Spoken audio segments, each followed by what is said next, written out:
Hi, welcome back guys. This is your friend, the Luffy Fanfics. Back with amazing fanfiction.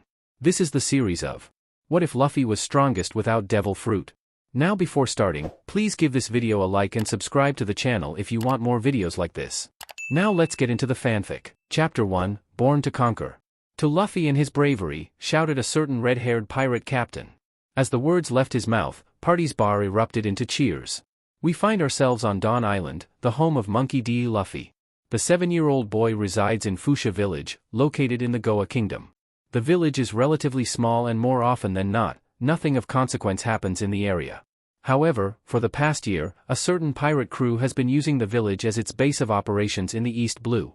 This leads us to now, just after our young protagonist has attempted to show his courage, to his role model, by stabbing himself with a knife under his eye. It didn't hurt at all. Nope, not one bit, the young boy yelled with a smile. Luffy was currently trying, and consequently failing, to hide the pain on his face from his role model, the captain of the red-haired pirates, red-haired Shanks. Liar, Shanks yelled back at the boy, lightly smacking him, you could have blinded yourself. Luffy held his head and pouted. But see. Now you know I can be a pirate. Plus my punch is as strong as a pistol, he exclaimed, punching through the air. Please take me with you, Shanks. Behind the two, the rest of Shanks' crew was beginning to like the idea of the kid joining them for their next voyage. Come on Shanks, why not let the kid come?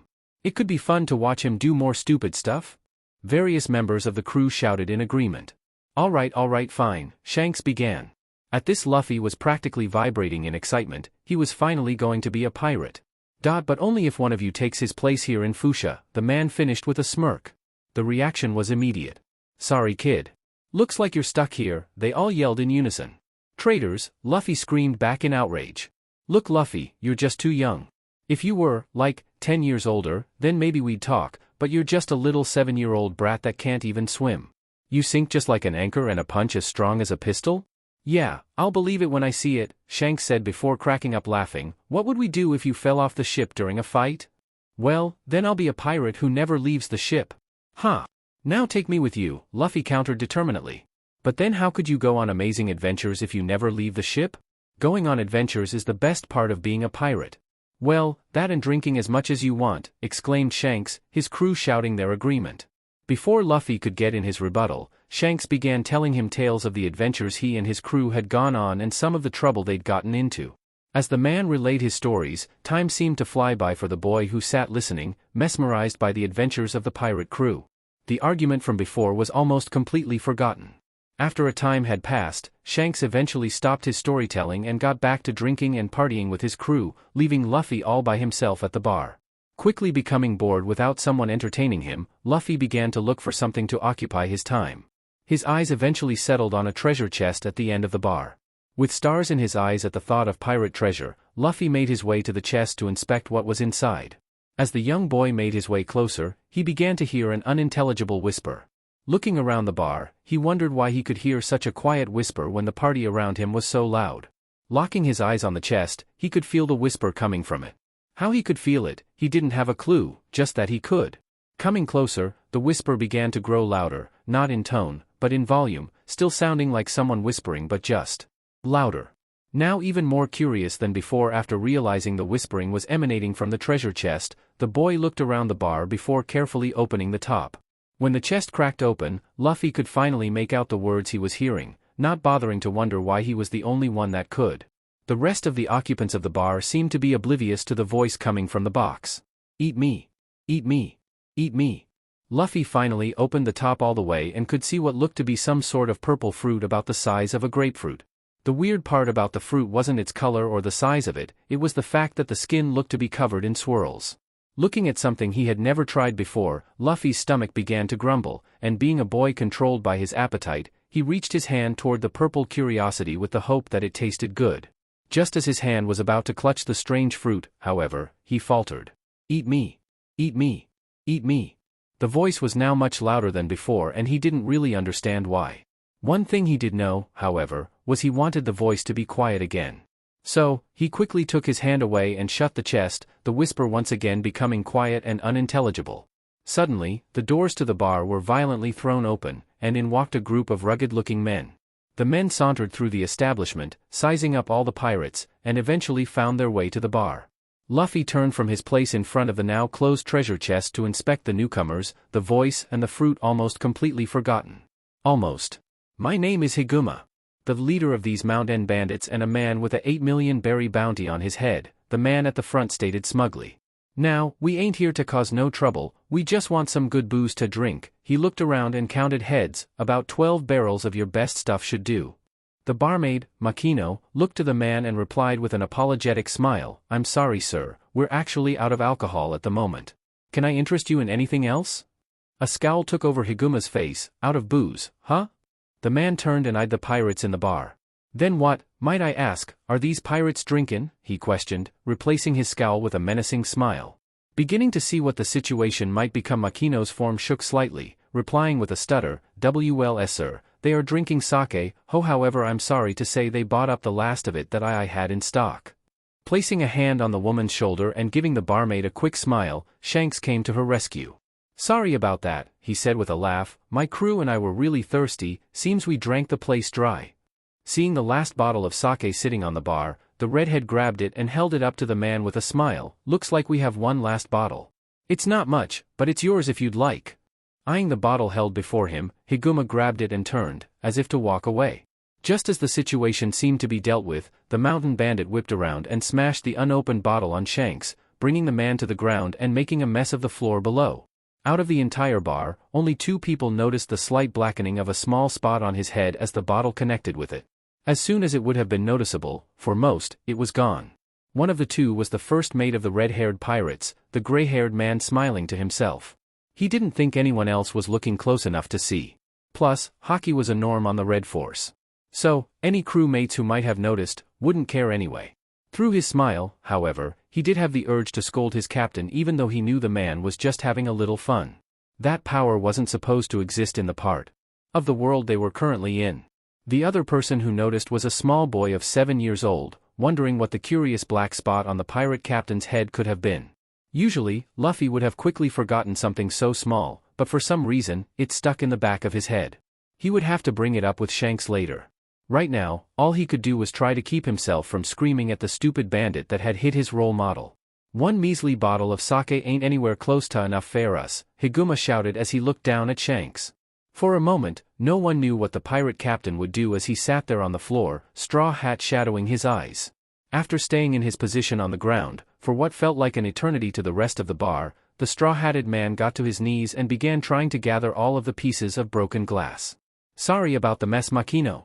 You don't happen to have any rags or something I could clean this up with, do you? He asked sheepishly, a small smile gracing his face. At this, all of the pirates in the room let out a sigh of relief. They knew how things could have ended up. Shanks, please let me do that, Makino replied sincerely. It was her job after all. Nonsense, it's my fault the floor is all messy. I should be the one to clean it up, the redhead reasoned in response. Against her better judgment, Makino acquiesced and stepped behind the bar to grab a rag for the handsome red-haired man. Once the rag had reached his hand, Shanks began to clean the large mess beneath him.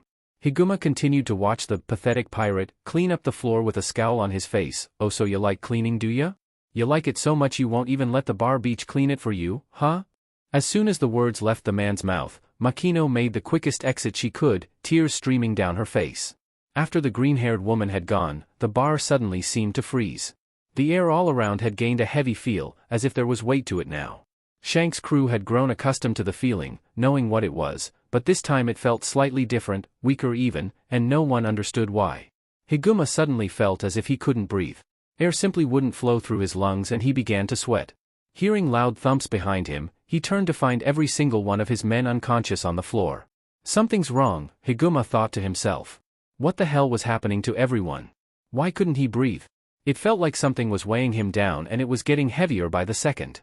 Shanks stood to his feet and his whole crew could see what was coming. The fool of a mountain bandit had just made the last mistake he would ever make. No one insulted Shanks' friends. That's why, when Luffy walked from behind their captain and stood in front of him, the crew members of the red-haired pirates were all shocked senseless. With a dark look in his eye, Luffy met Higuma's gaze. No one hurts my friends. With every word the small boy spoke, the weight in the room continued to grow heavier. First, you smash a bottle on Shanks, and then, you call my big sister that word? Luffy's gaze was piercing and his voice lowered once more, tone darkening even further. Take it back. Right. Now. Higuma, his body and mind being unable to withstand the strength of Luffy's will, collapsed with blood flowing from his nose and ears. The silence that permeated through the bar was deafening. No one spoke until the first bandits began to pick themselves up off of the ground, shocked to find their leader lying on the floor in a small puddle of his own blood. Grab your leader's body and leave. If you ever come back to this place again, it's not the kid you'll have to worry about, the red-haired captain said in a voice barely above a whisper, flashing his eye toward the remaining men. While the bandits felt no power this time, the gaze seemed just as dangerous if not more so. They quickly gathered Higuma's still warm body and left as fast as humanly possible, fear practically rolling off of them in waves. Once the door was closed and the pirates were alone, silence settled in the bar, once again. A few seconds passed and it was broken by a slight sniffling. Shanks. WW what? I didn't. What did I? Luffy, how about me and you go out for a little bit, huh? Shanks asked in the lightest possible tone. Not trusting his voice at the moment, the shaking boy just nodded his head and the two proceeded to walk out of the bar, leaving a group of shell-shocked pirates to clean up the aftermath. The sun was beginning to set as the two made their way out of the door, Luffy clinging to the young captain as if his life depended on it, and seeing as the boy wasn't going to be talking anytime soon, Shanks took a deep breath, deciding to start. A long time ago, I was a kid maybe a couple of years older than you. He paused and looked at Luffy as they kept walking. Unlike you, however, I was the cabin boy on a pirate ship, along with another kid. He paused again, memories of his old ship and crewmates playing in his head, bringing a soft smile to his lips. The redhead shook the thoughts away and continued, his smile still firmly in place. My captain was an amazing man, Luffy, and someone I admired greatly. I wanted to be just like him. Not just because he was strong, and trust me he was, but because of the way he lived. He was the freest man alive and the people he called friends weren't just that, they were family to him. I see that in you, too. You're only 7 years old and I can still see some similarities between the two of you. Getting down to his knee, Shanks stopped the black-haired boy and looked him in the eyes as he continued. Luffy, I want you to know that there's nothing wrong with protecting your friends. I know you don't understand what happened tonight but, please, believe me when I say this. You have nothing to be ashamed of. You, a 7-year-old boy, did more to protect Makino's name than I did.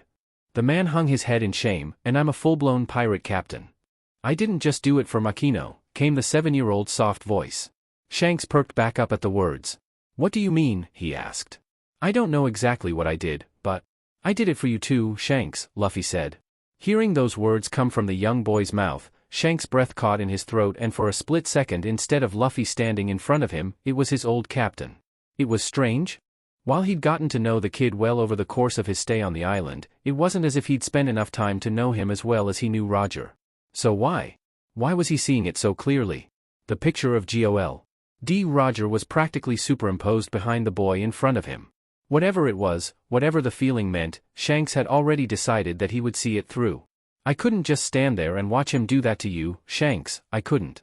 It made me so mad. There was a small pause before he began again, a slight quiver returning to his voice. Shanks. Am I a bad person? I could tell. That he was. That I killed Dash.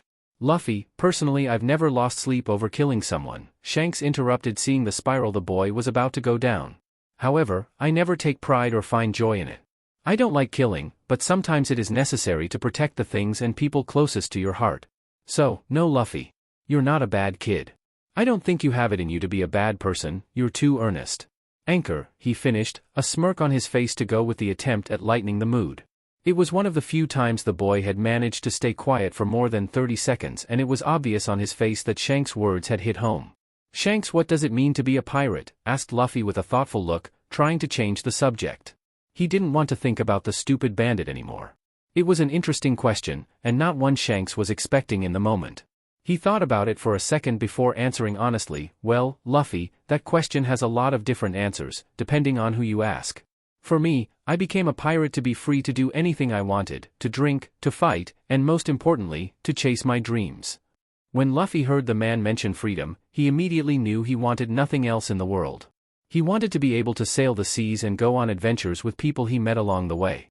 He wanted to make friends. He wanted to be strong, to be able to protect those friends. He wanted to be free, to do what he wanted when he wanted to do it. And lastly, he decided that he wanted to be the one to find the One Piece. Not to stand at the top and look down on the people below him, but because the Pirate King was the freest person in the world. Slowly but surely, one could see Luffy's resolve harden, and even though it might take him time to truly come to terms with what had happened in the bar, he had made a decision. A decision that would unknowingly determine and shape him into the person he would one day become. He was going to live his life the way he wanted and protect the people he cared for at any cost. He was going to be the freest person in the world. He had a dream and he was going to make it come true. He was going to become the king of the pirates. With his resolve set in stone, the black-haired boy began to think back to the bar, and now that the fear and sadness of taking a life had taken a back seat to his new revelation, curiosity was all that was left. "Shanks, can you tell me what happened in the bar?" "I still don't really understand," Luffy asked after a second of silence. Now was where things got complicated. How in the world was Shanks supposed to explain the concept of Haki to a 7-year-old boy? Sheet. I can't just leave him like this, he thought to himself. If Luffy couldn't control his conqueror's Haki, it was bound to come out again, which would just confuse the kid even more, and with his first burst being as strong as it was, it could definitely lead to someone dying again. Would he teach him everything? The man thought about it for a moment before deciding that he wouldn't. Haki wasn't even supposed to exist outside of the Grand Line, and even then, it was mostly found in the New World. Plus, Luffy was only 7 and it wasn't like he could really learn how to use armament or observation by the time they left. He guessed he'd have to explain Conqueror's Haki and help him with keeping it reined in. Can't have it coming out unintentionally, he thought, tuning back in just before Luffy next spoke. "Oh, and what was that black stuff on your head, when you got hit earlier?" the boy asked offhandedly. "Sheet. Whatever might you mean, my young friend?" "I'm sure I don't know what you could possibly be talking about," Shanks said, whistling, not suspiciously in the slightest. At this point, sweat was beginning to pour off the man. The current situation was becoming more of a handful than he originally thought. "Liar," Luffy screamed. "You never talk like that to me. You always call me anchor or brat. You're definitely hiding something, Shanks. Tell me," the 7-year-old yelled with an expression of absolute determination. He was going to find out if it was the last thing he did. At this point, Shanks had refused to let him become a pirate, and now the man was lying to his face? Laughter immediately broke through Shanks' lips at the expression on the young boy's face. "Look at your face. It's so scrunched up. That is too good, anchor." Luffy could only kick at the laughing man who, at this point, was on the ground holding his stomach. Eventually, Shanks was able to regain his breath and sat up. Before answering, the man took a good long look at the kid in front of him. He just couldn't help but see the similarities between his own former captain and the young boy. After several seconds had passed, he made his decision. Who was he kidding? There was never a decision to begin with. All right, fine. I'll tell you, but listen to me, Luffy, this is very important. The power I'm about to tell you about doesn't exist in this ocean, and there are people out there that will hurt you to keep it that way," he warned.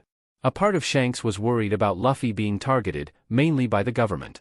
However, so long as the kid could somewhat keep a secret, he imagined it would probably be fine.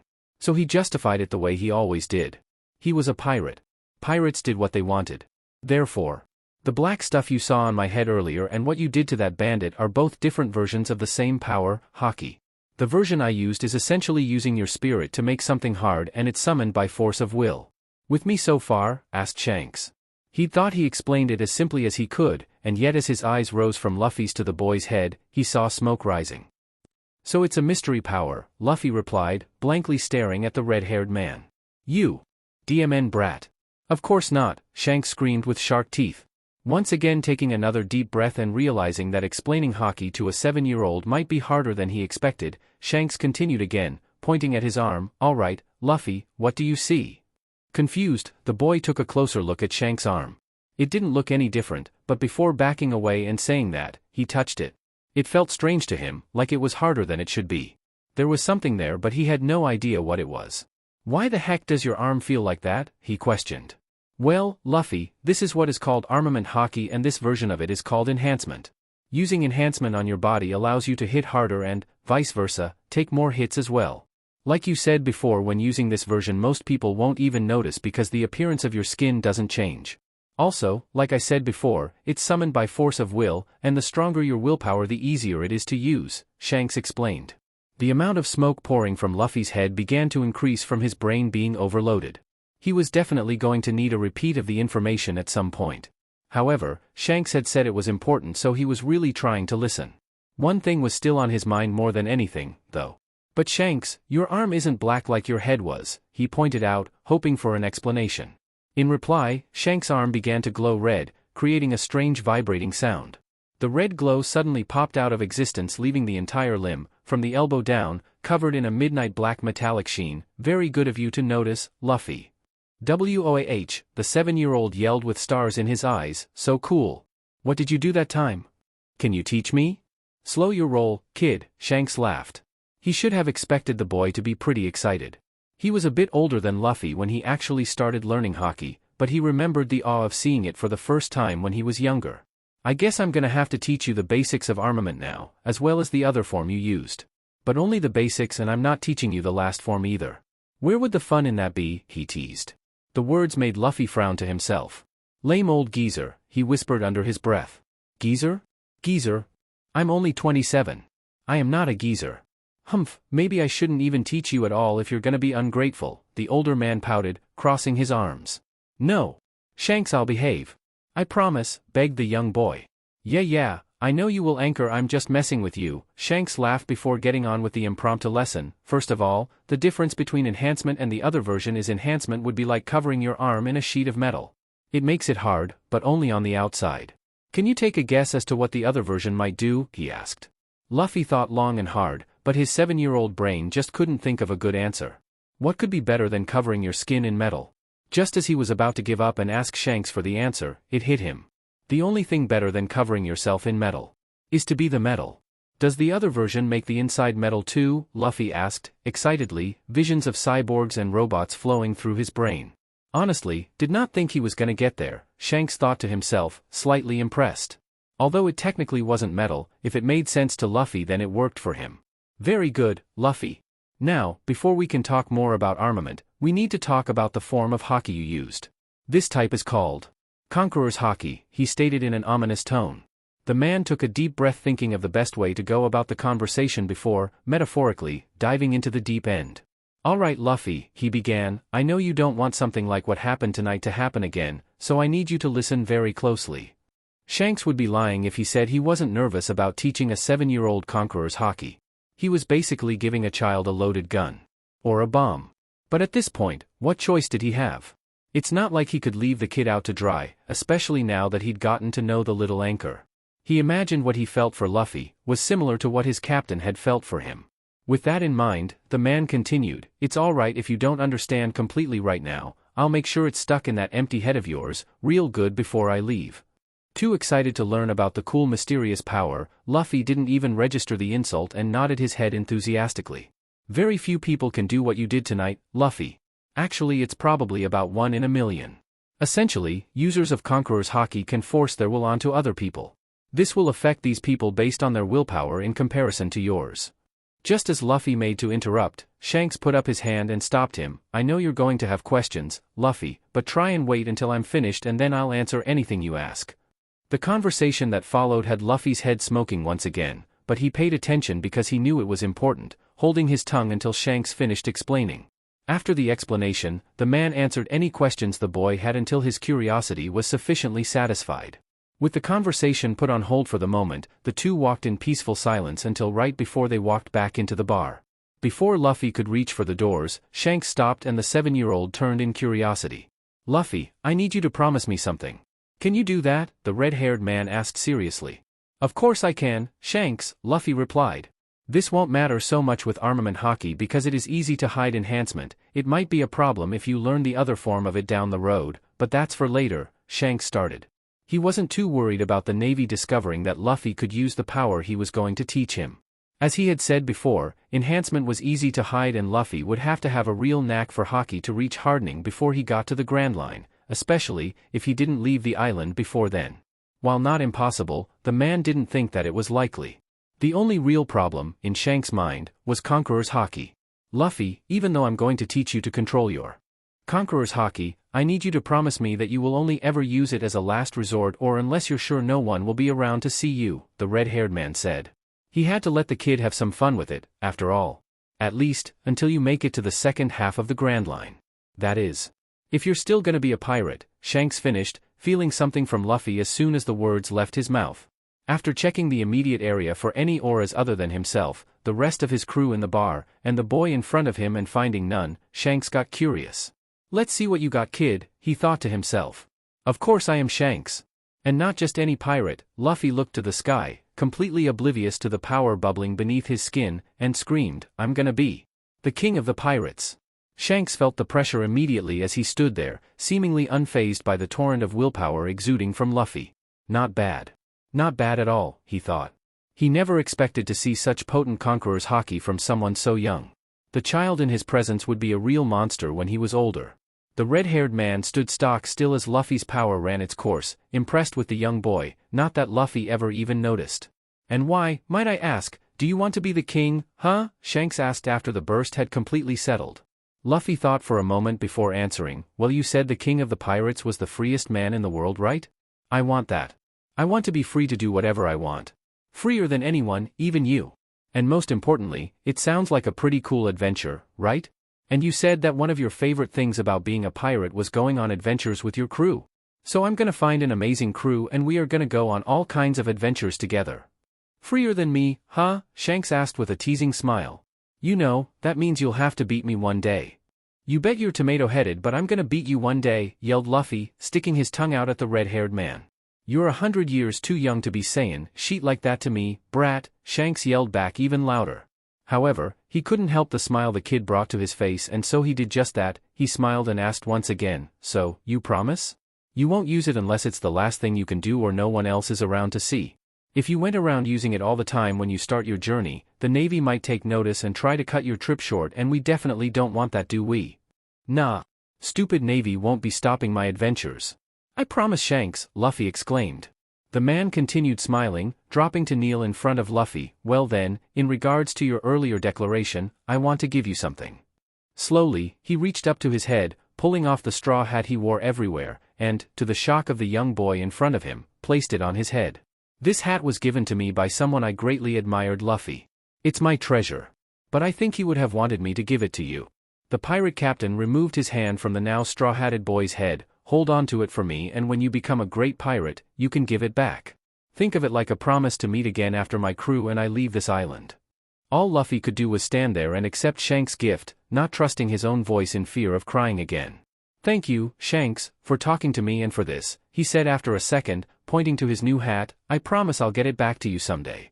"Well, I don't expect that for a long while, so how about this? My crew and I will be here for around 4 more months. In that time I'll teach you the basics of armament haki and how to control your conqueror's haki, but never forget your promise. Got it?" the red-haired man asked. "I got it, Shanks," the child exclaimed. Shanks smiled at the young boy's excitement. "All right, every day for the next couple of months, you and I are going to the mountains to train. My crew can take care of getting things that we need around the East Blue for our departure. I hope you're ready for Hell Anchor, 'cause I certainly won't make this easy." "I'm ready, Shanks. I'm gonna be super strong by the time you leave. And then, I'm gonna get even stronger after that," shouted Luffy enthusiastically.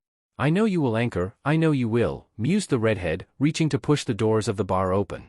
"Oh, I remember now," exclaimed Luffy, making the man pause in the opening of said door.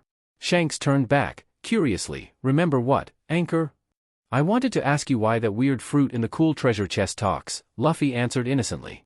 Not for the first time that night, Shanks' world froze. "Sheet," he whispered to himself. "What's wrong, Shanks?" Luffy asked, not understanding the shock that had taken over the red-haired man's face. The red-haired man backed away from the door and grabbed the boy's arm, before once again running off. Luffy didn't really understand what had spooked the pirate captain but decided he should probably just go along with it. Once the two had made it to a place Shanks had determined safe, he sat Luffy down. The straw-hatted boy could tell something serious was coming, so decided to stay quiet and wait for the man to start. "Luffy, I need you to tell me exactly what you heard," Shanks said, seriously. Luffy nodded his head and proceeded to tell him how he got bored and wanted to see what was in the chest. He told him how the fruit was saying, "Eat me," and when his hand got close to it, it started saying it really loud. The 7-year-old didn't understand what was going on, but after he finished, he could tell Shanks was deep in thought. Luffy was correct, the redhead was thinking deeply. It had to be it. The voice of all things. His captain had never said anything about being able to hear devil fruits, but with Luffy, why was he even surprised? This sheet just got way complicated, he mused with an inward groan.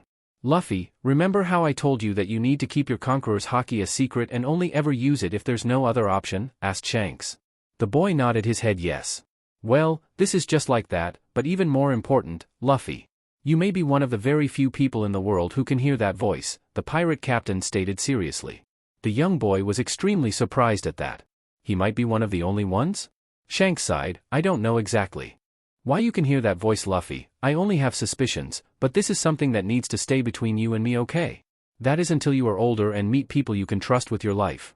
But until then, you can't tell anyone. Okay? This is extremely important and I need you to promise me. A little white lie wouldn't hurt the kid. He didn't have time to mess around with advanced forms of observation Haki right now. Luffy would just have to figure it out on his own. Now it was the straw-hatted boy's turn for his eyes to widen. Shanks wouldn't ask him to promise unless it was really serious, like with the Haki stuff. Okay, Shanks, I promise, Luffy said. The redhead nodded at Luffy's confirmation, taking a moment to gather his thoughts before he began. Alright Luffy, I'm gonna tell you a story before we head back to the bar. It's about my old captain and his ability to hear. The voice of all things. Someone asked about why Shanks used hardening when he could have just used enhancement to protect himself from Higuma's bottle, and your comment was absolutely right, I needed it for the plot of the story. I kind of tried to play it off with Ben saying he was having fun, but I guess it didn't really work. Oh well. You've probably got questions about all the enhancement business, and it's more just a way for me to allow the use of Haki at an earlier stage. It also makes sense in my head. I know there have been panels in the manga of Raleigh using Haki without the black coloring. This is kind of just my way of explaining that, rather than just saying he was using regular Haki and Oda just didn't want to spoil it so he didn't draw it. With that said, hope you enjoy the second chapter. I don't think Haki is really meant to be visible at all, but that is different in this story. Hope you guys don't mind the change too much. Chapter 2, An Early Start. 9 years later. 2 years had passed since Luffy's older brother, Ace, had left the island to pursue his dream of becoming a pirate, and Luffy now stood at the same place he had seen him off from, preparing to start his own small journey for the next year. Well, a little less than a year now. As he stood before the sight in front of him, he couldn't help but grow excited. The waters of the sea were a vibrant blue, reflecting the sun and the clouds in the sky. It was the perfect day to start his journey. The thought brought his brother's departure through his mind. It had been a colder day, but just as beautiful. Bye Ace, Luffy screamed from the land as he watched his brother's boat leave the port. Bye Luffy. Come find me once you set out to sea. I'm bound to be a super big pirate by then. You're gonna have a lot to live up to being my kid brother, yelled Ace in return, his boat continuing to grow smaller and smaller in the distance. The memory crept through the teen's mind fondly as he stood at the docks preparing himself for the start of his journey. No, not his pirate journey, his journey around the East Blue. Luffy knew that the moment he turned 17, he would set out, gather a crew, and enter the Grand Line, the greatest stretch of ocean of them all. So, before that, he wanted to see the East Blue and get some experience on the waters around his home beforehand, because, like it or not, he'd never actually been off of the island. Over the past 9 years, Luffy had grown much. No longer was he a little, helpless, 7-year-old boy. The teen stood at a height of 5'6", and he certainly still had more room to grow. His face was slightly round, bearing a scar just under the left eye, and his eyes and hair matched both a dark black. Most would probably say he looked plain, but that was largely due to his age. He was still young, after all. With time to fill out and mature, Luffy would, eventually, become the apple of many eyes. The boy's body was on the smaller side, but very lithe and muscular, like a coiled viper ready to strike. A pair of blue jean shorts and an open red vest was his signature outfit at this point in life, along with his hat and sandals. His treasure could be seen atop his head, the yellow of the straw gleaming in the sunlight and contrasting beautifully with the red of the sash sitting on the hat's brim. The last thing of note on Luffy's person was a beautiful brown cord around his neck. The cord was braided from several different strands of leather into a loop. The loop was tight around Luffy's neck to the point that he couldn't remove it over his head, but not so tight as to choke him. It was comfortable. Over the years, no matter how much he grew, the cord always seemed to fit perfectly. He, however, had never taken any real notice of it. The last detail on the necklace was a vibrant violet jewel that seemed almost woven into the leather through the stem of whatever the stone depicted. There were no other ornaments accenting the piece of jewelry, nothing more was needed. The gleaming purple gemstone was plenty beautiful on its own. At 16 the boy had, what he would call, a mastery of hand-to-hand combat. The claim came from spending so much time with his brothers. Where his brothers took to pipes as their weapon of choice, Luffy used his fists. They each fought 100 times every day and hunted the large animals of the local mountain forest. Ace and Luffy even continued after the death of their last brother, Sabo. The death of their late brother was sudden and affected the two children more than anything had in their entire lives. During that period, their spirits were under much duress, and there were times when they both felt continuing on without him would be pointless, times when the guilt of being so powerless was overwhelming. However, they pushed on because that's what Sabo would have wanted. The basics of Haki Luffy learned at the tender age of 7 ended up leaning more towards Conqueror's Haki. He found he had quite the affinity for it, according to Shanks. Because of that, however, the basics of armament enhancement were slightly rushed. Most of the learning he did with enhancement came after Shanks had left the island. With not a lot to go on, the boy had to teach himself based on feel and instinct, and Luffy liked to think it had turned out all right. He was now able to enhance his entire body at the same time. However, as he trained over the years, Luffy noticed that spreading his enhancement across his body drained him more than if he used it on a single body part or a smaller area of himself. Also, Shanks hadn't explicitly mentioned how to use the black form of Haki, but he did say that new forms of Haki were extremely hard to unlock without a situation that pushed the wielder to or past their limits, situations Luffy had seen few of over the years. Therefore, even though his Haki was strong, chances were, he wouldn't unlock Hardening until he left the island. Conqueror's Haki was a different story due to the fact that it grows with its user. Luffy rarely ever used it because of his promise to Shanks. However, it had continued to grow over the years as the boy had grown and, even in its dormancy, had become much stronger. Putting his fingers to his mouth, Luffy gave a sharp whistle out to the sea, the water beginning to ripple in response. The ripples continued to grow larger as they gravitated toward the dock. The closer they came, the darker the water seemed to get, almost as if the silhouette of a sea monster was rising out of the water. In actuality, that's exactly what it was. The Lord of the Coast's head burst through the surface of the blue liquid, sending water in every direction as its red eyes met the black of Luffy's. There was silence as the beast moved, coming closer and closer to the docks. By the time it stopped, the two were so close that Luffy would have been able to touch the sea monster. To no one's surprise, that's exactly what he did. Reaching up to the massive head of the beast, the boy lightly patted its nose and was nuzzled back in return. "You ready, Levi?" he asked the creature. The large sea beast named Levi nodded its head excitedly, ready to begin its journey with its master. Turning to look back up at the island he was about to leave, Luffy spoke once again. "Take a good long look, Levi. We aren't coming back here for a while," he said to his companion, smiling. This was his home, he would be back eventually. Where else was he supposed to start his pirate adventure from? "All right," he exclaimed, "remember, Levi, no helping unless I absolutely need it. I need to get stronger, and that's why we're doing this." Once more gazing at the place he'd always called home, he gave it one last good look before turning away with a grin. "Let's go," the teen yelled, diving headfirst into the water. Before the two started swimming, Luffy grabbed a hold of the large beast and asked a question. "Hey, you're a sea monster, so you've probably been all around the East Blue, right?" The beast nodded its head. "So how about this, you lead the way and I'll swim beside you. Take us to the closest island, and when I can't go any farther, I'll rest on your head until I can swim again," the boy explained. "Sound good?" With a final nod of its large head, the two set off toward the next island, swimming side by side. "Meet!" The scream was heard throughout the town, making all heads turn toward the port. The scene there was something most of the townspeople could only gawk at. A boy, no more than 16, was riding on top of some sort of sea monster. "Meat! Give me meat!" Luffy screamed. Like a man possessed, he jumped from Levi's head and proceeded to swim toward the docks at speeds that, while maybe not as fast as a fishman, were definitely faster than most humans. After making it to the dock and pulling himself up, the teen turned back to the sea. "Levi, stay around the island and listen for my whistle. I don't know how long I'll be here, so go have some fun. But don't go too far. See ya, buddy." Turning away from his friend and facing the town again, Luffy sighed. Now that that's taken care of. "Meat!" he screamed as he ran through the town looking for a restaurant. "Someone give me meat. I haven't eaten in forever. I don't even know how long it's been." Moving faster than most eyes could keep up with, Luffy twisted and turned throughout the streets until he finally found it. A bar. Stars appeared in the boy's eyes as he blasted off towards the establishment, so fast in fact, that he couldn't quite stop himself before he made it to the doors. Inside the bar a young man of 18 sat drinking peacefully, minding his own business. He wore a tight beige-white shirt that showed off the muscle he'd acquired over the years and a pair of dark green pants. Around his stomach was a light green striped haramaki, and on his left bicep was a tied bandana, the same color as his pants. He had short light green hair and tan skin. The lighter colors of his skin and shirt contrasted with the dark black of his eyes and the gold of the 3 teardrop-shaped earrings hanging from his left ear.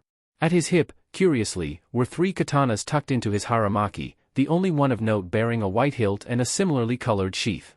It rested in the middle of the 2 other blades, and it was obvious that the young man cared more for this sword than the other 2 with the way he rested his hand on its pommel. The teenager had been drifting ever since he left his home and paid for all of his expenses through his job, so to speak. He originally left to pursue his dream, as well as keep a promise to a dear friend, to become the greatest swordsman in the world. However, soon after he left his village, Shimatsuki, he realized that he couldn't find his way back and was essentially lost. Not that he would ever admit it. Because of his situation, he turned to bounty hunting as a way to sustain himself while journeying across the East Blue. Even if he was a bounty hunter, however, the money wasn't very important to him. Yes, it let him buy food and a bed in most places, but that didn't matter in his eyes. His true goal was to become stronger, so he could one day challenge the man who stood at the top of the ladder he was trying to climb. Dracul Mihawk, otherwise known by his epithet, Hawk Eyes. Meet. It was the last thing the bounty hunter heard before the saloon-esque doors to the bar were practically blasted off their hinges. Unsheathing 2 of his swords, he began to prepare for the worst as he turned to see what caused the commotion. Meat! Give me meat! I'm about to starve to death, Luffy screamed from his position on the floor. He could smell it. Someone was cooking something, and that something smelled delicious. Getting up and once again sprinting his way to the bar to order some of the delicious-smelling meat, Luffy didn't even notice the green-haired swordsman holding 2 very sharp swords. Before he could make it all the way to the bar, the taller boy blocked his path, stepping in front of him and forcing him to stop to avoid a collision. Hey! What the hell? Get out of my way so I can get some of that delicious meat, Luffy screamed in the stranger's face. He wasn't even fazed from crashing through those doors, the Verdant thought to himself. Most people would have still been on the ground in pain, but the kid didn't even have a scratch. He eyed the straw-hatted boy critically. He was obviously no swordsman, but for some reason, the Verdant just couldn't help but think he would be fun to fight. He glanced back at the broken doors and smirked. It looked like he had found a strong one. Fight me, he demanded. No. I just said get out of my way so I can eat some meat, Luffy screamed back before trying to make his way around the stupid guy trying to keep him from eating. As soon as he tried to move, however, he found a sword at his throat. The swordsman held his blade steadily, trying to hold his grin at bay. I said. Fight. Me, he demanded once more. Trying to calm down before he broke the person in front of him in 2, Luffy asked, and why would I fight you? I'm hungry. Plus I don't even know you. I have 0 reasons to fight you right now. So. Move it. Well, if it's about knowing each other, my name is Roronoa Zoro. Plus, you don't look like the type of guy to carry around money with him, am I right? The older boy replied, seeing an opportunity. Yeah. So, Luffy answered, not realizing why it mattered. Well, usually when you want to eat food, you've got to pay for it, Zoro answered, smirking as he saw the look of realization come across Luffy's face. The expression was very similar to that of someone who'd just been told a loved one had died. So how about this? You fight me, and if you win I'll buy you as much food as you want.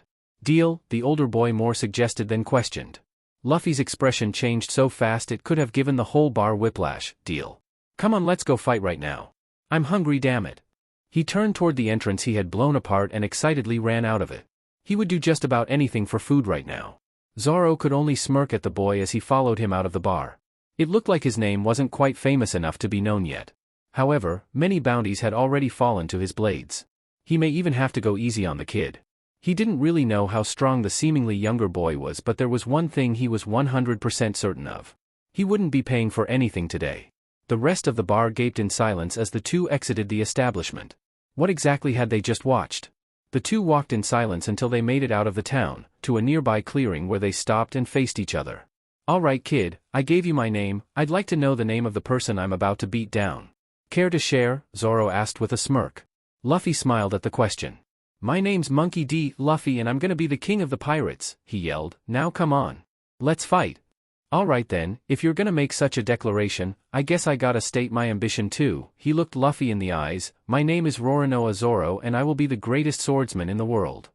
A slightly familiar feeling came across Luffy and his eyes widened by a fraction. Was that, before he could finish the thought, however, his brain registered Zoro's declaration and his eyes turned to stars. That is so cool. The greatest in the world? You've got to join my pirate crew. The swordsman stayed silent for a moment before replying. I have no intention of becoming a pirate. I will only ever pursue my goal and nothing will get in the way of that, he stated sternly. Aw, come on. We could go on really cool adventures. And there has to be some super strong people to fight on the Grand Line. I know you probably want to get stronger. So do I. What better place to do it than there, Luffy exclaimed. Sorry kid, it ain't gonna happen. I told you I won't let anyone or anything get in the way of my dream, Zoro replied with finality. If there were strong people on the Grand Line, he would go there on his own eventually. The two stared at each other for a moment, after the Verdict's refusal. I refuse, Luffy stated simply. Zoro gaped at the words. You can't just refuse me. I just refused you, he screamed, teeth turning to those of a shark. Well, I'm refusing your refusal. Now come be a pirate with me. You can be my first mate, the straw-hatted teen argued. Well, you can be my first mate.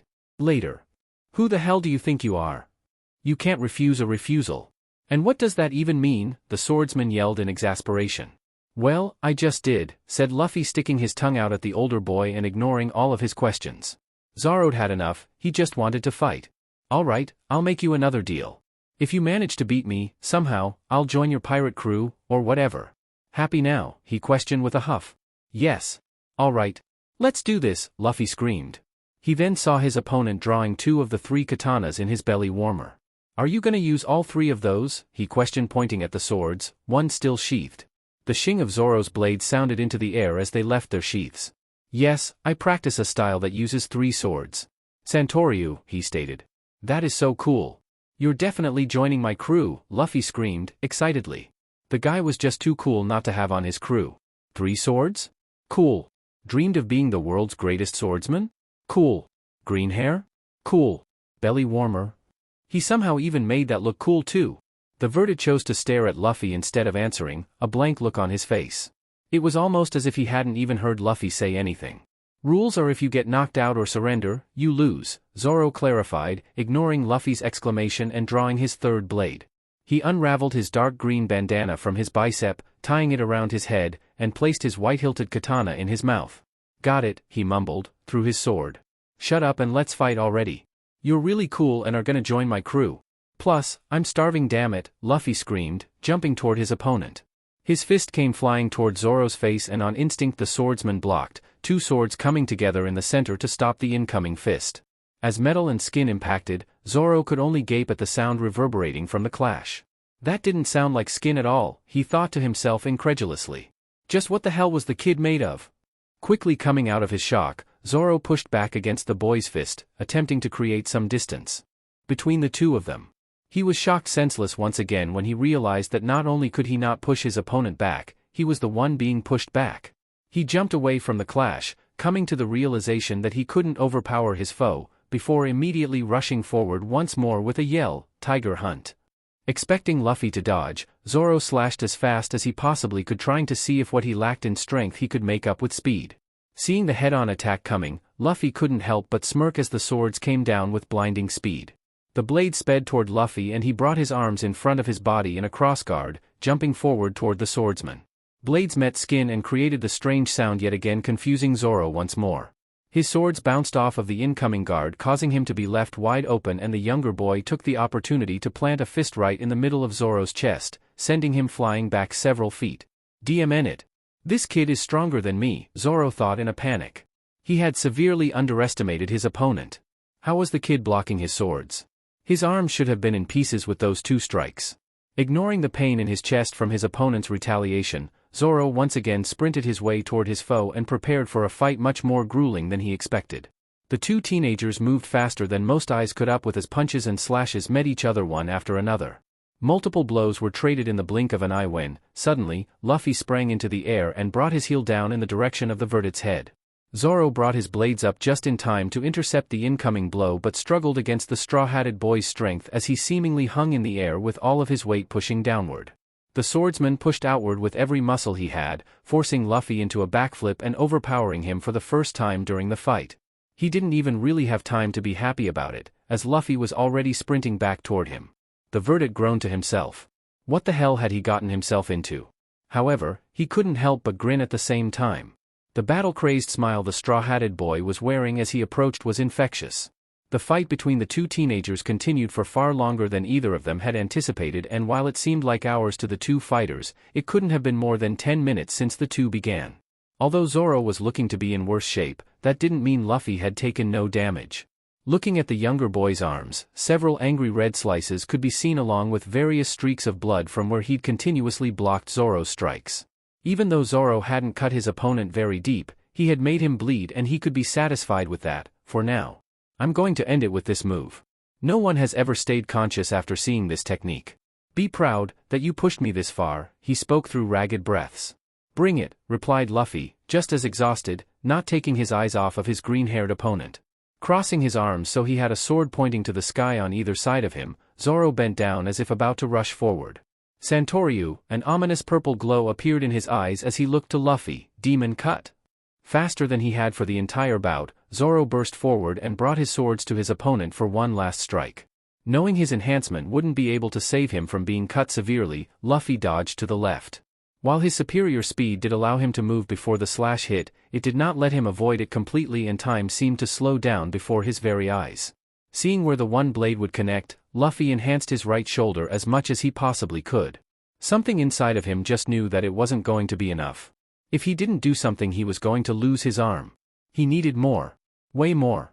The teen continued to enhance his shoulder further and further as the blade continued its descent, screaming internally in exertion. He'd never forced his Haki this far before, and he still wasn't sure he'd be able to save his arm. Everything he had went into making his skin harder.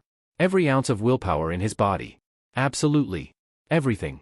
Just as the sword was millimeters from Luffy's skin, a small dark gray spot, almost black, formed, and it was just large enough to block the blade that would have taken his arm, metallic ringing sounding into the air. The two teenagers looked each other in the eyes before both looking to the black-haired boy's shoulder, where Zoro's sword was being stopped. The blade had begun to crack along its edge, where it met the gray of Luffy's Haki. He'd finally done it. Even through his exhaustion, Luffy was soaring. He'd been pushed further past his limits than he ever had before, and the one to thank was the opponent standing before him. Thank you, Zoro. If I hadn't met you, who knows how long it would have taken me to do that, the straw-hatted teen exclaimed before completing his move to the left, Zoro's sword falling from his shoulder. The Verdict's only two reactions were confusion and panic.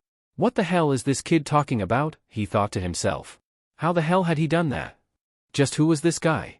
Taking advantage of his opponent's momentary lapse in concentration, Luffy pulled his fist back for one last strike, closing his eyes and concentrating. He began to recall the feeling that came with the new form of armament Haki he had finally unlocked. He had seen the defensive capabilities, but now he wanted to see what it could do offensively. Focusing on his fist, he felt the skin on his front four knuckles harden just like his shoulder had.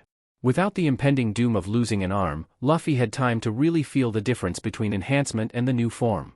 He could feel his Haki surging into the tops of his knuckle bones and the blood surrounding them along with the skin, creating the appearance of gray metal. The feeling was similar to enhancement, but just more.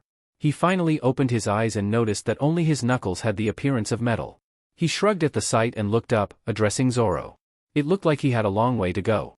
Well, if you went all out, I guess it would be rude of me if I didn't. Smirking, Luffy only had one last thing to say before he launched forward to deliver a devastating right-handed punch. You might want to block.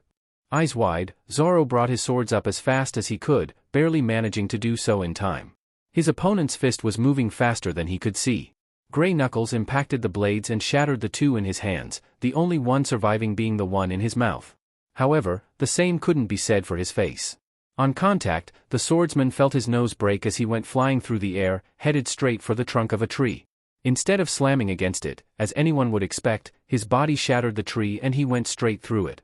The Verdict's body crashed through several more trees before being stopped by a large boulder, severely cracking it as he impacted.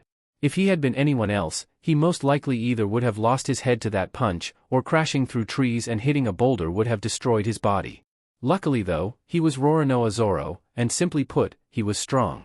Letting his hardening fade, Luffy struggled to stand, not realizing how much using his new form of armament would drain him. He had some training to do. The straw-hatted teen turned and looked at the destruction he'd caused, hoping his new crewmate was still alive. Maybe he should have held back a little? No, Zoro didn't seem like the kind of guy who would appreciate that. He relaxed when groaning could be heard coming from the place where said swordsman had landed. Hoping he didn't hurt his new crew member too badly, Luffy walked over to see if the other teen was alright. "Hey, you alive?" he asked the green-haired boy.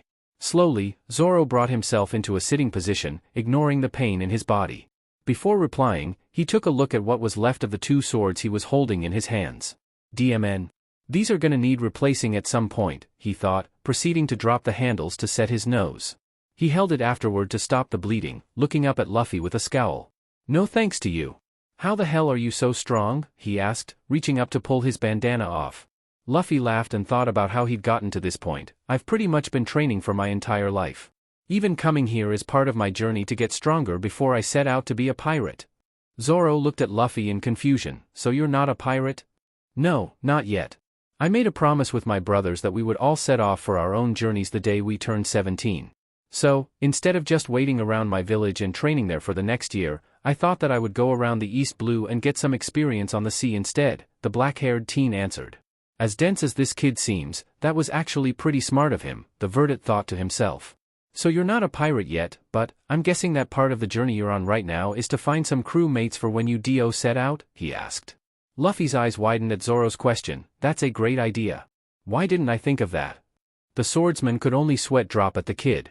"He may be denser than I originally thought." Sighing, he stood from his sitting position before addressing the boy he would apparently be calling his captain sometime in the future. "Listen. I won't let anything stand in the way of my ambition, not even you. I'll join your crew, but if you ever get in the way of me achieving my dream, I will not hesitate to put you down. Permanently."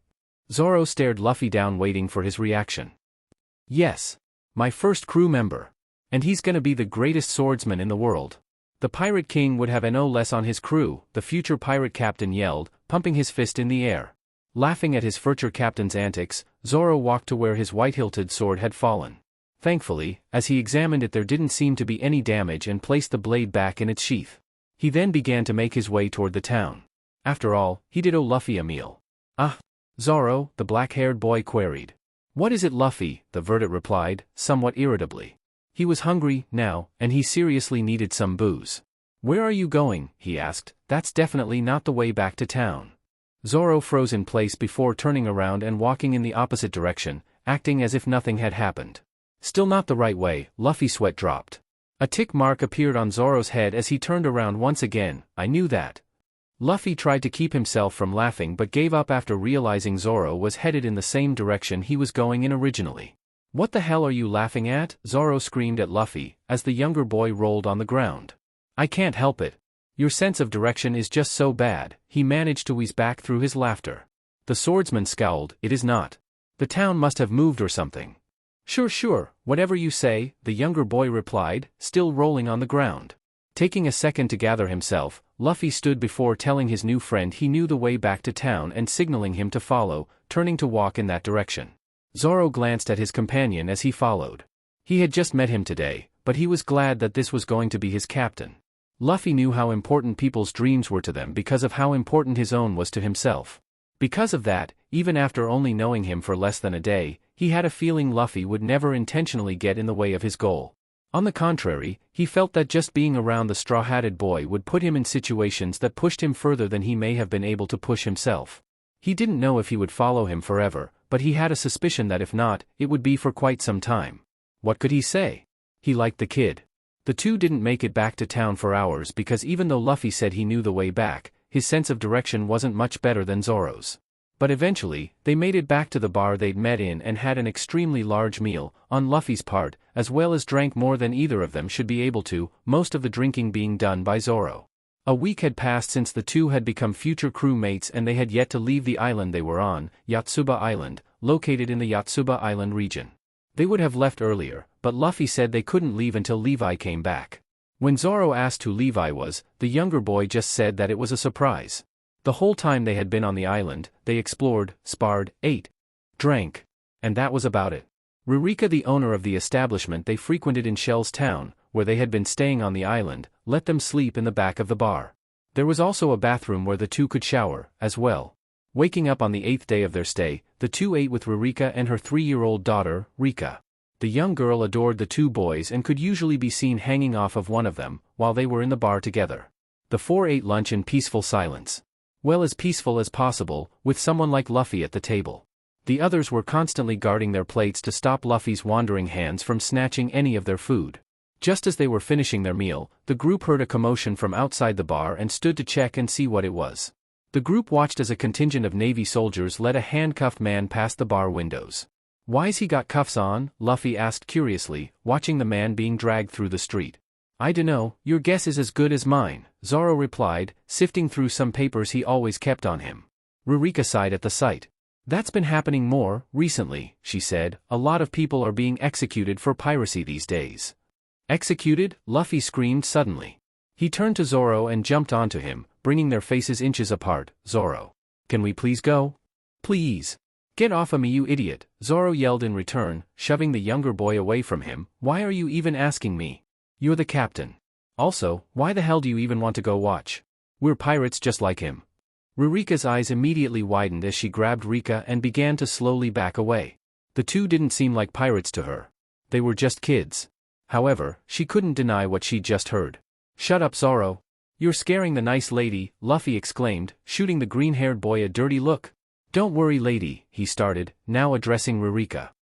"We aren't pirates," he said, his signature smile resting on his face. Very convincing, Luffy. Zoro's sweat dropped, looking at the still, scared Ririka and a very confused Rika. "What do you mean?" "We aren't," Luffy argued incredulously. "I can't be a pirate for another year.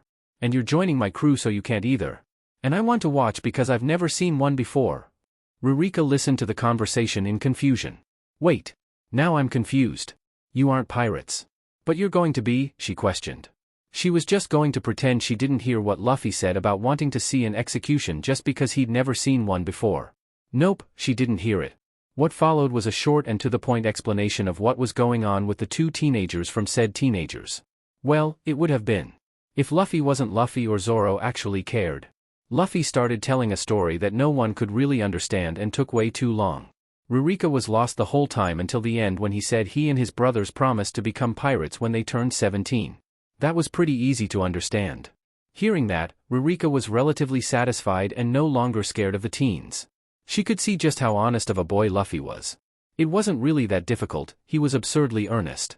To be fair, she wasn't really scared to begin with, there was just a stigma around pirates being bad people and she didn't want to associate with that. "I see. So you can't start your journey for another year, well, a little less than that now, I guess," she smiled at the boy. "Thank you for telling me all that, Luffy. You've made me feel much better. Although, I do think you may have missed the execution," Ririka said, secretly glad. No children of any age should have to witness something like that if they wanted to or not. Little did she know that both Luffy and Zoro had seen dark things in their young lives. The lengths people will go to for the sake of status and comfort, human nature at its worst. The cruelty of the universe playing with things at its whim, taking before it is time and leaving the weight of what's lost on the ones who still carry their memory, their dreams. These two young men had already experienced much hardship in their short lives. However, instead of melting away under the heat of their experience, they were instead tempered by it and would be forever stronger because of it. In comparison, an execution was nothing to these two, not anymore. Ririka had nothing to worry about. Luffy shot up from his seat and sprinted out of the door towards the local marine base, Zoro in tow. As they came up to the gate, they could see the crowd thinning and people beginning to leave, signifying that, yes, they had indeed missed the execution. "DMNIT. We missed it," the younger teen screamed and proceeded to fall to his knees, pounding the ground with his fist and creating cracks where it would impact. Zoro only looked on with a bored expression before grabbing the back of a sulking Luffy's vest and dragging him back toward the bar. "Thank you, Daddy. That idiot insulted me to my face. He deserved to die." The verdict turned at the voice that had come from somewhere behind the wall, likely close to the base. After stopping for a second and deciding what to do, he turned back and chose to ignore it. Luffy was getting annoying to carry and he didn't care about some stupid idiot getting insulted. "Luffy, stop moping and get up, I'm not dragging you anymore, it's annoying," Zoro said with a scowl, dropping his future captain. Before the swordsman could say anything more, however, the other teen shot up from his position on the ground with wide eyes and a massive smile on his face. Without any word to his partner in crime, Luffy proceeded to blast off from his position on the ground, running in the direction of the port. "Hurry up, Zoro. I think he's back and that means, it's time to go," Luffy yelled as he continued to get further and further away. Who the hell is he talking about, Zoro thought to himself. Well, there was no use sitting around. He might as well go and see who the idiot was so excited to see. Coming up on the port, Luffy could barely hold in his excitement. He hadn't seen his friend in a whole week. He was also getting antsy to go on some more adventures. As cool as the island had been, he was definitely happy about recruiting Zoro as his first mate. He was ready to go and see more of the East Blue and meet even more cool people. If only he hadn't missed the execution, that would have been the perfect end to his stay on the island. Oh well, once again, there was nothing he could do about it now. When he finally reached the dock, Luffy stuck his fingers in his mouth and gave a sharp whistle to call his friend, along with a loud shout of, "Levi." After waiting for just a moment, Luffy began to see familiar ripples in the water, signifying the sea monster's arrival. "Levi!" he exclaimed, hugging the monster's nose as he came out of the water. "I've missed you, buddy. I feel like I haven't seen you in forever. I've got so much to tell you. I met this really cool guy, who uses 3 swords, and we had this fight and he agreed to be pirates with me when I start on my journey. Isn't that cool? Oh. And? Nope, that's about it. What about you, buddy? Did you have some fun, while you were gone?" The sea beast nodded its head in confirmation. "Well, I'm glad," Luffy said with a smile. "We are getting ready to leave soon now that you're here, buddy." "Oh, and you gotta meet Zoro? He's the swordsman I was telling you about. He uses 3 swords. How cool is that? Oh, and he wants to be the world's greatest swordsman, and I told him I wouldn't have any less on my crew. It was really cool. Anyways, you can meet him when he gets here, even though he might take forever because he has no sense of direction. Then, we're gonna go to the bar, real quick, to get some food for the trip because I really don't want to be that hungry again." The boy took a deep breath after finishing, having not taken a single one while he was talking. "What in the hell is that?" Turning away from Levi, Luffy saw Zoro staring at him frozen in place as his friend watched him speak to the giant sea monster.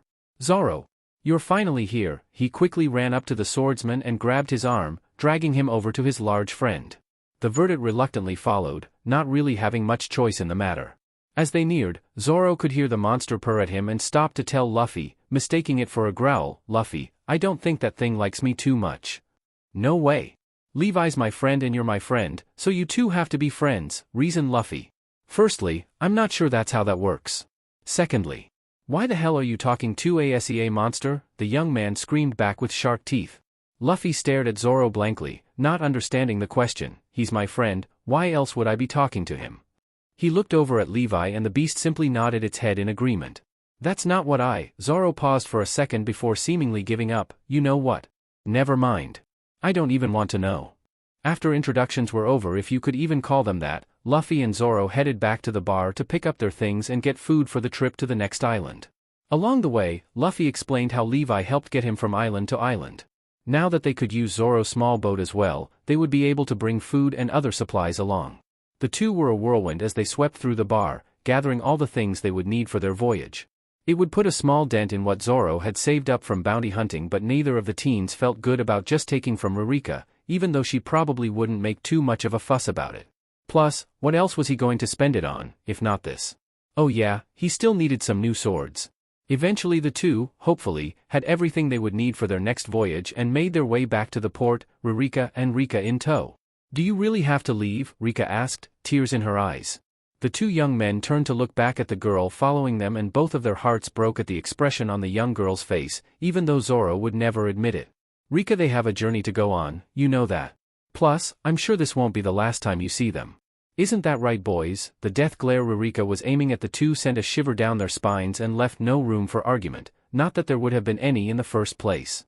"Of course," Luffy shouted with a smile while Zoro nodded his head in agreement. "I don't know when we will be back, but I promise," Luffy looked the girl in the eyes, "we will be back someday, and when we do come back, we will have lots and lots of new stories to tell about all of our adventures. Sound good?" The girl nodded her head enthusiastically before rushing to the two boys and wrapping her arms around their legs in a hug. Luffy just laughed and hugged back, while Zoro awkwardly patted the girl's back, not used to such shows of affection. "All right, Zoro. Let's get a move on. I don't know where the next island we are going to is, but I can't wait to get there." Luffy jumped into the small boat before taking some rope and tying one end to the helm and the other into a large loop, throwing it into the water. The rope was immediately pulled under the surface, and just before the boat started moving, Zoro hopped in as well. "Bye, guys. Thanks for letting us stay at the bar. See you again someday," the straw-hatted teen yelled, waving back at the now quickly disappearing port. Rika and Ririka could only stare in shock at the boat sailing away at a pace much faster than should be possible. Eventually coming out of their stupor, they waved back before the small vessel completely disappeared, the two wondering how long it might be before they see the interesting teenagers again. Our first future crew member. I hope Zoro felt natural. I'm not all the way happy with their fight, so I might go back and spruce it up a tiny bit in the future, but for now I'm okay with where it's at. Here's chapter hope it's not too slow for you. Chapter 3, Upside Down. Zoro and Luffy traveled for the next week waiting for any sign of a new island. Along the way they both swam beside Levi, and Zoro was still wondering how in the world Luffy had managed to tame a sea monster. However, being who he was, he eventually decided he didn't care that much and would probably just ask when he felt like it. The two future crew mates swam beside the sea monster whenever they had the energy to, and when they didn't, they rested in the boat. They ate when they needed it but tried to save as much food as possible, not knowing how much longer they might be traveling. It was quite the feat considering who the future captain was. At first, Zoro had no clue as to why Luffy insisted on swimming with the sea monster as he did, but when he thought about it the answer wasn't that hard to figure out. Endurance. When the realization came upon him, he embraced the so-called training and decided to swim along with him. There was a problem, however. Compared to Luffy, he was slow. Like, really slow. It hurt his pride to admit it, but seeing Luffy in the water was something otherworldly. It almost made him think he might be part fishman. The first time he tried to swim with his future captain and his pet sea monster, Zoro wasn't just struggling to keep up, he physically couldn't. They had to come back and pick him up because Luffy, the idiot that he was, didn't even notice the swordsman had been left behind. Eventually, they came up with a system so he could actually train instead of having to be picked up every couple of minutes. When Luffy was swimming, he would rest or eat in the boat and vice versa. When Zoro was in the water, Levi swam at a much slower pace, so his master's friend could keep up. It was obvious who the monster liked swimming with more, much to a certain Verdit's chagrin. The sea beast liked to swim fast and his master could swim fast. Not as fast as him, but fast enough to make it fun. Even though Zoro's assumption about the nature of the training was partially correct, he was still missing a crucial piece of it, and that piece was all Luffy thought about as he swam. Yes, endurance was a big part of it. But, the reason for building that endurance was what drove the younger boy. While training with Shanks all those years ago, the one thing that he beat into Luffy more than anything else was the fact that using armament Haki wasn't free. Using armament Haki not only took a certain amount of concentration but it also used up energy. By building up stamina, one could increase the amount of time spent using it. If they were to ever run out of stamina from overuse of armament, not only would it be physically taxing, leaving most barely able to walk, but it would also leave them unable to use it again for a certain PRD. The length of that PRD, once again, depended on the person. It could be anywhere from 10 minutes to the rest of the day if they were fully matured. To sum it up, even though stamina didn't increase the potency of armament Haki, it did increase the amount of time one could use it before their body gave out. Therefore, Luffy swam. And swam. And swam. And swam. And then swam some more. Luffy could swim at full speed for up to an hour at this point, but he wanted more. He wanted to be able to swim between islands if he had to. He wanted to be able to swim forever.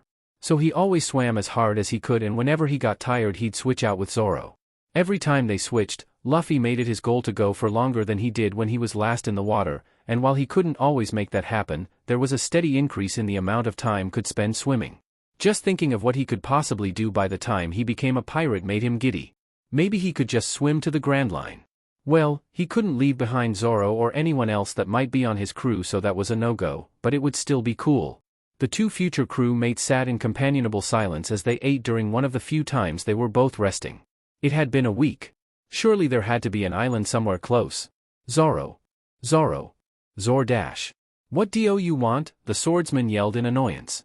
I'm worried, Luffy replied, oblivious to the dirty looks his future first mate was sending him. I want to get to the next island so bad. But every time I look out it's just more water and no islands. Make there be an island, Zoro. Please, he begged. I really did decide to follow the biggest idiot, Zoro thought to himself. Taking a deep breath, he tried to give a calm answer. Luffy, I can't just make an island appear out of thin air, now stop bothering me so I can eat in peace. To be fair, he was already a little irritable about the fact that he forgot to load any alcohol onto the boat before they left, and Luffy's non-stop pestering certainly wasn't helping his mood. Listen, I'm sure Levi knows where he's taking us, so just trust in your friend and next thing you know, we'll be landbound, he compromised. At this, Luffy seemed to perk up. After all, Zoro was right. He just had to trust in his friend. Levi hadn't led him astray so far and he trusted that he wouldn't in the future. The two finished their meals in companionable silence, Zoro shooting a thoughtful look at the other inhabitant of the boat. Ever since their first spar, he couldn't get the sight of that black substance appearing on Luffy's shoulder and knuckles out of his head. Just what exactly was that? He also had a sea monster under his command, and even though he insisted they were friends there had to be more to it than that, right? Who the hell can just be friends with a sea monster? Having already decided he'd ask later about the sea monster part, Zoro could mostly ignore that. However, part of him couldn't help but be curious about the metal that appeared on his future captain's shoulder and fist. Not only did it look like metal, it sure as hell felt like it too. It could have been a devil fruit, but even if there was one that made what Luffy did possible, they were supposed to take away the user's ability to swim and Luffy could certainly swim. Plus, he considered them a myth anyway so that option felt like a long shot. His curiosity getting the better of him, the older boy asked, "Alright Luffy, most of the time I try to stay out of other people's business, but I can't stop thinking about our first spar." Luffy's head perked up as Zoro began and he nodded for him to continue, staying uncharacteristically silent. "When we sparred for the first time, every time I touched you with any of my swords it almost felt like I was trying to cut metal, and then there was the black stuff at the end when you blasted me through several trees and into a rock." He stopped to see if Luffy would say anything, but when he didn't he decided to continue. "At first I thought it might be a devil fruit, but I'm pretty sure those are a myth so that can dash." "Devil fruits are real," Luffy interrupted, fingering his necklace at the question, its purple gemstone resting comfortably against his chest. "What?" Zoro asked incredulously. The straw-hatted teen smirked at the shocked look on his friend's face. "Devil fruits are real," he repeated. "I almost ate one when I was a kid but—" Zoro continued to look at the boy in slight disbelief, still not quite believing him. "But what?" "Secret," Luffy replied with a teasing smile. Ignoring that for the moment, the Verdant continued his questioning. "So, you ate a devil fruit and that's why your skin seems like it's as hard as metal. And is that black stuff part of it too?" "Nope, haven't eaten a devil fruit, I wouldn't be able to swim if I did. Shanks told me that," he stated with a faraway look. He gently unweaved his fingers from his necklace and smiled as if looking back on a happy memory. At this, Zoro was even more confused. If it wasn't a devil fruit, which he just found out were real if his future captain was to be believed, then what the hell was it? Also, why did he feel like he'd heard the name Shanks before? "So? What? It's magic? Were you experimented on?" asked Zoro exasperatedly. What else could it be? Normal human beings couldn't do stuff like that. At least he couldn't do that. Could he? The laughter that burst from Luffy's lips only irritated the Verdant more as he patiently waited for the younger boy's response. After he got his chuckles under control, Luffy answered, and while not the answer Zoro was hoping for, it was enough to satisfy the swordsman, for now. "Sorry Zoro, but for some reason, those guesses were really funny to me," he started, still giggling slightly at the scowling teen. Looking at Zoro, he knew he wasn't going to tell him about Haki yet. Luffy wanted him to figure it out on his own. Not only was he certain Zoro could do it, but he also just wasn't completely sure he could teach it the right way. He was only 16 after all. If the concept were easy to grasp there would surely be more people who knew of it and, consequently, more people who knew how to teach it. However, those people were few and far between and Luffy was not one of them. He could most likely explain what it felt like while he was using it, but explaining how to summon Haki, especially for the first time, was a different story. For all of the training he'd done with armament enhancement and Haki in general over the years, Luffy only really had around 4 months of actual instruction. Plus, most of that time was spent learning to control his conqueror's Haki. It turned out that 7-year-olds didn't learn very quickly, especially when their teacher loved to tease them. With Shanks it was different, he had an understanding of Haki that Luffy just didn't have. The man only had time to give him the bare bones when it came to enhancement, everything else Luffy had just figured out on his own. If he knew as much solid information about Haki as Shanks did, he didn't think he'd have a problem teaching Zoro. But, at the end of the day, he didn't. However, that didn't mean he couldn't start him on the right path. "The reason my skin is so hard and the stuff that appeared on my fist are the same thing, but at the same time, not," stated Luffy, contradictorily. Before Zoro could interrupt, Luffy raised his hand to stop him and started summoning his hardening to his knuckles. Soon enough the familiar feeling came to him, skin shifting from its usual peach color to a dull gray-black. He immediately noticed the drain it was already having on his stamina. Looked like more swimming in his future. A lot more. Also, from what he remembered, Shanks' Haki had looked darker. Weird. Zoro's eyes immediately went to the black substance on Luffy's hand, his question forgotten for the time being. This power is something anyone can learn, Zoro, and I expect you to learn it too. I think you'll need to if you plan on being the world's greatest swordsman, said the straw-hatted boy. The swordsman made to interrupt again, but Luffy stopped him once more. Before you ask, I'm not going to teach it to you. As much as I would like to, I think it'd be better if you figured it out on your own. If by the time we set out for the Grand Line you still want me to, I'll try and teach you. Sound good? If Zoro hadn't already been baffled by the information that he could also use the mysterious power, he certainly would have been baffled at the way Luffy had just spoken. He'd actually sounded smart for once. If I can use whatever it is that this power is. I don't know if I'd want you to help me anyway. I think you're right.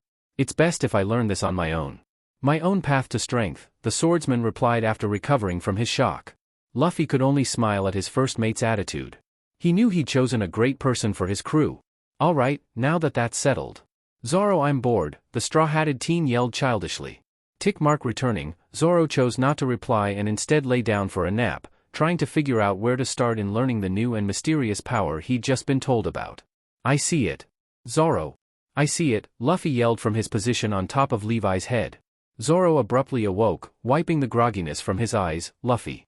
If I open my eyes, all the way, and there isn't an island in front of me, I'll find some way to get past that skin of yours and dash. Shut up and look, interrupted the younger boy. Gosh, I can't wait. Levi. Go faster, the black-haired boy joyously yelled without any regard for the other passenger in the boat. Just as Zoro stood up to look at the island they would be arriving at, Levi bolted forward on his master's command. The verdet's feet almost slid out from under him, however, he was quick enough to use his sword to stabilize himself. What the hell, Luffy? I could have fallen off, he tried to scream through the wind now blowing in his face. Slowly but surely, Zoro was able to make it to the bow of the boat and look ahead, toward the direction they were moving in. Sure enough, quickly coming closer into view was an island with a long curve of beach. Just past the water was a street that seemed to stretch the entire coastline. Looking further was hard at this distance, but from what he could see, it seemed to be the outermost part of a city that began getting denser the further one moved inland. As the party was approaching, Luffy asked Levi to stop. Zoro had warned him of scaring people and that was the last thing he wanted. Alright buddy, I think this is where we part ways for a little while, again, smiled Luffy to his friend. Levi lowered his head so Luffy could step back onto the boat and once he was safely on the vessel, the boy turned to say goodbye. See ya in a little while, buddy, he said tenderly. The sea beast pushed his nose into his master's face, nuzzling him before letting out what sounded like a deep purr and diving to go explore the waters of the East Blue he'd yet to see. Zoro. We might have a problem, Luffy murmured under his breath after a moment of silence, knowing he was about to get in trouble. Zoro looked at his companion with a dangerous glint in his eye. Luffy. We haven't even made it to the island yet. What problem could we possibly have, he deadpanned. Luffy gulped and cautiously replied to his scary-looking friend, I don't think he'll be back for a while. Zoro was dreading asking the question but he had to, how long is a while? However, even as the words left his mouth he realized, in actuality, he hoped it wouldn't be short. He hated to admit it, but he needed time. Time, to sort out his world that had just been turned upside down, not 2 weeks ago. Well, last time I heard him like that he was gone for, the younger boy started, counting on his fingers, you know what? Let's just say it was a while, cause I don't really remember. Luffy bent and threw his hands over his head, expecting Zoro to be angry. The verdet only eyed the boy that would be his future captain. Don't act like you don't know we could probably be off this island in a couple of weeks if we wanted to. You just don't know if I'll stay to wait on your sea monster friend. Realistically, the two could probably earn the money to feed themselves for another journey in a month, at most. They already had the boat, they only needed more supplies. Not having Levi around would certainly slow them down, but they could paddle just fine and he was sure the small vessel was seaworthy enough to make it to the next island. But we've got to wait for him. He's my friend. Plus, we wouldn't know where we are going.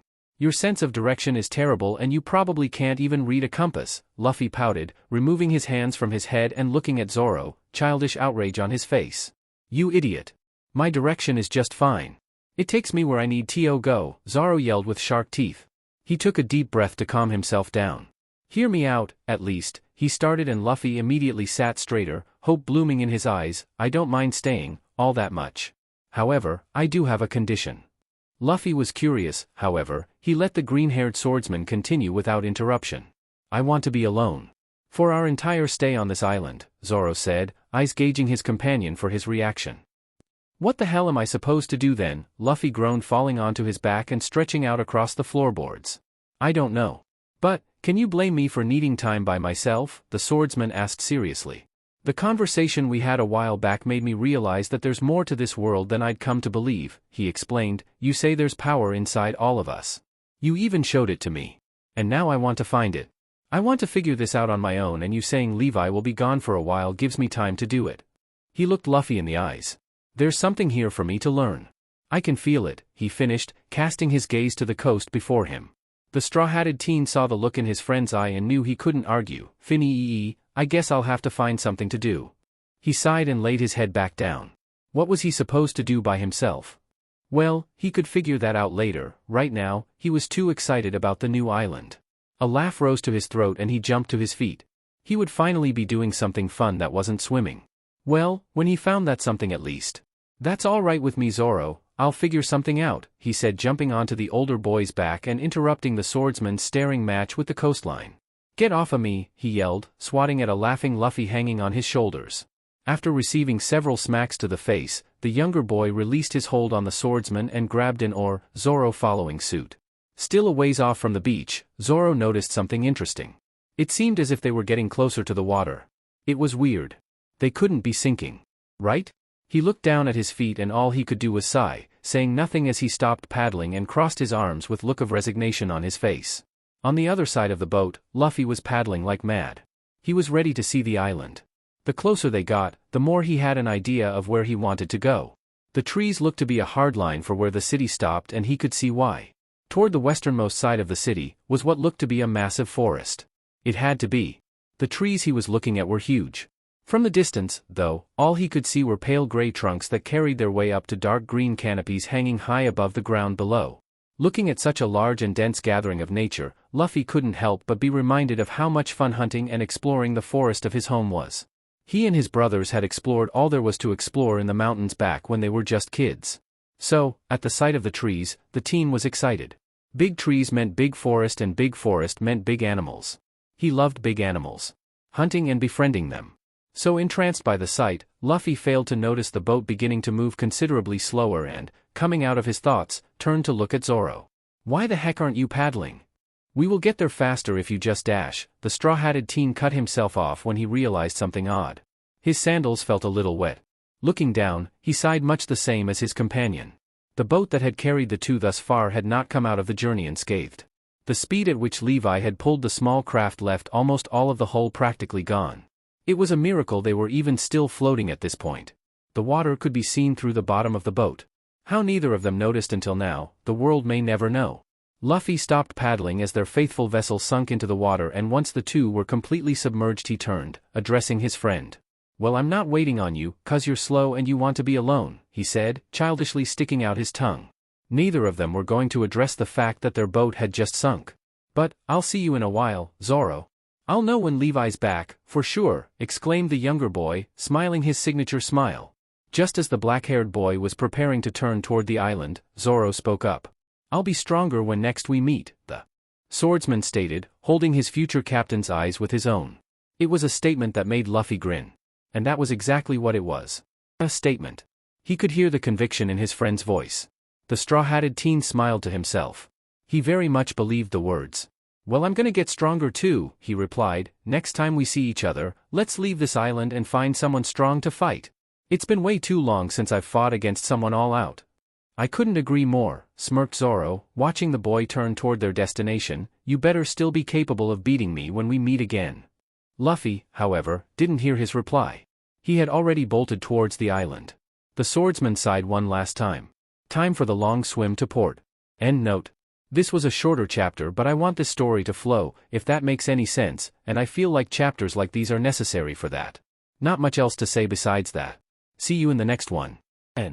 Lots of seeds for the future are planted in the next couple of chapters, so I'm sure you'll have questions. Some of them might be answered soon, others. It might be a while. As always, I hope you guys enjoy it. Chapter 4, Fateful Meetings. Luffy swam like his life depended on it. He wanted to see the forest up close. Plus, he could probably hunt for food once he made it, especially if the forest was as big as it looked from there. He was pretty hungry. The shore quickly came into view and the teen slowed down as he approached. The nice thing about the boat sinking was Luffy and Zoro now had nothing to dock. Plus, they had just finished the last of the food. The only thing either of them had brought, worth keeping, was Zoro's katana. Thinking back on it, Luffy swore he could sometimes hear it, talking to Zoro, but he never figured out if he was just hearing things. If he wasn't, he had a feeling that what was being said was only for the swordsman's ear. Luffy's feet finally found sand and the water became more shallow as he approached the beach. He walked out of the ocean, the waves crashing behind his feet, and the teenager acted like he was doing nothing wrong as he headed toward the throngs of people occupying the street. Because he wasn't. There was nothing wrong with swimming onto an island as far as he was aware. There were many people going about their various activities for the day, from shopping to working, and some just enjoying the coast. Continuing to make his way down the street, he noticed several different stalls selling different colored stones shaped like the moon. Well, the moon sometimes. He thought he remembered Makino calling it a waning crescent back when he was her student. Luffy looked on those memories fondly. He wasn't the best at learning, but Makino had always been patient with him. As he passed yet another stall selling the stones, he curiously eyed one of them and couldn't help but wonder what they were all about. Finding himself too curious after passing stall number he couldn't even count, the boy approached one of the women selling the, apparently popular, moon-shaped rocks. "Excuse me, miss," said Luffy, getting the stall owner's attention. Yes, young man. "Is there something you see that interests you?" she asked in a grandmotherly tone, gesturing to the wares that were being sold. "I was actually curious about these," he replied, picking up one of the moon-shaped rocks and examining it. There was nothing really special about it. Just some porous stone carved into a curious shape. "Well, you see, that shape you're holding in your hand is actually the shape of the city," the old stall owner answered. Her words surprised Luffy. Why would someone want to make a city in the shape of the moon? Well, the moon sometimes. When he thought about it though, it was actually kind of cool. The woman turned and looked toward the large trees behind her. "It was by no one's choice that our city takes this shape. All of the land that could be used for building has been taken up. The trees you see in the distance have proved to be infallible for any who have tried. They are what make the city take the shape it does."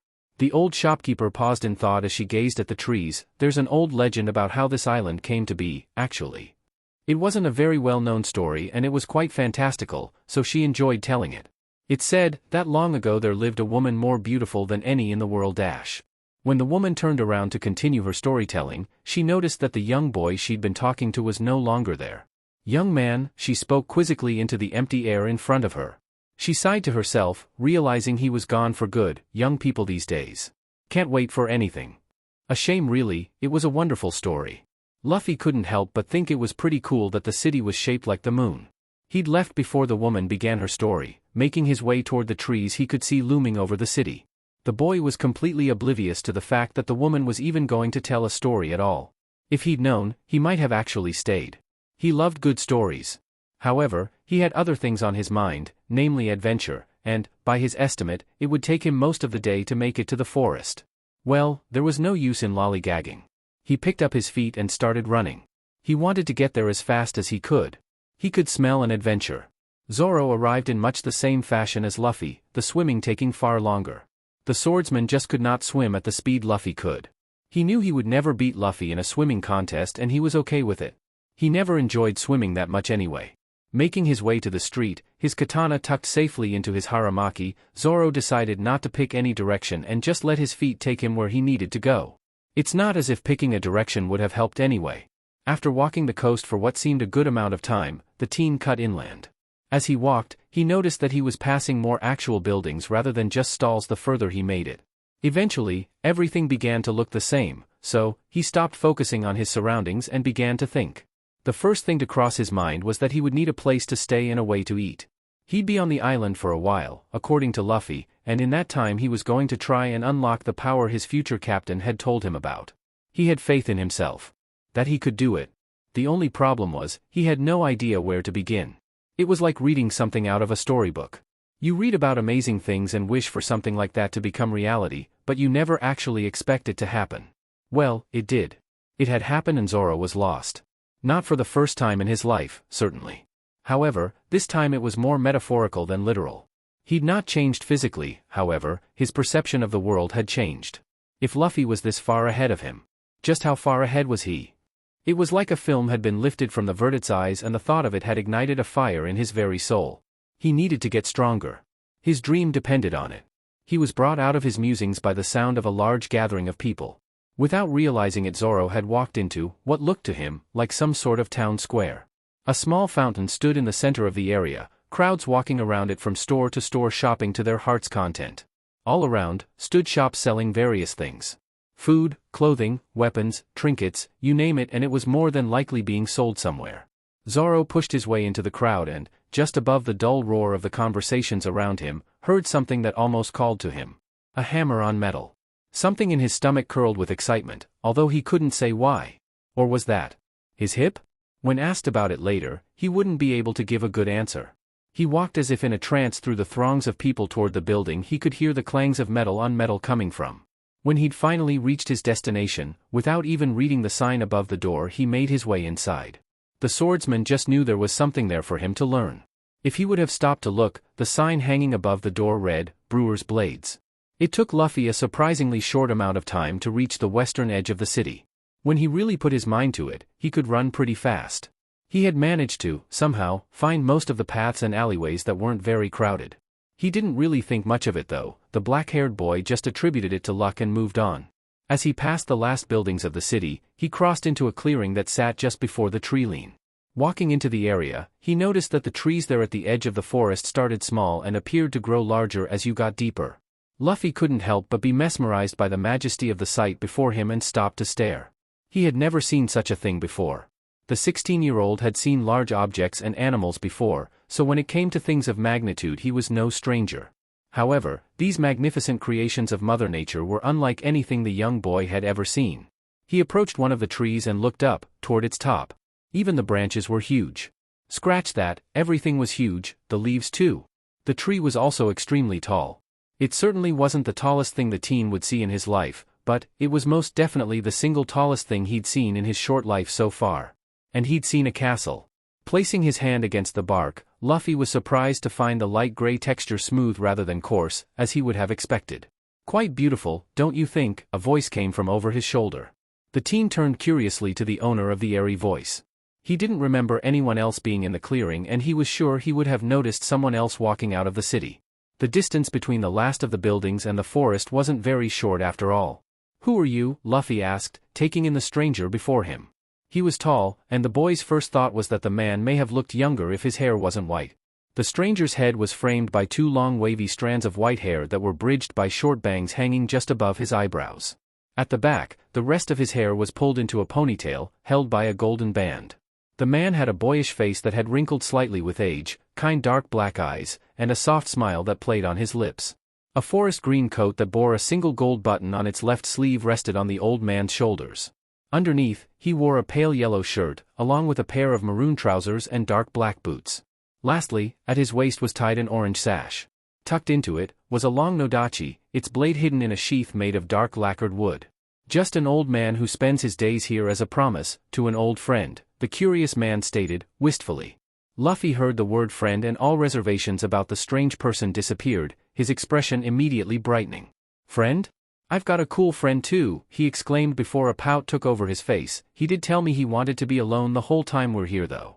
Your friend has left you alone? The older man asked, frowning curiously. The straw-hatted teen thought about the question for a moment. Yeah. But it was kind of my fault. I told him some stuff that changed some stuff and then he said he needed time to think about it, so. Yeah. Definitely my fault, he answered with a laughing smile. Zoro was just so interesting to him. He especially liked the way he used 3 swords.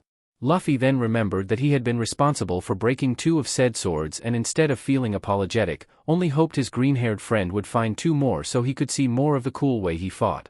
He loved watching people fight. When he was young, it was a way Makino had helped him learn. He thought that was a good thing. Otherwise, he could have ended up really dumb.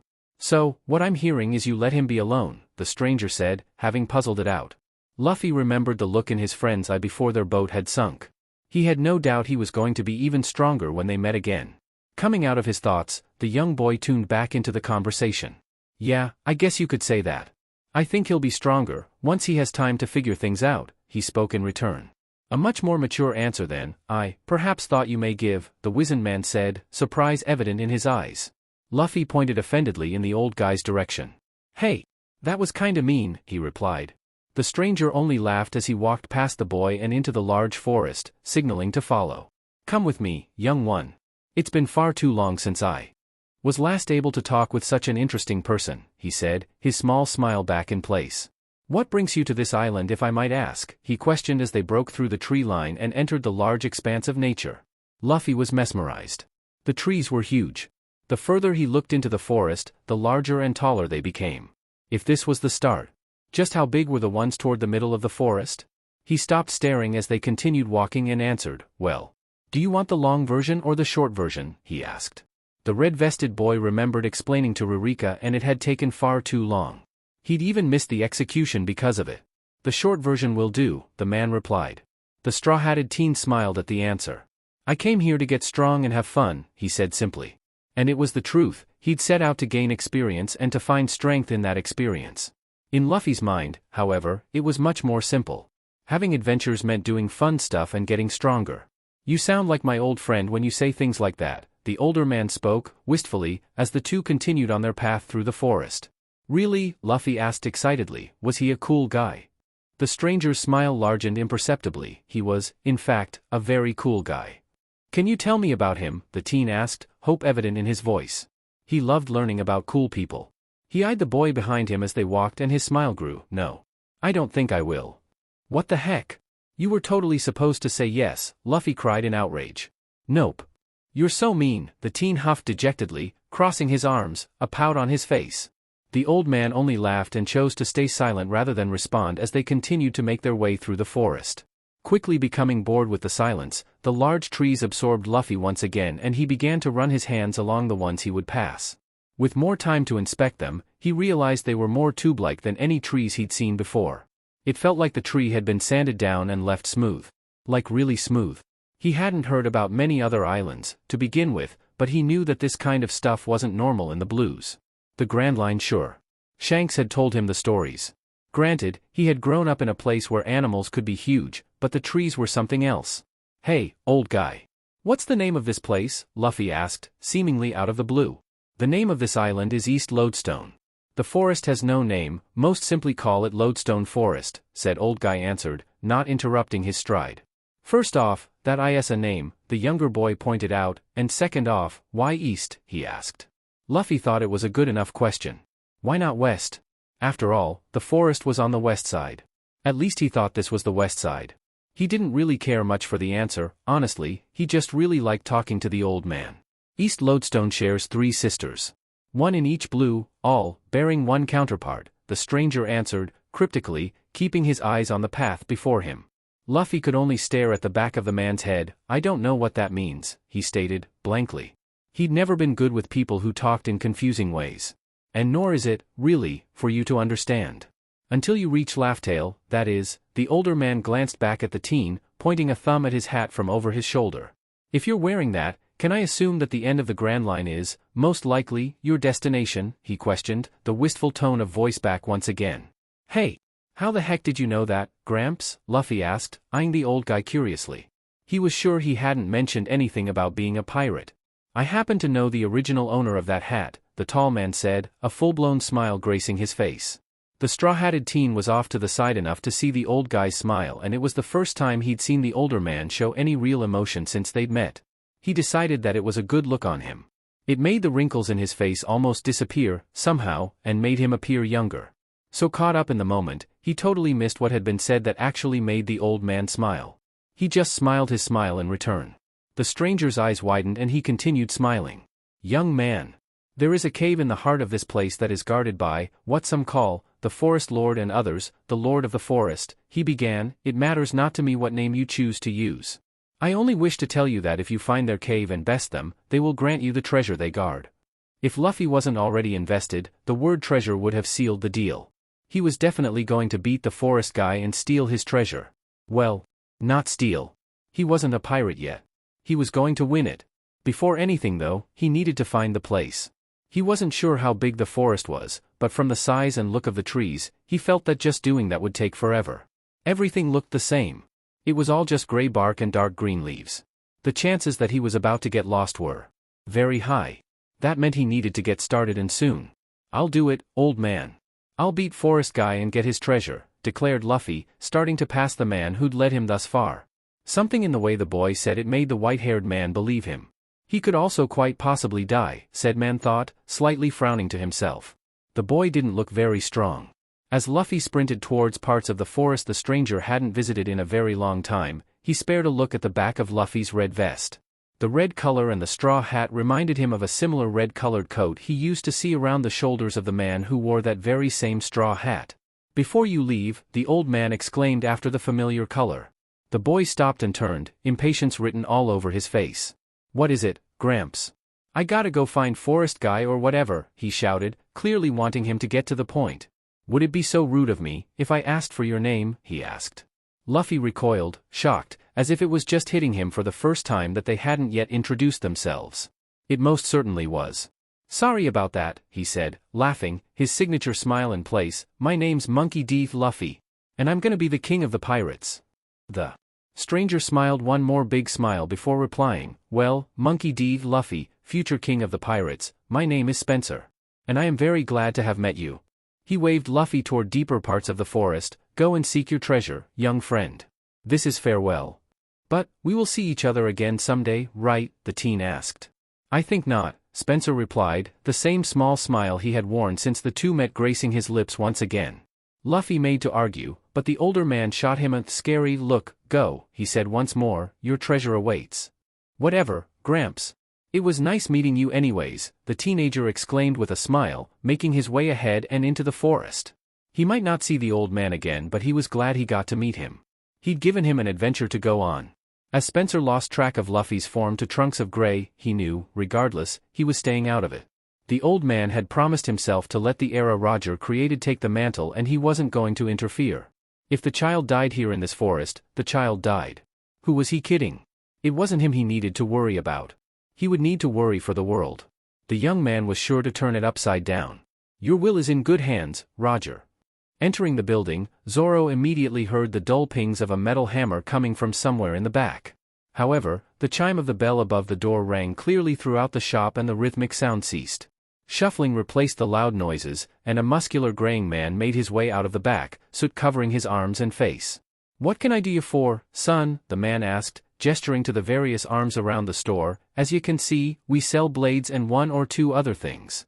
The man walked to a counter where a register sat and gestured for Zoro to approach. The green-haired teenager acquiesced and began to walk toward the counter the store owner now stood behind. His eyes scanned his surroundings as he made his way through the shop.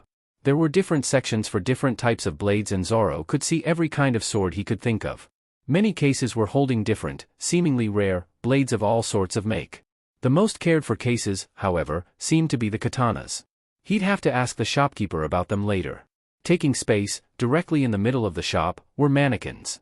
As far as the swordsman could tell, they were only there to show off the few sets of armor being sold. Zoro walked around them as he approached and was, finally, able to get a good look at the man he was talking to. Well, his top half. However, it was more than enough to look at. The older man in front of the verdant was a mountain of muscle. The blacksmith stood, at the least, a foot taller than the younger boy and bore arms as large as his head.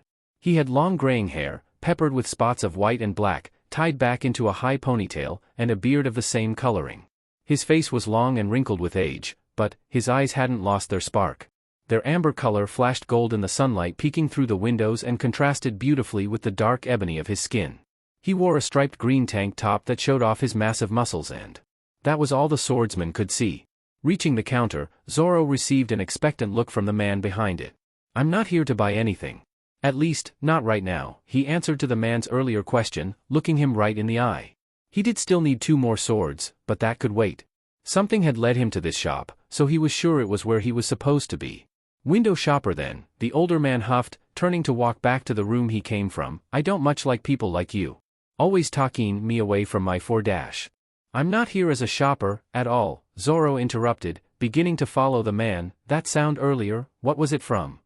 The subject changed threw the older man off, but he recovered quickly. "You mean the forgin I was doin'?" he asked, curiously. He chose to forget the rude interruption. It wasn't often someone came in to ask about blacksmithing. "Forging?" Zoro asked, eyes narrowing in excitement.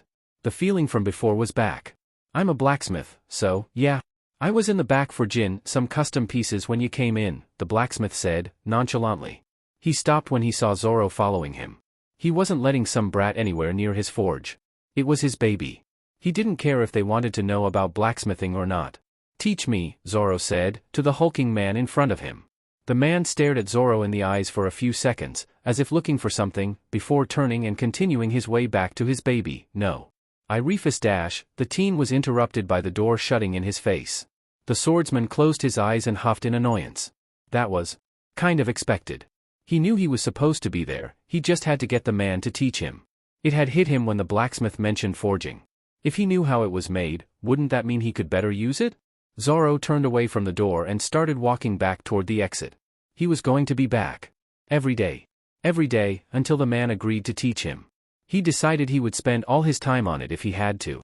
He didn't know how learning to forge a sword would help him in unlocking the power he was looking for, but he didn't think much on it. Luffy would definitely be mad that he wasn't actually spending his time alone, but he knew this would make him stronger. Therefore, he would pursue it. Pacing is kind of weird for me to plan out. I want things to move quickly so we can get to canon, but I don't want to just gloss over stuff, so I'm trying to take my time. I mentioned that I enjoy reading about growth. That being said, I also like reading about Luffy smacking down on people. Hopefully, I manage to get the give and take down. If not, well, I guess you're just gonna have to deal with it. Here's chapter enjoy.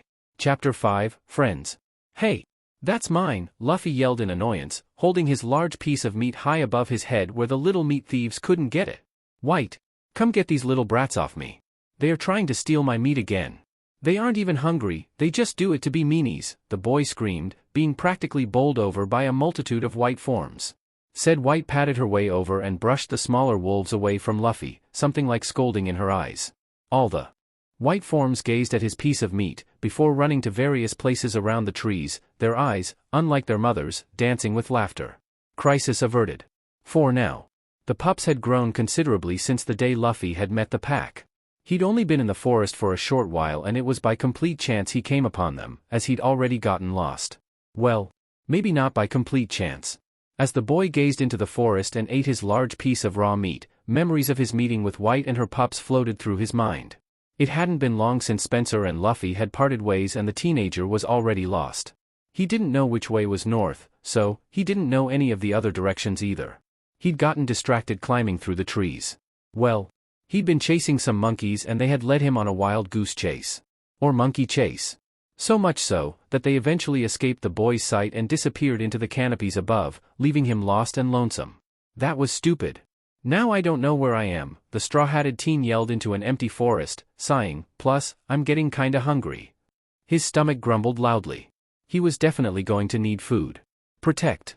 Luffy gasped, grabbing his head in unexpected pain. That word. It wasn't even really a word, more like an instinct. Yeah. It sounded right to the boy.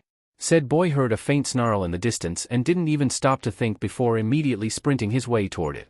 It didn't take him very much time to reach the location of the noise. As he looked into the small clearing where the sounds were coming from, Luffy immediately noticed a large white wolf that appeared to be standing over a litter of pups. It was baring its fangs at a gray-colored bear, 3 times its size. The bear had various bleeding bite marks and scratches littering its body. Luffy wasted no time. He sprinted his way into the area at seeing the large bear getting ready to lunge at the wolf. With little time to act, he pushed his right foot off the ground in the middle of his sprint and jumped toward the gray beast. In what would seem like an instant to most, Luffy's, now enhanced, knee smashed into the side of the monstrous bear's head. The impact caused the animal's skull to recoil and a crack was heard throughout the clearing. The force with which Luffy had propelled himself continued to drive the appendage further into the side of the bear's skull. Soon enough, the beast's head began to give way and its skull was crushed, as Luffy rode it to the ground. The boy gingerly stood from his place on top of the dead animal. Dinner. The bear was huge and he was really hungry. Although, it was getting dark. It was hard to eat in the dark and he couldn't get any wood for a fire. He'd tried to cut down one of the trees with his haki but it had just bounced off. Why had no one told him you couldn't cut the trees down? Now that the wolf pack was safe, Luffy began to ponder. He'd gone fast. Like really fast. The boy smiled to himself. He'd already gotten stronger since leaving home. All that sparring with Zoro had actually helped. He had just been doing it because it was fun. The teen looked to where the growling was coming from earlier and noticed that the large white wolf, still standing guard over her children, had various spots of red staining her snow-colored fur. "Hey, you alright?" Luffy asked the she-wolf. He assumed it was a she. Who else could be the mother of the pups under her? The wolf pointed her nose in the direction of the dead bear and the teen immediately understood. "You're a fiery one, aren't ya?" he asked, laughing. The wolf had obviously gotten her licks in. She only gave a blank stare and it just made the boy laugh more. With the large animal now looking right at him, Luffy noticed that her eyes were completely black, as were her pups. He thought that was kind of weird. Cool. But weird. The wolf then pointed her nose to the bear again and, much to the black-haired boy's chagrin, he understood that too. She wanted him to share. "Fini. I'll share, I guess. I should probably do some sharing before I become a pirate because, after that, I'm not sharing with anybody," Luffy said to the large white wolf in front of him. The she-wolf began to pad her way toward him, her little pups following closely behind. As she approached, the wolf brought her muzzle to Luffy's face and gave it a lick. Yeah, I guess we can be friends," he smiled, pulling away from the large animal, "but if you're gonna be my friend, you need a name." The boy eyed the white wolf and all of her identical pups, a simple name popping into his head: "You're white." The large wolf practically tackled the young boy and began to lick his face once again, much more aggressively this time. Her young pups weren't far behind, beginning to climb all over his prone form. I get it. That tickles," Luffy laughed, succumbing to the attacks of his new friends. Once the group of wolves had halted their assault, they began to make their way toward the bear on the ground. It was feeding time. "Hey, White?" the black-haired boy asked, getting up from the forest floor. The wolf turned, looking at Luffy expectantly. "Can I hang out with you guys for a little while?" "My friend Dash," the boy was interrupted by the wolf approaching and putting her face next to Luffy's, nuzzling him in confirmation. "Thanks, White," he laughed and hugged her neck. The two then walked together toward where their next meal was as friends. Who knows, maybe she could even help him find the cave. Luffy was brought out of his musings by his teeth hitting bone. He tossed his bear meat stick into the forest and got up from his place against one of the forest's many large trees. "White, how much further, till we reach the cave?" the boy asked, looking at his companion. She was currently resting against another tree, curled around her pups. Night had fallen and they were getting ready to rest. It had been a long day of traveling and hunting. The she-wolf raised her head from her position on the ground and looked at Luffy as if answering his question. "We're almost there?" he asked, excitedly jumping in the air. The wolf continued to look at Luffy, confirming her answer, then wrinkled her nose and pointed her muzzle in, what would seem to most, another random direction in the forest. "I do not stink that bad," Luffy argued in protest, sniffing himself. Never mind. He needed a bath and he needed one now. He grimaced. It was a miracle he hadn't smelt himself sooner. His nose actually kind of hurt. Wait. Could he smell better? Now that he thought about it, as he looked around the forest, he thought he could see a little better too. Not further, well, not enough to notice, but just sharper, he guessed. He wondered if his other senses had been trained a little bit too. That would be so cool. The she-wolf only turned away, disagreement evident in her eyes, and laid her head back amongst her children. "Fini. I'll go find the pond and take a stupid bath," the boy huffed, ending the one-sided conversation. Well, most would think it was one-sided. Luffy would just tell them they weren't listening. He turned and began to walk toward where the animal had pointed. The wolves had been leading him around the forest for what the boy thought was almost a month. He stayed with them after their fateful meeting and, in that time, he had done everything with them, ate, slept, hunted, etc. If the wolves did it, more than likely, Luffy was doing it too. In the teen's mind, he was just hanging out with his friends. Of course, there was also an added benefit. White did in fact happen to know where the cave he was looking for was. He had asked her about it the same day they'd started traveling together. The one thing wolves didn't do that Luffy desperately needed to, according to White, was bathe. He was starting to stink. Like bad. The wolf pups, who were not so small anymore, were starting to keep their distance from him. When they weren't trying to steal his food, of course. The straw-hatted boy continued to make his way through the forest until he came upon a small body of water, a little waterfall standing at its opposite edge. Green grass, blue water, a waterfall. What more could he ask for? It was the perfect place for a bath. Without even thinking about it, Luffy sprinted his way to the edge of the water and cannonballed his way in, clothes, hat, and all. A large splash echoed through the area, as soon as the boy's body hit liquid. The warm temperature brought a content smile to his face as he rose from the depths and broke the surface. "This feels amazing," Luffy sighed, taking a look at the small waterfall in front of him. He swam forward and found the water rather shallow below the moving liquid. The boy looked around the area, before stripping out of his clothing, and began to wash the items under the light pressure of the water streaming into the small pond. Makino had taught him how to wash stuff, so he liked to think he was pretty good at it. He didn't have any soap, but the pressure from the waterfall would, probably, be enough to rid the items of their stench. A yawn broke through Luffy's lips. He was getting a little sleepy. He glanced at the warm water below him and couldn't help but think that it felt like a great place for a nap. The water would be like a nice warm blanket. Yeah. He was definitely taking a nap. With his mind made up, Luffy sat stark naked, excluding his hat and necklace, under the waterfall washing his clothes in quiet contentment. The boy wasn't shy about any sort of nakedness. Let's be honest, there wasn't a shy bone in his entire body. So, when he heard a startled scream from the land behind him, he immediately turned around, searching for the source. The screaming only grew louder as his naked front faced the shore. Zoro took a runner's stance with his legs and bent at the hip, eyes at his feet. He laid a hand on Wado Ikemanji and grasped it tightly, but not too tightly. With his eyes peering forward, a straw dummy standing in front of him, the swordsman's image flashed. In a split second, he was behind the dummy, slowly sliding his single-sided blade into its white sheath. A small click was the only sound made, as the tsuba connected with the saya. The verdict stood from his bent position and turned, satisfied by what he saw. There was no cut anywhere on the dummy, even though he had used the sharp side of his katana. "You didn't even cut it," came Saul's voice, an unimpressed look in his eye. The older man would often come out to watch Zoro train and it just happened to be one of those times. Zoro smirked at the blacksmith. "That's the point, old man," he replied, resting his hand on Wado's hilt. "This katana will only cut what I want it to, nothing more and nothing less." "Whatever, brat," Saul said, eyes still hanging on to his unimpressed look. "And where do you get off calling me, old man? I gave you a place to eat, sleep, and work. So show some respect to your elders," the man yelled, crossing his arms and heading back to his forge. He'd had enough of watching the brat not cut anything. As the door closed behind Saul, Zoro continued to stand in the small yard behind the shop. He'd been going there to practice every day since the old blacksmith had let him start working. It had taken a lot of convincing, but the younger boy eventually managed to get the dark-skinned man to hire him as a pack mule. In the beginning, Saul had absolutely refused the verdict every time the boy had come to the shop, which happened to be every day. But Zoro had been adamant, and after a week of non-stop pestering, Saul finally cracked. Now, he worked every day doing various things around the shop. He did do other things, but Zoro's main job was moving the large mounds of metal Saul often purchased out back and breaking them apart. The team didn't mind the work. The heavy metals made for a good workout, and he was always looking to get stronger. Be it getting stronger physically or in other ways, it was all the same to the swordsman. Strength was strength. Immediately after he was hired, Zoro asked Saul if he meant to teach him forging.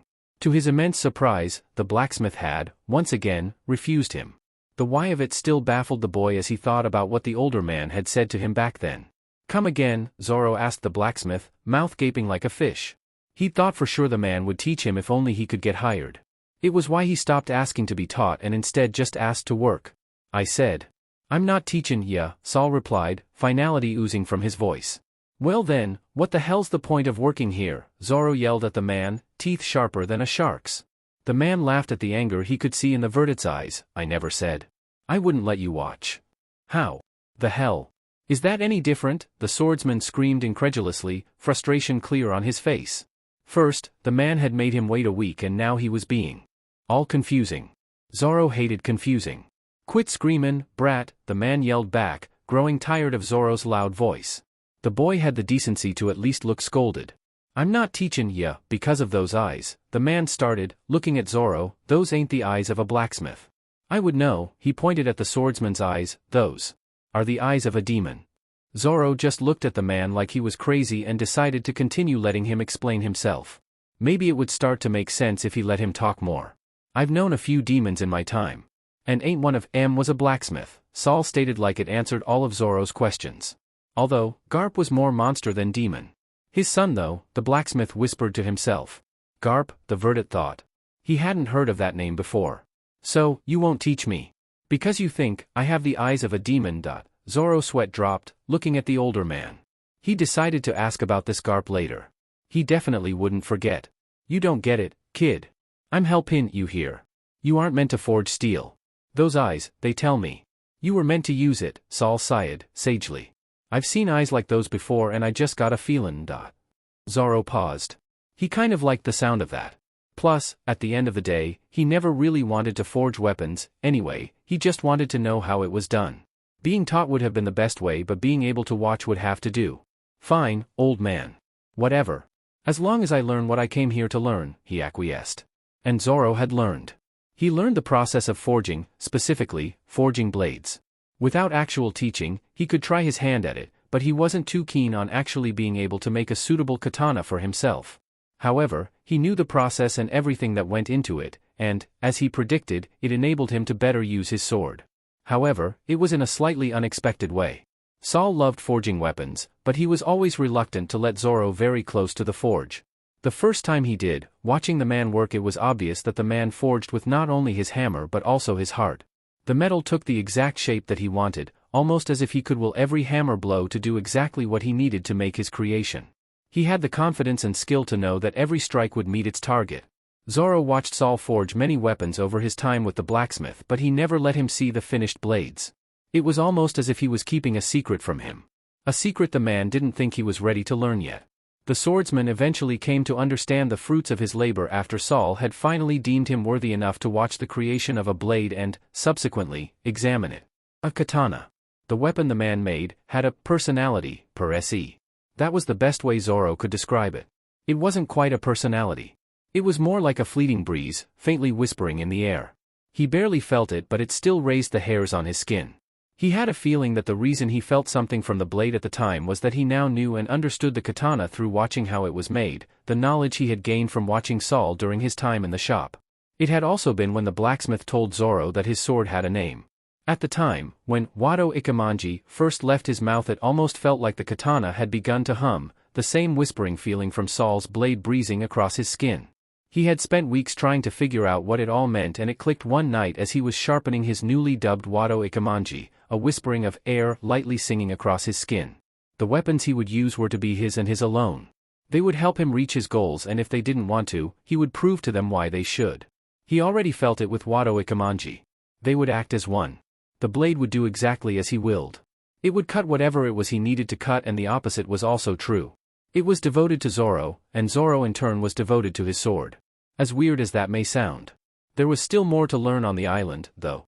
The Verdant just knew it. He didn't know if Saul would be the one to lead him there, or if he would find the knowledge on his own, but Zoro was excited regardless. He was already stronger than he was before. How much stronger could he get before he left? And how strong was his friend already? He was excited just thinking about it. Pervert, the girl yelled from the shore of the small pond, shielding her eyes and running behind a nearby tree. What the hell are you doing naked in the forest? You idiot. She sounded like she was blushing. You're the one peeping on me, Luffy yelled back, indignantly. The girl had just walked up and screamed. Who the hell did that? He was only trying to take a bath. He just didn't want his nose to hurt anymore. I was not peeping. I just happened to stumble on this place while. She paused before she could finish her thought. You know what? It doesn't matter. Just put some DMN clothes on. They're wet, so I can't, Luffy exclaimed, crossing his arms and closing his eyes. He was gonna stand his ground. Besides, what did it matter? It was just skin. Nothing weird about skin. There was a pause in the air. So, just put them on anyways, the girl responded as if it was the most obvious thing in the world, her voice drastically dropping in volume. Luffy held his position unflinchingly. I refuse, he stated in reply. He was going to get clean. Plus, the water felt great. He wanted to relax for a while longer before heading back to the wolves, and that nap sounded really good right now. What the hell? Why? The unknown girl questioned, volume increasing once again. Cause? I don't wanna, Luffy yelled in return. And he really didn't. The girl could join if she wanted to, though. He wouldn't mind that. He used to share a bath with his brothers all the time. You know what, that wasn't a bad idea. Hey, why don't we just share it, offered the straw-hatted boy. What? The girl screeched. He laughed at the funny noise the girl had made. You obviously came here for a bath. And to peep. Why don't we just share it? You can peep all you want, the black-haired boy joked, his smile gracing his face. Makino had taught him about all that stuff. It had been pretty embarrassing at the time. Right now, though, it didn't really interest him, that was later. Stuff. Though, he didn't get why she screeched like that. He thought everyone knew about it. We are not sharing, she abruptly stopped, unless. Her head flashed around the tree, berry symbols in her eyes. You pay me 50,000 berries a second to be in the same bath as me. Luffy's eyes snapped open. Wasn't that like a lot? He noticed that the girl had shoulder-length orange hair and her eyes had berry symbols in them. He thought she was pretty, even with the weird eyes. Cool. But weird. Before he could examine her further, however, her words registered. I don't have any money, the boy replied, sweat dropping. The orange-haired girl's eyes immediately went back to normal as she ducked back behind the tree and Luffy thought he saw a flash of brown. Well then, no deal, bucko. Either put some clothes on or leave, she yelled. There was another pause before the boy spoke again. I refuse, Luffy repeated. There was no way he was going to let a peeper drive him away from his relaxing time. Plus, he was here first. You're impossible, the girl huffed in annoyance. The screaming match paused again and there was quiet in the area for a moment. It was longer this time. The girl was more than likely thinking over his offer. Fini. But, only if you promise not to look, she said eventually, breaking the silence. Luffy laughed at the irony in her words. It's me, who should be worried about someone peeping. I was not peeping, she continued to yell back incessantly. Don't believe you, replied the black-haired boy, sticking out his tongue. He turned and grabbed his clothes from their place under the small waterfall, laying them out to dry along with his hat. Once he was finished he closed his eyes, turning back toward the girl's direction and submerging his body up to his waist. You can come out now. My eyes are closed, I promise. There was another pause. The girl was probably gathering her courage. If you look, you're gonna owe me some serious money, she said, peeking around the edge of the tree. Luffy only laughed at her words. Whatever. Just come on in. The water feels great. The black-haired boy heard some shuffling and the rustling of clothes, then, a splash. Ah! You were right, this does feel nice, the girl sighed, head breaking the pond surface. I know, right? Luffy exclaimed, beginning to float on his back, eyes still closed as promised. Being who he was, he didn't realize he was definitely showing his bits. Well, he did, he just didn't really care. Can you not do that? The girl asked, something like embarrassment in her voice. Luffy sighed in relaxation. If you don't want to see, don't look, he began to giggle, but, I know you wanna, you peeper. I was not peeping, the girl argued. Was too. Was not. Was too. She huffed and Luffy heard her swim further away from him. What's your name, anyways? He asked, in the direction of the retreating noise. Why do you need to know my name? We'll probably never see each other again. She found a spot further away from Luffy and glanced at the boy's closed eyes, beginning to make her way down before she caught herself and turned away, a slight blush rising to her cheeks. Well, I'll never see you again. What the heck? You don't want to be friends? Luffy asked as he began lazily paddling his way around the pond, instinctively avoiding the girl. Getting too close might just get him killed. Why would you even ask that? She questioned. He continued to float on his back, his muscles starting to feel as if they were melting. Why not? You already know me pretty well, he giggled. The boy's eyes were beginning to grow heavy, even in their closed state, and his paddling was starting to slow. He felt real good. The water's temperature was just right. The girl's voice mixing with the waterfall was kinda nice to listen to. It was all just so relaxing. Also, he yawned, I like making new friends. And I like to think that's a pretty good reason. Well, I think that's stupid, the unnamed girl said, a frown in her voice. Well, why do you think it's stupid? Luffy asked, curiously. He was too tired to get mad that she had, in a way, called him stupid. Because I can't trust you. Being friends is all about trust, she began. You say you like making friends, but that doesn't make me trust you. Luffy's mind was getting foggier by the second. So until you can trust me, we can't be friends, he asked. The girl could do whatever she wanted. She wasn't gonna hurt him. He just had a feeling. He didn't have anything to say about all this trust business right now. He'd figure it out when he woke up. That's exactly right, the girl stated and then paused for a moment, but that doesn't mean we can't team up.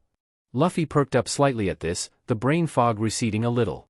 Team up? He asked, curiously, sleep still obviously on his voice. Yeah, you know. You help me I help you, the girl stated, simply. Isn't that what friends do? Luffy asked, still floating carelessly in the water. The girl was confusing him and it was just making him more tired. Yes, but friends expect nothing in return for helping each other. I, on the other hand, want at least 90% of whatever it is you help me find, she answered, sounding very haughty about it. 90%? Luffy questioned. Wasn't that almost all of it? Plus, he didn't even know what it was she was looking for. Yeah, 90 to me and 10 to you. Seems pretty fair to me, she said, in an, almost, genuine tone. To be fair, Luffy would have usually said yes to something like this, however, he was on an adventure already. Plus, the old man had wanted him to get the treasure, so he didn't want to share it.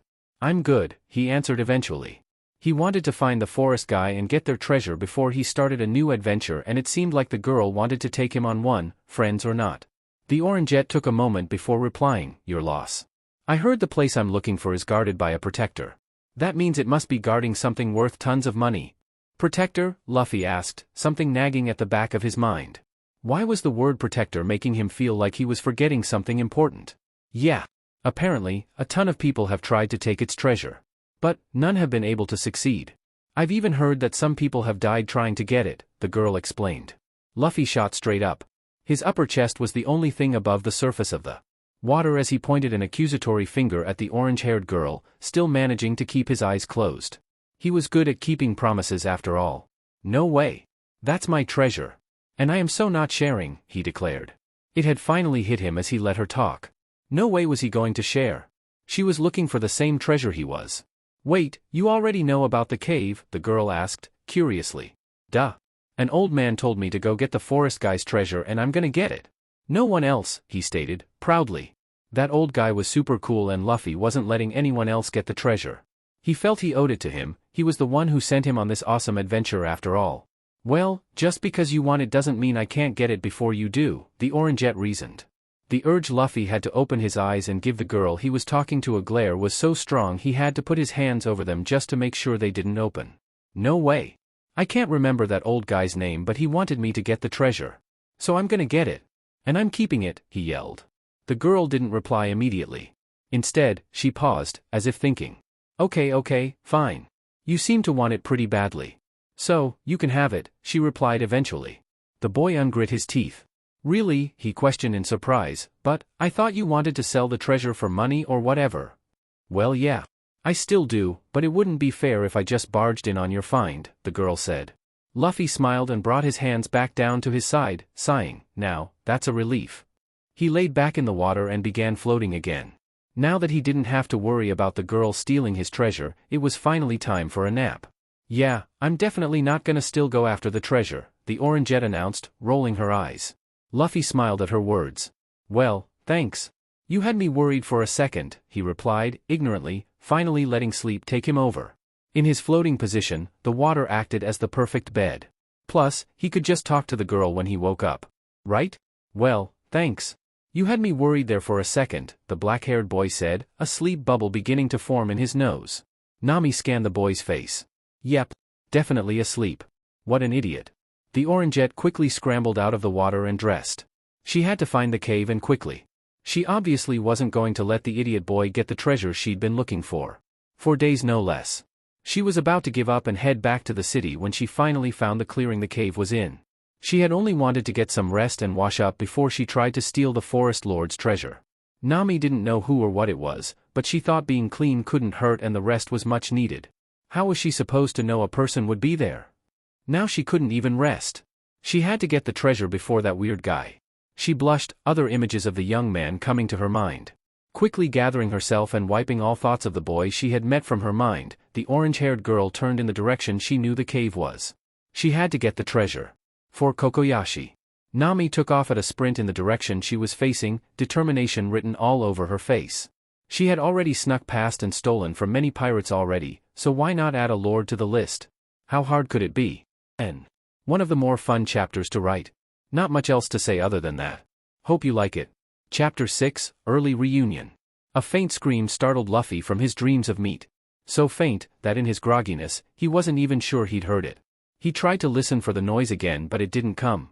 He looked around the clearing and couldn't help but feel that something was missing.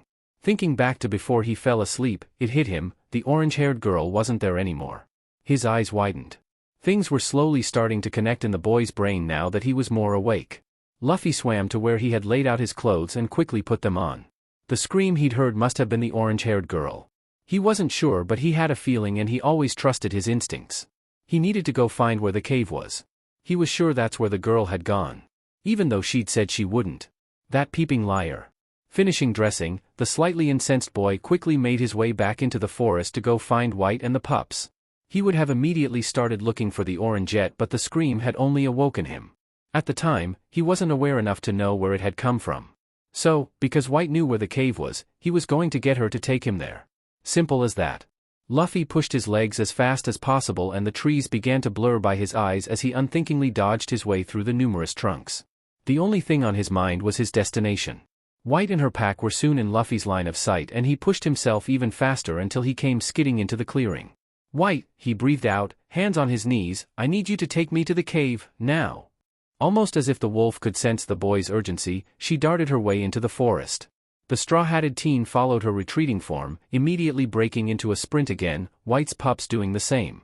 The black-haired boy and the younger wolves caught up to the she-wolf quickly and the group ran together as what they were, a pack. Zoro glanced around the little spring and sighed in contentment.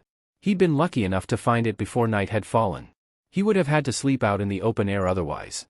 Now, he had a nice hot spring to lay back and get some shut-eye in. The young man sat in a small pool of water that stopped just below his pec muscles. Steam rose from the liquid like a smoking volcano, a testament to its heat.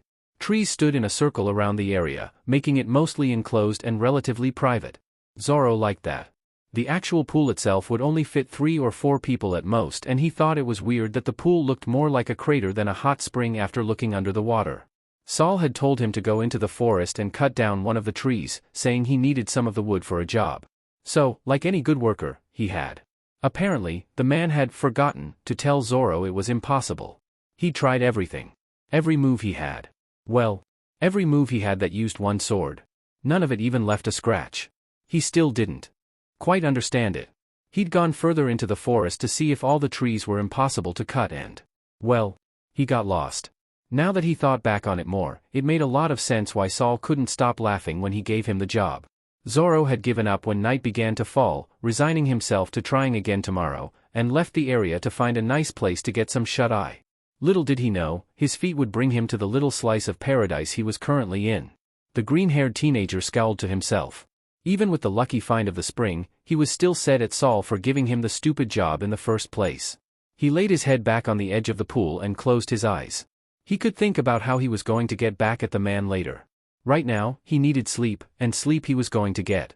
Quiet spread throughout the area and Zoro slowly began to fall into the realm of Morpheus. Just as he would have lost himself to the clutches of the Sandman, however, a scream pierced through the air. Adrenaline shot through the swordsman and his tiredness was washed away in a wave of fight-or-flight instincts. Well, in his case, fight instincts. The Verdant looked in the direction of the scream before jumping out of the hot water and dressing. He grabbed Wado Ikemanji and tucked it into his haramaki, bolting into the forest toward the call of distress. The sound was close enough for him to know which direction it was in, so it couldn't be far. He weaved between the trees, going as fast as he could, and soon enough Zoro had arrived at his destination. However, he wasn't prepared for what awaited him there. A massive clearing, looking almost like a battlefield with the amount of debris around, stood in front of a huge dome-like cave. It was, more specifically, a half-sphere. Like the moon cut in half. In actuality, that couldn't have been a more apt description. Its material seemed to glow in the moonlight, making it seem like there was a real moon buried in the ground, down to the craters and everything. Zoro had never seen anything like it. To add to the surrealness further, in the mouth of the cave stood a black wolf. A massive black wolf. Massive was almost an understatement. The boy paled. Zoro didn't know for sure, with the distance, but he thought he might be about as big as one of its fangs. For the second time in recent memory, the swordsman was at a loss. Stuff like what he was seeing just wasn't supposed to be real. First, he had to deal with the craziness Luffy had unleashed upon him, and now there were building-sized wolves. What was next? Islands in the sky.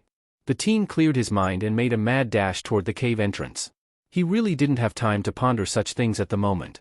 Even in his wariness, there was a part of Zoro that was excited.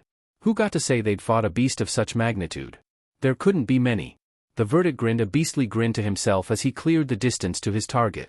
Coming closer to the mouth of the cave, Zoro could finally see where the scream that had brought him there had come from. An orange-haired girl in dark brown khaki shorts and a matching button-up top sat just beneath the massive black beast, cowering in utter fear. "Stay away," the girl screamed as she tried to scramble backward toward some semblance of safety. The beast was even more fearsome up close. Midnight black fur spread across its whole body and its eyes were a milky white with no pupils, but Zoro had a feeling that it could see just fine. Also, his first assumption was correct, if not an understatement. Its fangs were definitely the size of him. Some even twice that. How the hell am I even supposed to kill this thing? Zoro gulped, drawing his sword. It was one thing to be excited from afar, but seeing the monster up close was a different story. He didn't really have a choice now though, he wasn't just gonna let the girl die. Zoro burst forward just as the massive maw of the wolf went to swallow the girl. The swordsman dove from the wolf's side and managed to grab a hold of the orangette, tossing her out of harm's way. However, the same could not be said for him. In saving the girl, he'd put himself in a very precarious position. The boy thought a mile a minute as the jaws of the beast began to close around its unintended target. When its teeth had come close enough to closing, Zoro stabbed Wado Ikemanji into the roof of the wolf's mouth with all the strength he had. The blade didn't pierce very far but it seemed to be enough, the massive wolf recoiling and lifting its head to howl in pain. Zoro took the chance he'd made and rolled out of the jaws of death. Literally. He immediately rose back to his feet, sprinting toward the orange-haired girl he had saved. "Get off your butt and run," he yelled at the shell-shocked orangette. The swordsman almost completely tackled her but she had at least started to get up. He grabbed the girl's arm and led her toward the tree line, not even looking back to see if the wolf was chasing them. He was coming back after all. He still wanted to fight the thing. The two ran as if their lives depended on it and, soon, they reached the forest. "Keep running and get the hell out of here. Or don't. I don't really care, but don't expect me to save you a second time," said Zoro, turning back in the wolf's direction. "That's just plain rude. You didn't even ask if I was okay," the orange-haired girl replied indignantly. Zoro turned back and gave her a glance. He didn't know why, but he had a feeling the girl was the type that would give him a headache if he hung around her too long. "I'm gonna go fight that thing," the swordsman stated, ignoring everything the girl said. He turned back toward the wolf who, surprisingly, hadn't moved from the mouth of the cave. Weird. It almost looked like it was guarding something. Well, he could find out when he beat it. He made to move back out into the clearing but was interrupted. "You idiot. You're gonna die if you go back out there," the girl screamed at the green-haired boy. She huffed and looked to the sky as if to ask, "Why me? What is up with all the idiots recently?" "Thanks for worrying, but you shouldn't.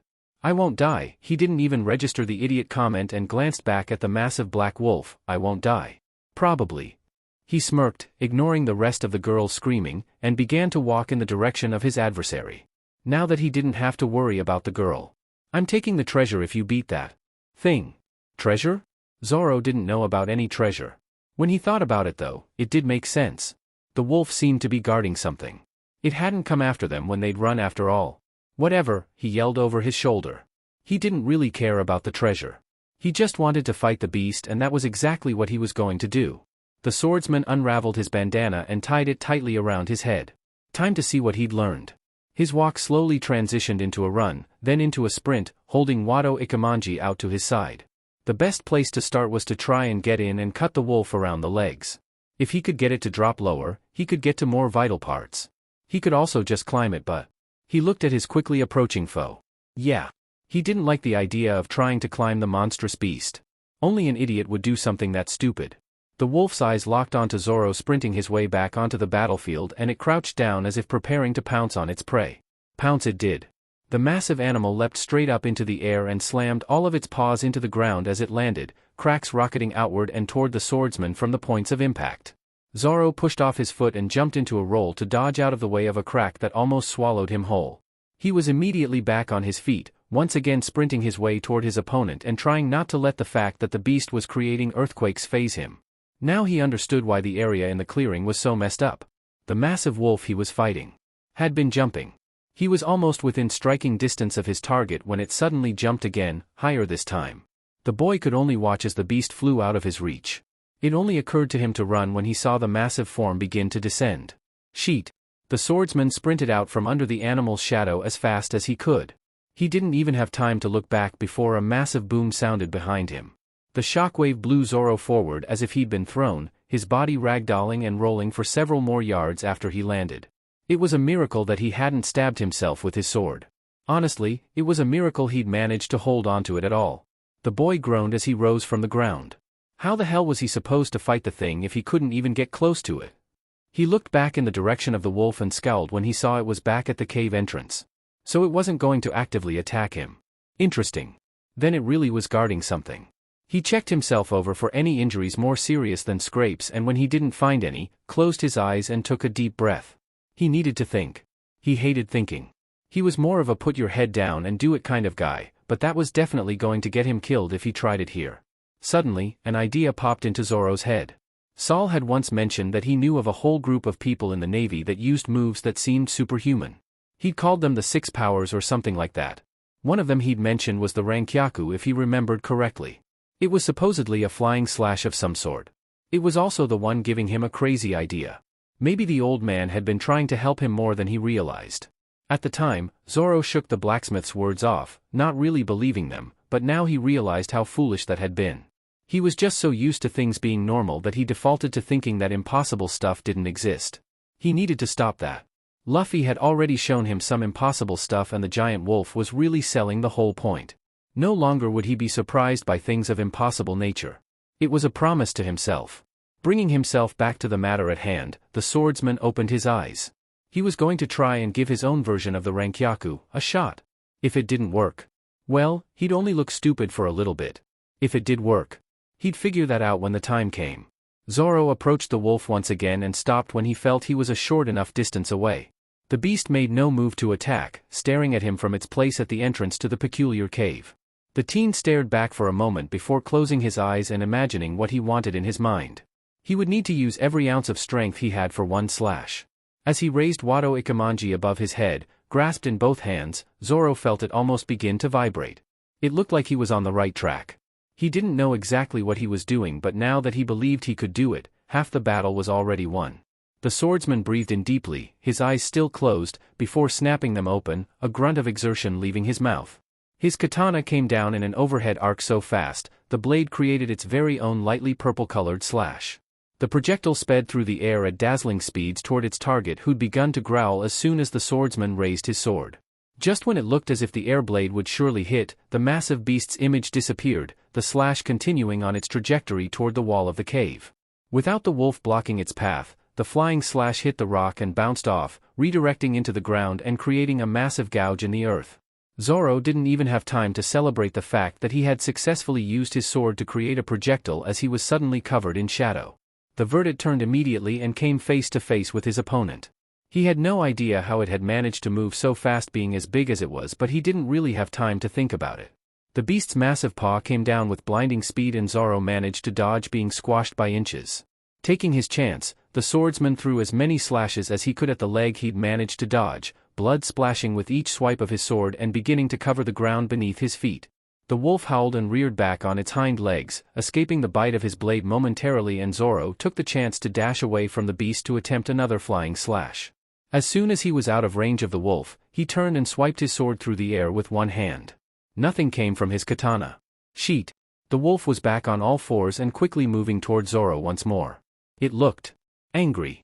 He grabbed the hilt of Wado Ikemanji with his other hand and desperately slashed through the air. Again. Unlike before, the movement was accompanied by a flying purple slash made of razor-sharp air. The purple arc glimmered as it flew and once again the huge animal disappeared from Zoro's vision. The teen turned as fast as he could, sheathing his katana, before flashing forward to behind where the large animal now stood. It all happened in the blink of an eye. "Itoryu," Zoro spoke, the sound of a blade clicking into its sheath echoing around the clearing, lion's song. The loudest roar of the night erupted from the black wolf as red spurted all around its paws. Zoro had managed to cut somewhat deeply around the inside of all four of its legs.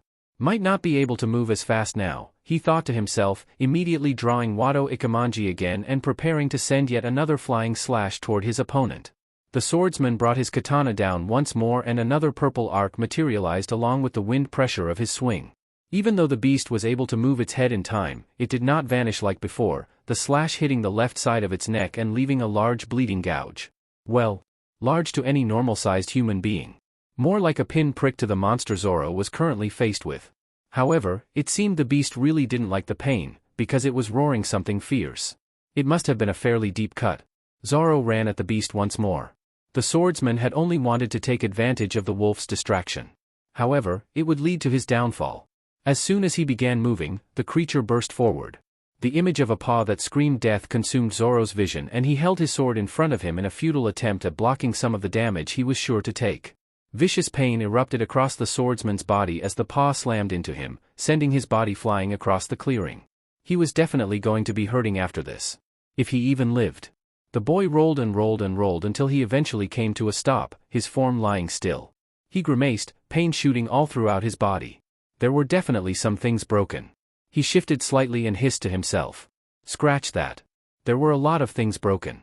The teen raised his head to look at what the monster wolf was doing, his body severely protesting the movement. It was beginning to approach and it looked scary to say the least. He must have really made it mad. Its face was stuck in a permanent snarl that made it look as if it wanted to devour him whole. It was very different from the image of the statuesque guardian he saw before he'd attacked. The Verdant groaned as he pulled himself to his knees and slowly made his way to his feet, watching the massive animals approach. He wasn't happy about almost being done in after just one hit, but come on. Look at the size of the thing. He finally got all the way to his feet, standing stock still as the beast came closer. Once it stood over him, Zoro looked it directly in its massive white eyes. "I ain't going down without a fight." It might have been the wrong thing to say. The beast roared and opened its maw in another attempt to eat the swordsman. "You already tried that once. You oversized mutt," Zoro yelled and grasped Wado Ikamanji as if preparing to stab it into the ground. The ground in the current situation being the roof of the wolf's mouth. Just as the massive jaws began to close and Zoro prepared to strike, he heard a loud voice. "All right, forest guy. As cool as you are, I'm still gonna beat you up and take your treasure. An old man told me to, so I gotta." A boom sounded throughout the clearing and the beast that almost sent Zoro to the afterlife was rocketed across the clearing. The swordsman could only gape as the large form about to swallow him whole landed from its flight and rolled not unlike he had moments earlier. "Zoro?" a voice exclaimed in surprise. Said teen turned in the direction of the voice and almost fell from the shock. "Luffy? What the hell are you doing here?" No thoughts went through Luffy's mind as he and the pack raced toward their destination. Thinking would only make him slower. They were running at an even faster pace than before after hearing loud booms, like the sounds of cannon fire, coming from the direction in which they were headed. Luffy focused all the energy he had into his legs and felt his enhancement spread through them. He needed to go faster than he was right now. Why he hadn't thought of it sooner he could think on later. He had to get to the girl. She was gonna take his treasure. She might also be in danger, but that was secondary. "White. I'm going ahead. I think I can find the way from here," he yelled to his companion, already bounding ahead of the group of wolves. His enhanced legs helped him increase his speed by a good margin and Luffy's form began to blur through the forest as he made his way to the place where the cannon-like booms were coming from. The tree line of the area he was looking for quickly came into view and he wasted no time sprinting through it. Coming into the large clearing, Luffy saw something that he wished he had more time to admire. It was just that cool. A dark black wolf, the size of which he'd never seen, stood with its mouth open as if to eat something off the ground. The boy had seen plenty of large animals before but nothing as large as the wolf. It must be the forest guy he was looking for. As much as he wanted to stop and admire the animal, he didn't. The wolf was about to chomp down on something and when he looked closer, Luffy thought he could see a human form in between its open jaws. The black-haired teen raced toward who he thought was the orange-haired girl he'd met in the pond. She wasn't gonna die on his watch, he still had to get mad at her for being a liar. He didn't even really care about the lying, he just really wanted the treasure she was trying to steal from him. Peepers sure were sneaky. He would just have to get the treasure first. To do that, he had to beat the massive wolf in front of him. He was definitely gonna have to give it all he had. Just look at how big it was. It was as big as a huge building. Luffy brought his hardening to his knuckles, gray-black immediately forming on his hand in response to his will. He was getting better. He'd been practicing his armament for the entire time he had been with White and almost didn't even need to think about it now. He could even enhance and use what he had decided to call armament hardening at the same time. Little did he know, he'd chosen its actual name. He didn't know how long he'd been in the forest, but he did know that he was glad he had the time to practice. The straw-hatted boy had practiced bringing the black Haki forth, as well as holding it, every day. On some of those days, White and her pack had to hunt by themselves because Luffy couldn't move from using too much armament Haki. It was never very fun. Now though, not only could he summon his hardening faster, he could also use it for longer. "All right, forest guy. As cool as you are, I'm still gonna beat you up and take your treasure. An old man told me to, so I gotta," Luffy yelled as he jumped in the middle of his stride, his form blurring through the air. In the time it took to travel to his target, Luffy had pulled back his hardened knuckles and loaded every ounce of strength he had into his arm. The boy's fist shot forward like a cannon and connected with its target. A large boom echoed in the air and Luffy's hand sunk into the fur of the massive wolf, its side rippling from the impact. As if hit by a speeding train, the building-sized animal flew through the air in an almost straight line. When it finally landed, its massive body rolled more than a few times before stopping, its form stilling. Luffy let his hardening fade and landed on his feet. His eyes met the back of the person he had saved from the big bad wolf and they widened. "Zoro?" The green-haired teen whirled around and a look of shock overcame his face. "Luffy? What the hell are you doing here? Luffy didn't even think before answering. He was so excited to see his friend. An old guy told me to come beat this thing up and get its treasure, he replied, excitedly. Zoro paused for a moment, taking in his words. An old guy told you to come here, beat that thing, and take whatever it's guarding? Zoro asked, incredulously. Yep, sounds about right, Luffy replied, a smile on his face. He had really liked the old guy. Laughter burst through the swordsman's lips, and even as the sound left his mouth, he held his body in pain. Only you could get convinced by an old man to go into a forest to look for treasure, Zoro groaned, laughing through the grinding of the broken bones in his body. The straw-hatted boy watched his friend, a tick mark forming on his head. Well, why the hell are you here then? It was Zoro's fault that he was even out here in the first place. He said he wanted to be alone. The green-haired boy reined in his laughter and answered, still chuckling slightly, an old guy told me to come cut down a tree. DMN it. Luffy immediately broke into laughter, roles reversing as Zoro scowled at him. Stupid Zoro. You can't cut down these trees. I know that already, idiot, Zoro screamed with sharp teeth. He immediately paused and looked bashfully off to the side. I know that now at least. Luffy continued to laugh, and Zoro apparently had decided to just wait it out, a scowl on his face. The younger boy held his stomach in humor-induced pain. That is just dash. The conversation was interrupted by a howl coming from the far side of the clearing. Both Zoro and Luffy looked to see the wolf sitting at the mouth of its cave, eyes seemingly locked onto Luffy as if urging him to come forth and challenge him. Go, the Verdant said, tracing the beast's gaze to its target. It obviously wants to fight you. Luffy looked at his battered friend and nodded toward him. You gonna be okay? The Verdant looked to be pretty beaten up. Kind of black and blue all over, really. Luffy was definitely gonna get in a few punches for his friend. Yeah, I'll be fine. I might have been able to win if I really had to. But now that you're here, I'll just let you handle it. I need to sit down anyway, he replied, hunching slightly in pain. All right.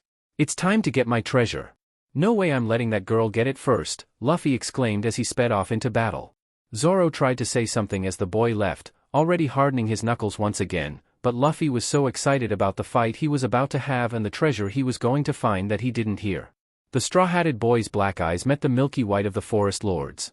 Huh. They looked kind of like White's eyes to him. Only these were white and hers were black. Weird. The beast stood to all fours, preparing to meet its foe halfway. There was a hint of something on its face. It almost looked like excitement. Luffy's steps were more like leaps as he approached the massive wolf, closing the distance in seconds while the beast mirrored him with its own huge steps. The boy wasted no time, not even thinking before he leapt toward the forest lord, brandishing his hardened knuckles. The wolf wasn't as fast now, with the cuts Zoro had inflicted previously slowing it down, but it still had enough mobility to leap out of Luffy's way. As the boy sailed through empty air, a giant paw slammed into his back, sending him back down to the earth like a bullet. The straw-hatted boy groaned from his position buried in the ground but moved just quickly enough to dodge a second paw that would have smashed him flat. It was a good thing he'd been enhancing, the blow may have broken him otherwise. Luffy scrambled through the legs of the wolf, dodging left and right as it continued to try and crush him. He shifted just in time to avoid yet another massive paw slamming into the ground and saw his chance. He'd been holding his hardening for a good opportunity and one had finally come. He reared his arm back and shot it toward the gash in the wolf's leg in the blink of an eye. The beast howled in pain as the punch pierced through its wound like butter. Luffy pulled his bloody fist out and replaced it with his other one, continuing back and forth like a Gatling gun. The boy's fists blurred as he inflicted as much damage as he could at that moment. It was short-lived, however, as the Lord of the Forest leapt into the air with a howl. Thinking quickly, Luffy grabbed the animal's fur and joined it in its flight. As the midnight black form sailed through the air, he hung on tightly, a crazy idea forming in his head. The wind began to die down when the two opponents neared the point at which they would begin to fall back to the earth below, and the straw-hatted boy took his chance. He began scaling the beast, enhancing his legs to make the process faster. When he reached the wolf's back, he immediately bent and put all of his strength into launching himself into the air as the wolf began its descent. Luffy rocketed higher until he reached his own apex, where he turned and finally noticed how high he was. He could even see Zoro from up there. Speaking of Zoro, he needed to punch Forest Guy for him still. It looked as if he was floating in the air for a moment before, he too, began to fall back to the earth. The boy could only scream in joy as his eyes gazed at the descending black form below him. With his target in sight, Luffy enhanced the majority of his body and dove, a hand bearing 4 hardened knuckles leading the way. The Lord of the Forest landed first with a loud boom, a shower of debris exploding into the air, and the straw-hatted boy was not far behind. Heat began to gather on Luffy's fist as the air rushed by his face. He'd never moved faster in his life, only just barely being able to process his surroundings at the speed he was going. At the same time, it made it kind of nice that the wolf was so big. Larger targets were easier to hit. Well, in his experience at least. "Alright, forest guy. This one's for hurting my friend," the straw-hatted boy screamed before connecting with his target. A second boom sounded throughout the air above and the earth shattered below, Luffy's fist blasting into the back of the black wolf faster than an actual cannon. The beast's form rippled and buckled as it was buried into the ground, the momentum Luffy was carrying pushing it deeper and deeper into the earth. End note. A little bit of a cliffhanger, but don't hate me too much. The next chapter will be up in a couple of days at most. I'm also curious, did anyone call the big bad wolf or did I throw you guys like I wanted to? I'm usually not great at that kind of stuff, so I'm sure it was obvious. Anyways, I hope you enjoyed the chapter and I'll see you in the next one. I saw that a fruitless start was mentioned in a comment and it made me remember, that story was where the idea for this story kind of bloomed in the first place. I had almost forgotten that I'd read it until I read the comment, so thank you for reminding me and I hope you enjoy reading my story as much as you did that one. If not, well, rip. I also saw a comment about observation Haki and I don't want to spoil anything, but it's coming. It might be a second but it's coming, I promise. I want Luffy's growth to be gradual so it's more fun to read about. As much as I love reading about Luffy overpowering everyone in a story right out of the gate, it's hard for me to write like that. So be patient and I will try to make it worthwhile. That all being said, here's chapter. I had fun with this one. Would love to hear what you think. Chapter 7, Adventures End. Nami watched the scene before her in morbid fascination. It just couldn't be real. Her whole worldview had been shattered in the span of a couple of hours. First, she had come to the cave thinking she was going to be stealing from a person. Nope. It turned out to be a giant wolf. A giant wolf that had tried to eat her. Her legs shook slightly at the thought, the fear still present in the back of her mind. If the wolf wasn't enough, the green-haired guy that saved her had turned out to be a maniac. He just went straight back out to fight the massive thing. And just when she thought it couldn't get any crazier, he started shooting stuff out of his sword and moving faster than she could see. That kind of stuff wasn't supposed to be possible. Now she sat at the tree line watching yet another spectacle that by all means should have been an impossibility. The perverted boy she'd met hours ago was flying around throwing punches like he had a cannon attached to his arm. How was he that strong? He didn't look like he should be able to do something like that. At the time, she had only asked him to team up because she wanted someone to distract the Forest Lord. She never expected it to turn out the way it had. The girl tore her eyes away from the battle and slapped her cheeks. As much as she wanted to keep watching the boy and the wolf, she knew she wouldn't get a better chance to try and nab the treasure in the cave. Nami took a deep breath, glancing at the two monsters still locked in combat, before bolting in the direction of the cave entrance. She had to move quickly. She didn't know how much longer the fight between the straw-hatted boy and the wolf would last. The mouth of the cave came into sight and she pumped her legs as fast as she could until she could almost see inside. She was going to make it. However, her celebration was cut short. Just when she went to approach the entrance, and get a look at what the huge monster was guarding, she was distracted. "Alright, forest guy. This one's for hurting my friend." Nami turned just in time to watch the black-haired boy streak through the air and blast the gigantic wolf straight into the ground. A massive boom shook the area and the girl's jaw hit the floor, the ground rumbling beneath her feet. As she eyed the cloud of dust the impact created, Nami couldn't help but think out loud, just who the hell are these guys? Shaking her head in exasperation, the girl quickly turned to get back to her original goal. Now that the Lord of the Forest was dealt with, there was nothing stopping her from taking the treasure. She could think about the world-shattering stuff later.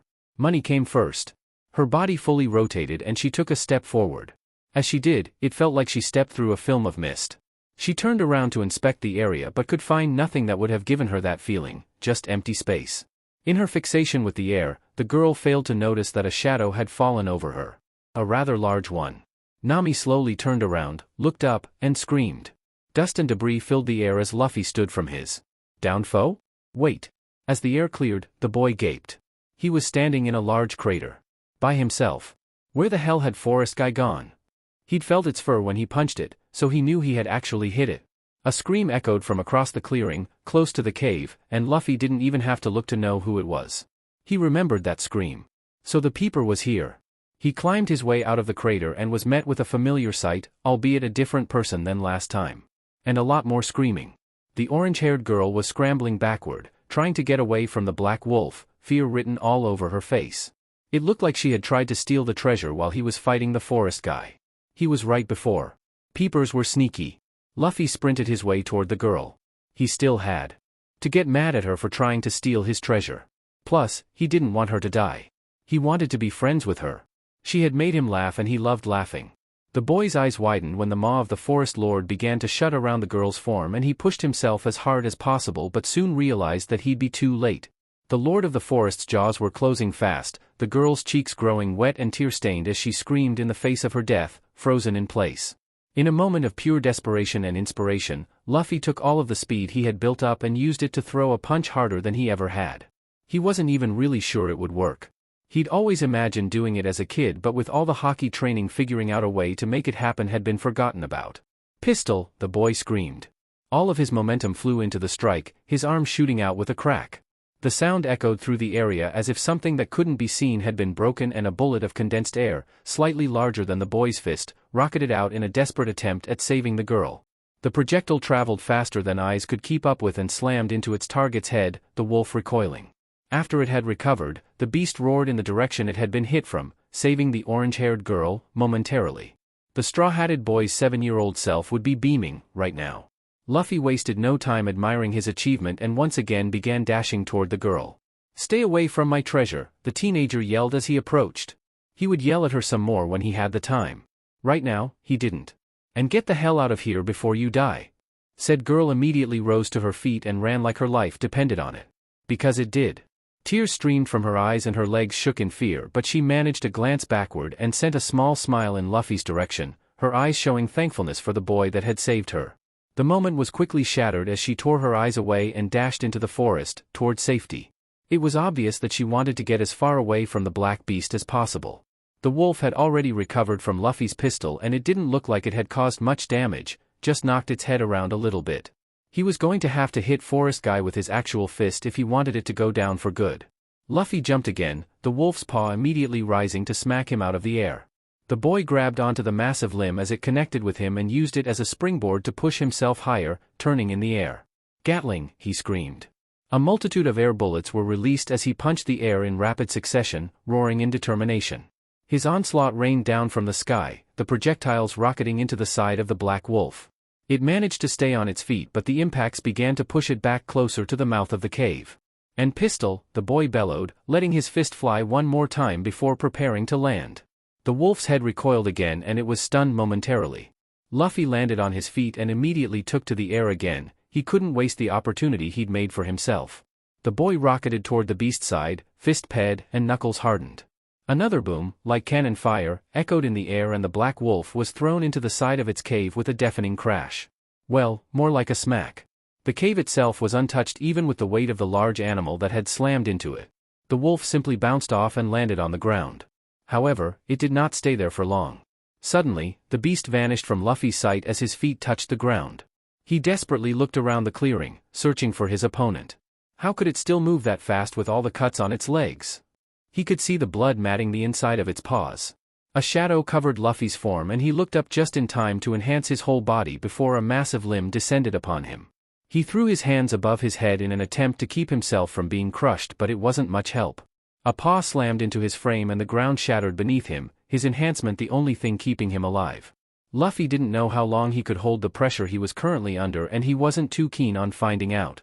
The teen pushed back against the weight of the building-sized beast with a scream of exertion, using his entire body to push the appendage off of him. Agonizingly slow, the wolf's leg began to rise, even as the beast leaned on it in an attempt to crush its prey. Luffy's bones groaned under the strain of holding the wolf's full weight. He needed to get out of the situation he was in, and fast, his enhancement was going to give out soon. He forced all the strength he had left into his legs and pushed sharply off the ground. Most people would have folded themselves in half trying to push against that kind of weight, but it was Luffy, and even at 16. He was a monster in human skin. The wolf's leg was pushed up just enough and with his body almost collapsing, the boy rolled out from under the paw to freedom. His enhancement faded as he used the rest of what little energy he had left to sprint out from under his large opponent to some semblance of safety. He just needed a quick breather, almost dying really took it out of you. However, the wolf wouldn't be so quick to let its challenger get away this time. The teen looked up just in time to not be smashed by another incoming paw, dodging on instinct and continuing to run at full speed. Slowing down meant getting crushed, and he would really rather that not happen. He would need to finish the fight soon. That stomp, for lack of a better word, had come scarily close to crushing him, and he was feeling the effects of it. He probably had one more good hardening in him before his haki gave out. Enhancing that hard around his whole body had used up a ton of his stamina. The scary part was, not a single one of the punches Luffy had thrown so far had managed to get past the wolf's fur, with the exception of the ones he had directed at the wound in its leg. That meant he would need to find a way to somehow get through it. Luffy dove left and rolled as the wolf's mouth came to chomp down on his body. He didn't have time to really think about it right now, he would just have to go on instinct. He quickly came to his feet and stopped on a dime, just barely avoiding being crushed by yet another paw cratering into the earth. The boy reared his fist back and hardened his knuckles. He'd need to hold it until he couldn't any longer. He was going to win this fight. He was getting that treasure. Black Knuckles shot forward and smashed into the paw that had tried to crush him with enough force to blow it out to the side of the beast. Spinning on his foot, Luffy instantly punched in the air toward the remaining front leg still on the ground. He was gonna need a big one. Pistol, he screamed, heaving his arm forward.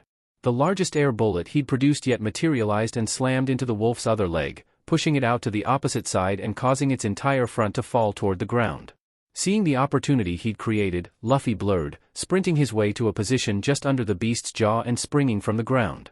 Hardened knuckles once again impacted fur, and the massive wolf's head was blown upward as the rest of its body descended. He landed and sprinted out from under the falling form of his opponent, not even looking to see if it had stayed down before launching into the air one more time.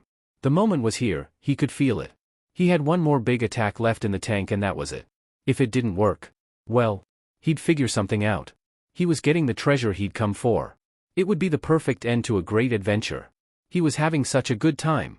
Fighting the huge animal was bringing back a ton of good memories of his home and brothers. Especially Sabo. He'd always been really good at fighting the bigger beasts back in the mountains. As Luffy reached his apex, he seemed to float in the air, his silhouette perfectly encircled by the full moon. From a distance, his features weren't visible, only his figure, and it created the picture of an ethereal straw-hatted man laughing in the moonlight. Two pairs of eyes, in different parts of the surrounding forest, widened in disbelief at the image before them. The straw-hatted boy rotated, his eyes finding his target. Suddenly, the situation before him, combined with thoughts of his brothers, brought forth a forgotten memory of Sabo from the depths of his mind. "Luffy! Come here! I want to show you something," Sabo yelled, walking into the clearing from the line of trees. Luffy turned away from the meat he was eating and looked curiously over at his brother. "I'm eating right now. You can show me later," the boy replied. Whatever it was, he could see it later. He was in the middle of eating right now, and nothing was going to stop him from doing that. Suddenly, the piece of meat was ripped from his grasp and held just out of his reach. "Hey," Luffy yelled, "what the heck, Sabo? That's mine. Give it back?" The younger boy jumped on his brother's back and reached for the piece of stolen meat. "Nope, not until you see what I want to show you. Come on, you'll like it. It's really cool. Plus, it'll make you really strong," Sabo said, laughing as he dodged the swipes of his younger brother's short arms. Luffy slowly lowered his hands, softly wrapping them around his brother's neck instead. "What's that mean?" He was already strong for a 7-year-old. He was still trying to figure out all the enhancement stuff he had learned, but he was really good at Conqueror's Haki. Shanks had said so. He had already used it to become friends with Levi. Well, he'd said that it was Leviathan, but that was too long in the young boy's opinion, so Luffy had taken to calling the beast Levi instead. "You always ask me how I take down everything in one hit. Even the biggest animals. I want to show you. It's a really cool idea I got from reading some books," Sabo excitedly exclaimed. Luffy looked at his brother with similar curious excitement. Being able to take things down in one hit sounded pretty cool. "It's not quite complete yet, so I don't have it all the way figured out, but I still want to show you," the 10-year-old finished, smiling at his brother who was still hanging off of his back. "Fine, I'll watch. It sounds kinda cool, I guess. But only if you give me my meat back," Luffy yelled. No way was he gonna let Sabo keep his snack. That was his. Sabo laughed as his little brother dropped from his shoulders and he turned to hand Luffy his afternoon snack back, always with the food. "You really are something, Luffy." He grabbed his little brother's hand, the one unoccupied by meat, and pulled him toward a stream where he'd found a boulder to practice on. It was the perfect place to show off his new move. Well, the beginnings of a new move. He didn't have a name for it yet, and punching didn't feel quite right, so that was something that would more than likely change. But He was proud of what he had so far and, being a 10-year-old, wanted to show off a little bit to his baby brother. Luffy followed Sabo to the stream and sat on the edge with his feet in the water as he enjoyed the rest of his afternoon snack. He paid attention to his brother though. Sabo would probably get mad if he didn't. He watched as the older boy approached a large rock that sat on the edge of the stream. It was probably 5 or 6 times the size of the blonde. Sabo closed his eyes and laid his fist on the face of the boulder, holding his arm straight out. Sometimes, Luffy, breaking something down isn't about how hard you hit it. But where, said the older boy, cryptically. Don't be all confusing, Sabo, Luffy ummed. He could already tell that his brother was going to use big words. He hated it when he did that. The older boy only laughed, fine, fine. He pulled his fist away from the rock and opened his eyes, smiling, I'll just show you, how about that? Luffy nodded his head enthusiastically and continued to watch. Sabo turned back to the boulder, closing his eyes again and pulling his arm back, fist barred. Without opening them, he shot his hand forward and it buried wrist deep into the stone. There was a delay before hairline cracks branched out from the point of impact and spread throughout the entirety of the boulder. The blonde-haired boy slowly removed his hand, frowning and eyeing the hole he'd created. Luffy looked on in boredom. He'd thought his brother would have done something cooler with the way he was asking to show him. Just as the younger boy was about to yell at his brother for wasting his time, the boulder began to vibrate. The crack spreading from Sabo's fist mark began to slowly largen until the boulder fell to the ground with a loud crash, now a pile of rubble. Luffy's eyes turned to stars as he ran up to his older sibling. How the heck did you do that? Can you teach me? He yelled excitedly. He totally wanted to be able to do that. Sabo made the whole rock crumble with one punch. The frown disappeared from Sabo's face and he smiled at his overexcited little brother. It's not finished quite yet. It's supposed to be stronger and faster than that. He sighed. Well, I'll figure out that stuff later. Even though I really don't think it's supposed to be a fist, the blonde said looking at his hand intently. Plus, it needs an awesome name. Something cool like Crab Claw, he yelled. He snapped his hands like pincers at his brother before pausing in thought. You know what, I'll figure it out later. It didn't actually sound too bad. At least the claw part didn't. Luffy burst into laughter. That's so dumb, Sabo. Crab Claw. The blonde only looked at his little brother fondly. He loved it when he laughed. It was infectious. We'll just say that it's a work in progress. But like I said, it's definitely not supposed to be a fist, he said looking at his hand curiously once again. What do you mean? Luffy asked, his laughter petering out. Sabo continued to stare at his hand intently. Well, it's kind of hard to explain, but it just doesn't feel quite right. I think it's supposed to be a palm or even something else maybe, he eventually replied. A palm? Luffy asked. How would a palm be a good attack? The older boy shook his head and smiled. His baby brother probably wouldn't get it, he was too straightforward. Never mind that, it's not really the point. I wanted to teach you how to do at least this, he said, pointing at the remains of the boulder, so, listen well and we can practice after. Sound good? Sounds good, Luffy yelled, hopping on his feet and pumping his fists in the air. He totally wanted to be able to do that. Alright Luffy, now, I'm gonna teach you about cores, Sabo said, excitedly. He loved talking about this kind of stuff. Cores? The 7-year-old curiously asked. Yeah. I think that if you can destroy a core, you can destroy anything. Luffy held his hand out in front of him in a dive, the memory still tickling his brain. At the time, he hadn't been able to get it and pushed the lesson to the back of his mind only for it to be forgotten with age. But he'd remembered, and maybe it was time for a re-attempt. The wolf was down and dazed from the last few attacks and there wasn't going to be a better chance than the one he was looking at. He was going to give it everything he had. As he began to fall, the boy started to push on his hardening with all of his spirit and will. If he had to describe the way it felt, it would be like flexing a muscle to the point that it was tearing itself apart. It was almost too much. Maybe it was too much. The wind blew by his face, knuckles growing hot and beginning to glow red. The straw-hatted teen disregarded his body, begging him to stop pushing, and focused. He had to hit the huge monster in the right spot or it would all be for nothing. None of the attacks he had thrown so far pierced through the wolf's fur. He had one last chance. So, just like Sabo had shown him all those years ago, see its core in his mind and hit it with everything he had. Also, according to Sabo, it needed an awesome name and he definitely wasn't using Crab Claw. Thinking of his brother jumping around yelling, Crab Claw, made the boy laugh and a huge smile came to his face.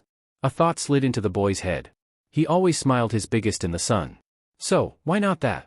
Luffy looked at his hand as he fell through the air. His older brother had said that it wasn't supposed to be a fist. He folded his glowing fingers at the second knuckle and held his thumb out to the side, bending his wrist and facing his palm toward his target. Yeah. Something about it just felt right to him. The glowing began to spread as Luffy continued to gain speed, the heat creating a dome of shimmering light around his falling form and making it look as if he were a meteor strkng through the night sky.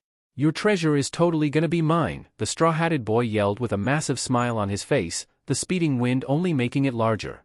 His hand, stopping at the wrist, was consumed in the red glow and it intensified before popping out of existence, leaving the skin a dark gray. Right before impact, Luffy swore he saw something like a satisfied grin on the wolf's face as it looked up at his descending form. Sun palm, meteor. The loudest boom of the night sounded throughout the clearing, the earth quaking with the impact of Luffy's palm on the monstrous wolf. Cracks spread out from the epicenter of the blast like beams of sunlight flashing through the night and a massive cloud of dust exploded into the air. The surrounding area shook violently but eventually went quiet as the explosion slowly settled. Once it had, the clearing seemed to stand still, the boom created by the impact echoing far off in the distance. Directly in front of the cave, there was now a massive smoking crater, and looking from above it created the image of a sun and moon side by side. Luffy groaned as he lay in the middle of the crater, rolling over onto his back and coughing, a smile coming to his face even though he was in a lot of pain. Sabo had helped him when he needed it most. He felt the feeling slowly returning to his extremities and began wiggling them to get the blood flowing again. He'd used all the Haki he could to harden his fist, so his body was left unprotected. He was going to be hurting for a while after this. The Haki exhaustion was going to be worse. Shanks had warned him about using too much armament Haki before he let his body mature enough. He flashed back for the second time that night. One of the lessons Shanks had given him all those years ago began playing through his head in the form of another memory as he slowly rose to a sitting position. Luffy, this lesson's really important. The black-haired boy sat up against the tree he was currently resting on. They'd been practicing all day and he was getting some rest. Shanks hadn't been kidding when he'd said he'd make it hard. I'm listening, stupid tomato teacher. You absolute brat. One more tomato comment and I'll show you some real Haki, the man yelled with shark teeth. He grinned evilly and looked at Luffy like a predator eyeing its prey, you might even die. That look was never good. Luffy paled and shook his hands in front of him in an attempt to fend off the pirate captain's evil gaze. He didn't want to remember the last time the man had gotten like that. That was actually scary. Okay, fine. I'm listening, he placated. The evil aura around Shanks disappeared and his smile returned to normal, very good. Now, today's lesson is about Haki exhaustion. Luffy frowned. He already knew how exhausting using Haki was. What was the old man on about this time? Haki exhaustion isn't the same as being tired from using Haki, the man began to explain. Haki exhaustion is something miraculous and, at the same time, can be terribly inconvenient. Sometimes, it can even get you killed. You with me, dummy? A tick mark formed on Luffy's head but inside he paled. He didn't know you could die from using too much Haki. His tick mark slowly shrunk and he kept himself from insulting his teacher. He didn't want the scary eyes again. Yes, I'm with you, Luffy growled. Shanks laughed. Good. Alright, I'm gonna try to explain this as simply as possible, so that even someone as dumb as you will get it. The man smiled at the irritated look that flashed across his student's face. Haki exhaustion is the body's way of adapting to the power of your armament Haki, he began. When you use more armament Haki than you can handle, your body will stop its ability to use it. Luffy gaped. Stop? Did it last forever? If he used more Haki than he could handle, would he not be able to use it anymore? The reason that it stops itself from using armament Haki is that it's adapting, the redhead explained. Luffy's head was starting to smoke. That was a big word, but he thought he remembered what it meant. He knew that when something adapted, it came out better on the other side. Well, maybe not always, but he mostly got the picture. That kind of excited him. He liked getting better. Getting stronger. Your body is basically getting used to the new amount of power forced on it by your will. Making sense so far? The man asked. The black-haired boy nodded, the smoke from his head wisping in the air. He was really trying and he was getting better at listening. Makino had forced him into starting lessons in reading and writing a while back and she was usually really patient with him, but sometimes she got really mad when he didn't listen to her. Like really mad. Luffy frowned to himself. This was all sounding good. What was so bad about not being able to use Haki for a little bit if it made him stronger? You're thinking, what's so bad about not being able to use Haki for a little bit if it makes you stronger, aren't you? The man smirked at the gaping boy. How the heck did you know that? Luffy yelled. Had Shanks read his mind? No, I didn't read your mind, Shanks laughed as the boy seemed to gape even further. You're just that easy to read. The man took his time but eventually reined in his laughter. All right, enough joking. This could seriously help you in the future. It was mostly conjecture from here. Shanks had never taught Haki to someone so young or known anyone who could use armament at Luffy's age. Even with that being the case, he was confident that he was mostly right about it. The time is what can be dangerous, Luffy. How far you push your body's limits determines how long Haki exhaustion lasts. So, if you were to use too much Haki in a fight and didn't finish off your opponent, what do you think would happen? Luffy's eyes widened. That would be bad. Shanks nodded his head. It will be even worse for you. For a matured adult, Haki exhaustion never usually lasts very long, weeks at most, and those are the most severe cases. For you it will be longer. Much longer, Shanks explained. What the heck? Why? The young boy yelled in annoyance. Adults always had it better. Not only did they get to be pirates but now this too. Your body isn't even close to fully matured yet and, because of that, its ability to adapt isn't as good as it will be in the future. Shanks started, if you push your armament too hard before you've matured to at least 19 or 20. He shot the boy an apologetic look. It's anyone's guess at how long the exhaustion will last.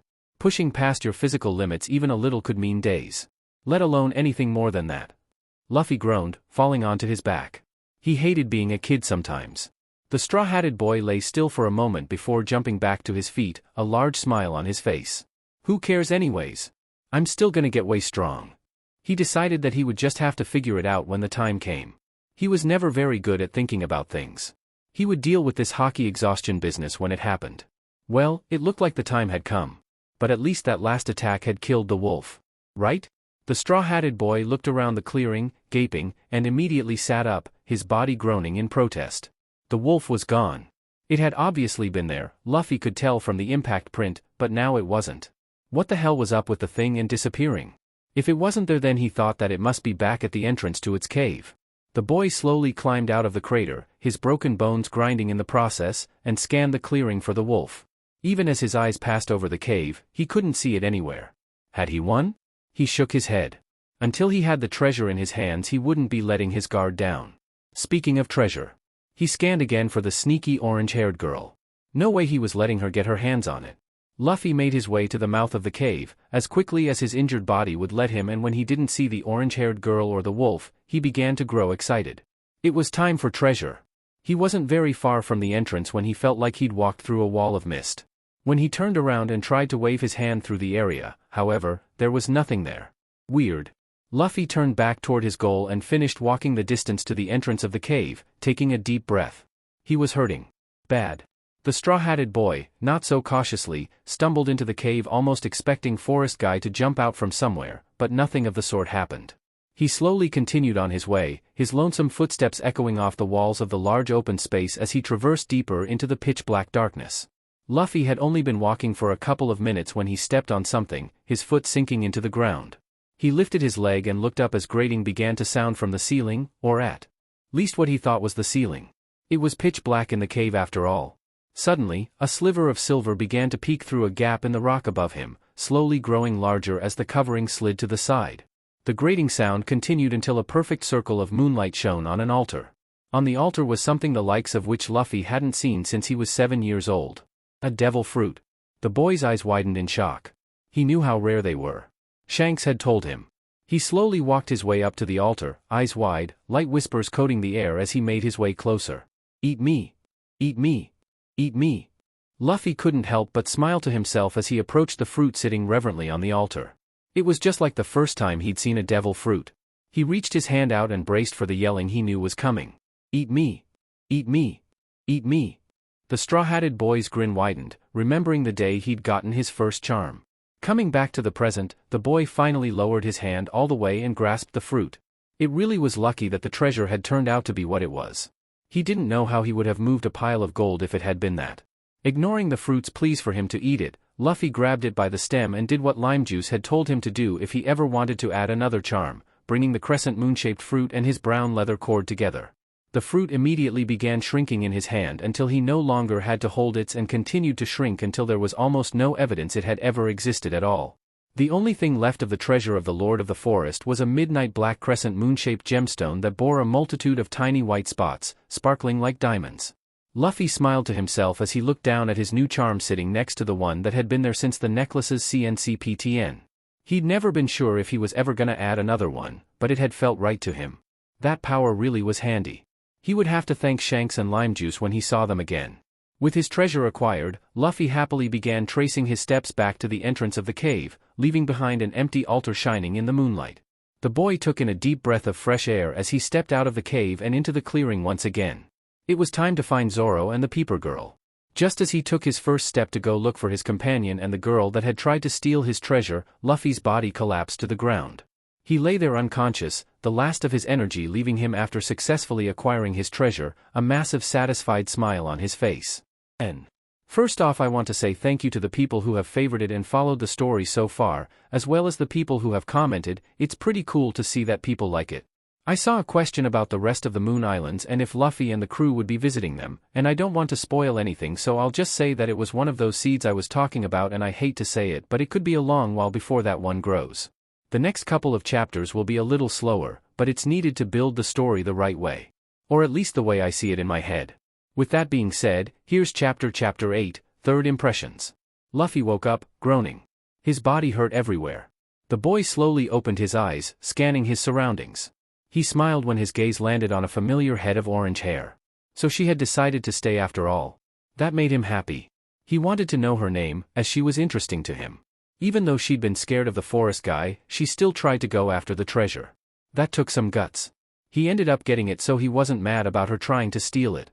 It was just part of the adventure. And what an adventure it was. Luffy sighed, groaning in pain as he tried to sit up. So Peeper, what made you stay? He asked the Orangette, who was currently sitting at a table in the middle of the room. She looked to be drawing something? The girl was dressed in a blue-white striped V-neck t-shirt and a short yellow-orange skirt with 3 intersecting dark orange circles, surrounded by white, going up the left side. Around the cuffs, neckline, and hem of the shirt, were 2 thin blue stripes, as well as 3 more. A large one around her BRST and 2 smaller ones directly below. The Orangette huffed in consternation as she paused and turned in her chair, looking up from her work at the newly awakened boy. You need to stop calling me that, she huffed angrily. Well, I don't really know what else to call you. You never gave me your name, he replied in pained laughter. It didn't help that, Peeper, fit. After all, she was one. The Orangette quieted. Nami, she replied in a small voice. Nami. He liked it. A wave. It fit her. She was gonna make waves with him, he just knew it. I like it, he said, finally managing to get into an upright position. The girl blushed. Where did he get off saying things like that? He'd flashed her in the middle of a forest. Nami turned her head away and huffed, blushing harder. She definitely hadn't been peeping. What's yours? The girl mumbled, still turned away from Luffy. I definitely didn't hear that, he said, whistling, having definitely heard it. He wanted her to ask him to his face. Nami turned back in his direction and repeated herself, angrily. I said, what's yours? And you're a terrible liar. Luffy laughed, once again groaning in pain. Shanks had said the same thing. It's Luffy, he replied. His body really hurt. He laid back down and held his arm up, flexing his fist. Everything had gone into that last attack. Thanks, Sabo, he thought, peering at his hand with a smile. He actually managed to push his haki to cover his entire hand. He'd gotten stronger. The only unfortunate part was he wouldn't be able to use armament for a while. That was a bummer. He would just have to get stronger without it in the meantime. Luffy. She voiced to herself, testing the name on her lips. Yep, that's me, said the straw hat-wearing boy, his stomach grumbling. How long had it been since he ate last? For that matter, how long had he been sleeping? Thank you, Nami whispered quietly into the air, her eyes locked onto the pencil she held in her lap. She couldn't look at him as she said it. For what? Luffy asked. He remembered saving her but didn't think it was worthy of a thank you. So he thought it must have been something else. He was just trying to get to the treasure before her. And he had, so it all worked out in the end. Maybe she was thanking him for the free peep show? For saving me, obviously, answered the girl, indignantly. What else would she be thanking him for? Oh, the black-haired boy exclaimed. So, it really had been that. Nami's sweat dropped, yeah. She couldn't for the life of her think of what else he might have thought she was thanking him for. I thought I was gonna get eaten by that wolf. You saved me. So, thank you. Right when Luffy heard the word wolf, he went into a panic. He suddenly realized that he didn't know where White and her cubs were. He'd left them behind to get to the cave faster. What had happened to them after he passed out?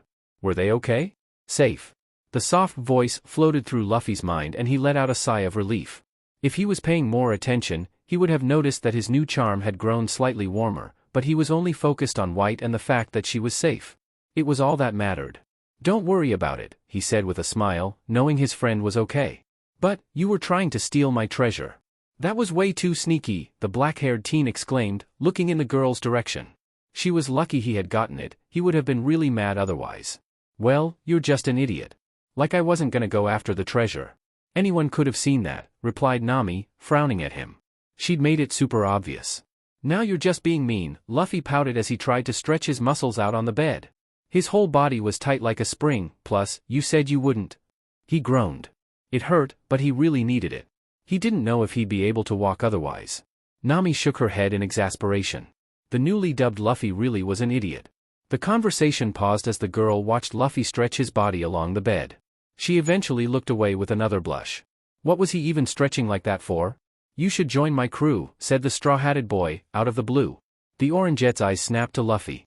"What crew?" she asked, suspicion clear in her voice. "My pirate crew," Luffy answered, looking at Nami with hopeful eyes. He really wanted to hang out with the girl more. He wanted to be friends with her. The boy continued to stretch as he awaited her answer. "You're a pirate?" asked Nami, voice dropping and taking a darker tone. "Well, not yet, but I will be," Luffy replied. As soon as he got home, he was leaving again. That was for sure. Just thinking about it was making him excited. That wouldn't be for a while longer though. He still had some time for more adventures. "Why would you ever want to be a pirate?" the orange-haired girl questioned, a venomous bite to her tone. Pirates had ruined her life. They were the scum of the earth. People who only took from and hurt others. They took her mother from her and she hated them for it, believing with all of her heart that she always would. "What do you mean? Being a pirate is the coolest thing you can do," Luffy exclaimed. Anger bloomed in Nami's chest. Pirates are scum. How could the person that had saved her life say that he wanted to be the thing she hated the most? Luffy looked at the girl blankly. "Well, yeah," he replied, as if it was the most obvious thing in the world. "What?" Nami questioned, confused. Hadn't he just said he wanted to be a pirate? "Yeah. Pirates are scum," Luffy said, the frown on his face looking strange, taking the place of his usual smile. "I've seen it. Pirates have hurt me. People I care about too." Blue Jam flashed through his memory. Just thinking about the man was enough to put him in a bad mood. "So then why do you want to be one?" Nami asked, incredulously. Luffy smiled, thinking about the pirates that inspired his dream. "Because those aren't the kind of pirate I want to be.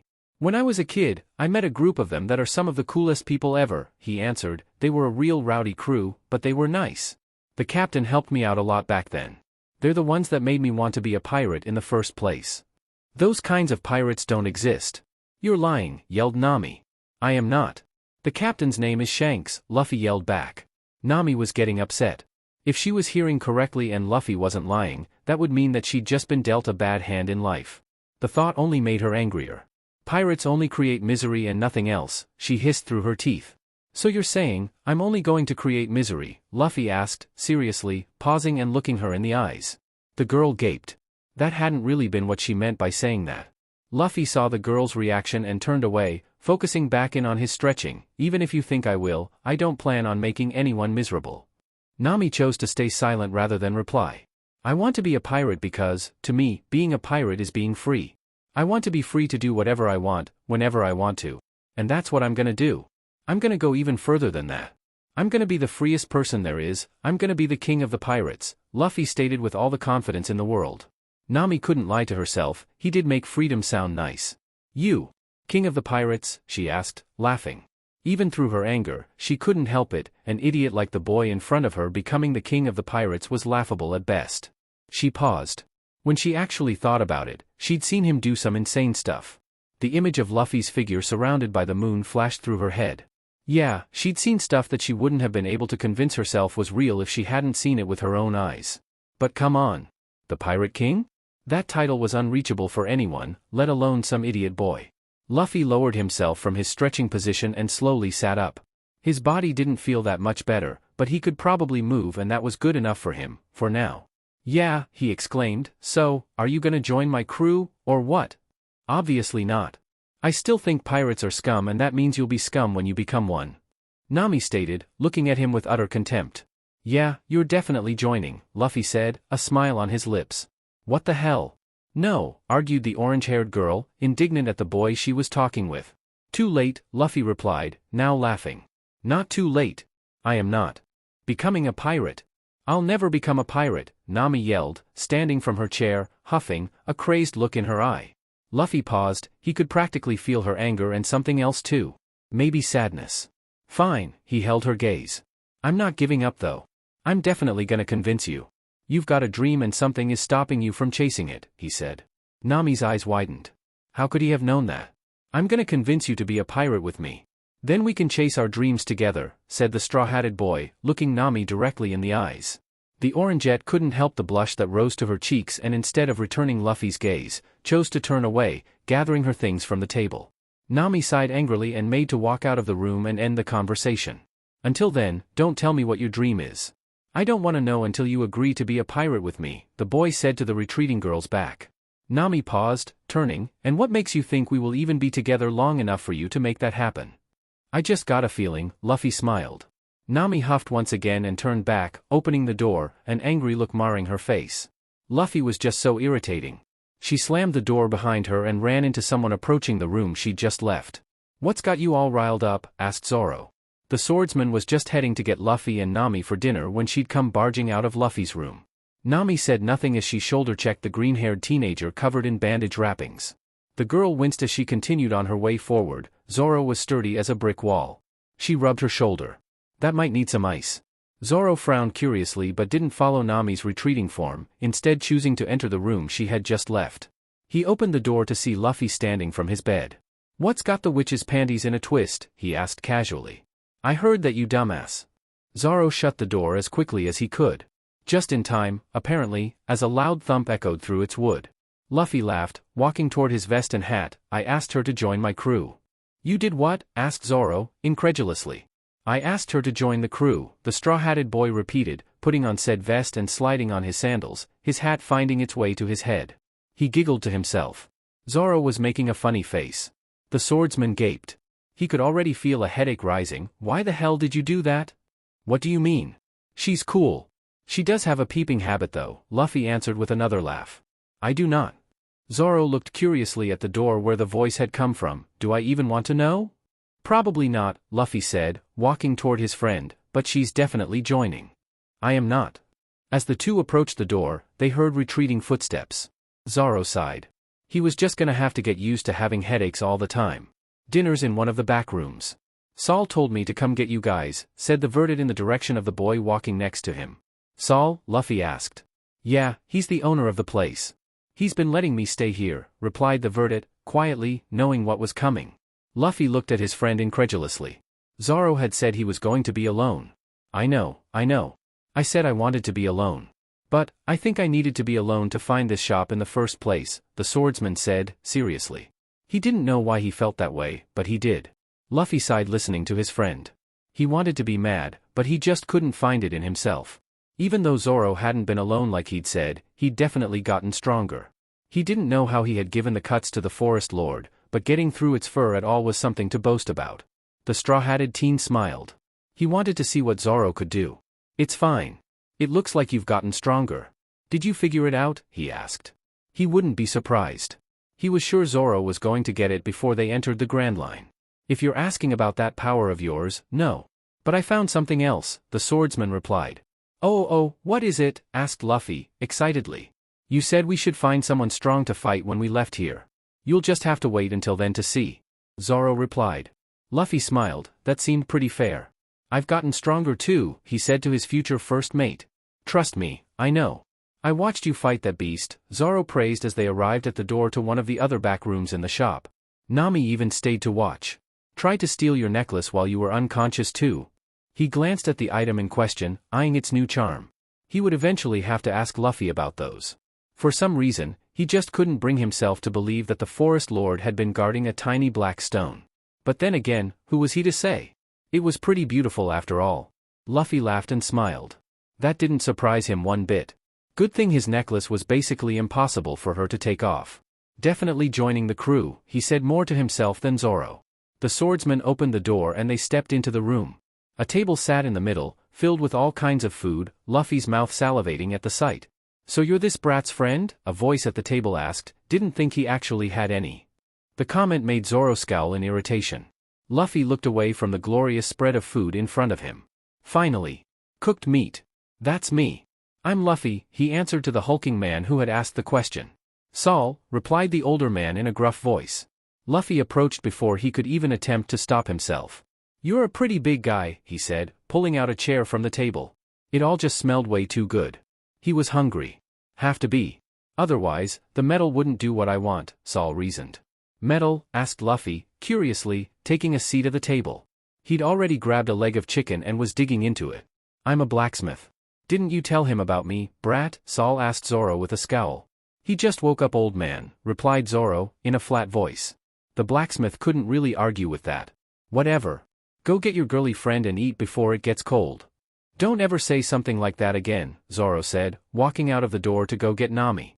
The Verdant shivered just thinking about the headaches that would cause. Now that the two were left alone, Sol took a good look at Luffy. "You related to Monkey D. Garp by any chance?" he asked. Sol had known Garp in his early days. They'd come up together in the Navy, him as a blacksmith and Garp in the actual force. Luffy definitely had the Monkey D. blood. He looked similar to Garp, but Sol saw more dragon in his face. Definitely smaller too. The older man grabbed another piece of steak, eating it alongside Luffy scarfing down his own food. "Yeah. How the heck did you know that, Gramps?" Luffy asked between bites of his third chicken leg. "I knew Garp, coming up in the Marines. We enlisted around the same time," he laughed, swallowing a bite of food. "Went pretty different directions though. He was a frontline guy and I was just fine making weapons in the safety of my forge." "So, the old guy was in the Navy. You're not gonna try to tell me to join the Marines, are you?" "Gramps always does that and I hate it." "I'm gonna be a pirate, not a Marine," exclaimed Luffy, polishing off the last of the apples at the table. Sol laughed again. "You don't gotta worry about that. I'm done with the Marines. Retired 21 years ago." The blacksmith paused in his eating and frowned. "The Navy did something that just didn't sit right with me.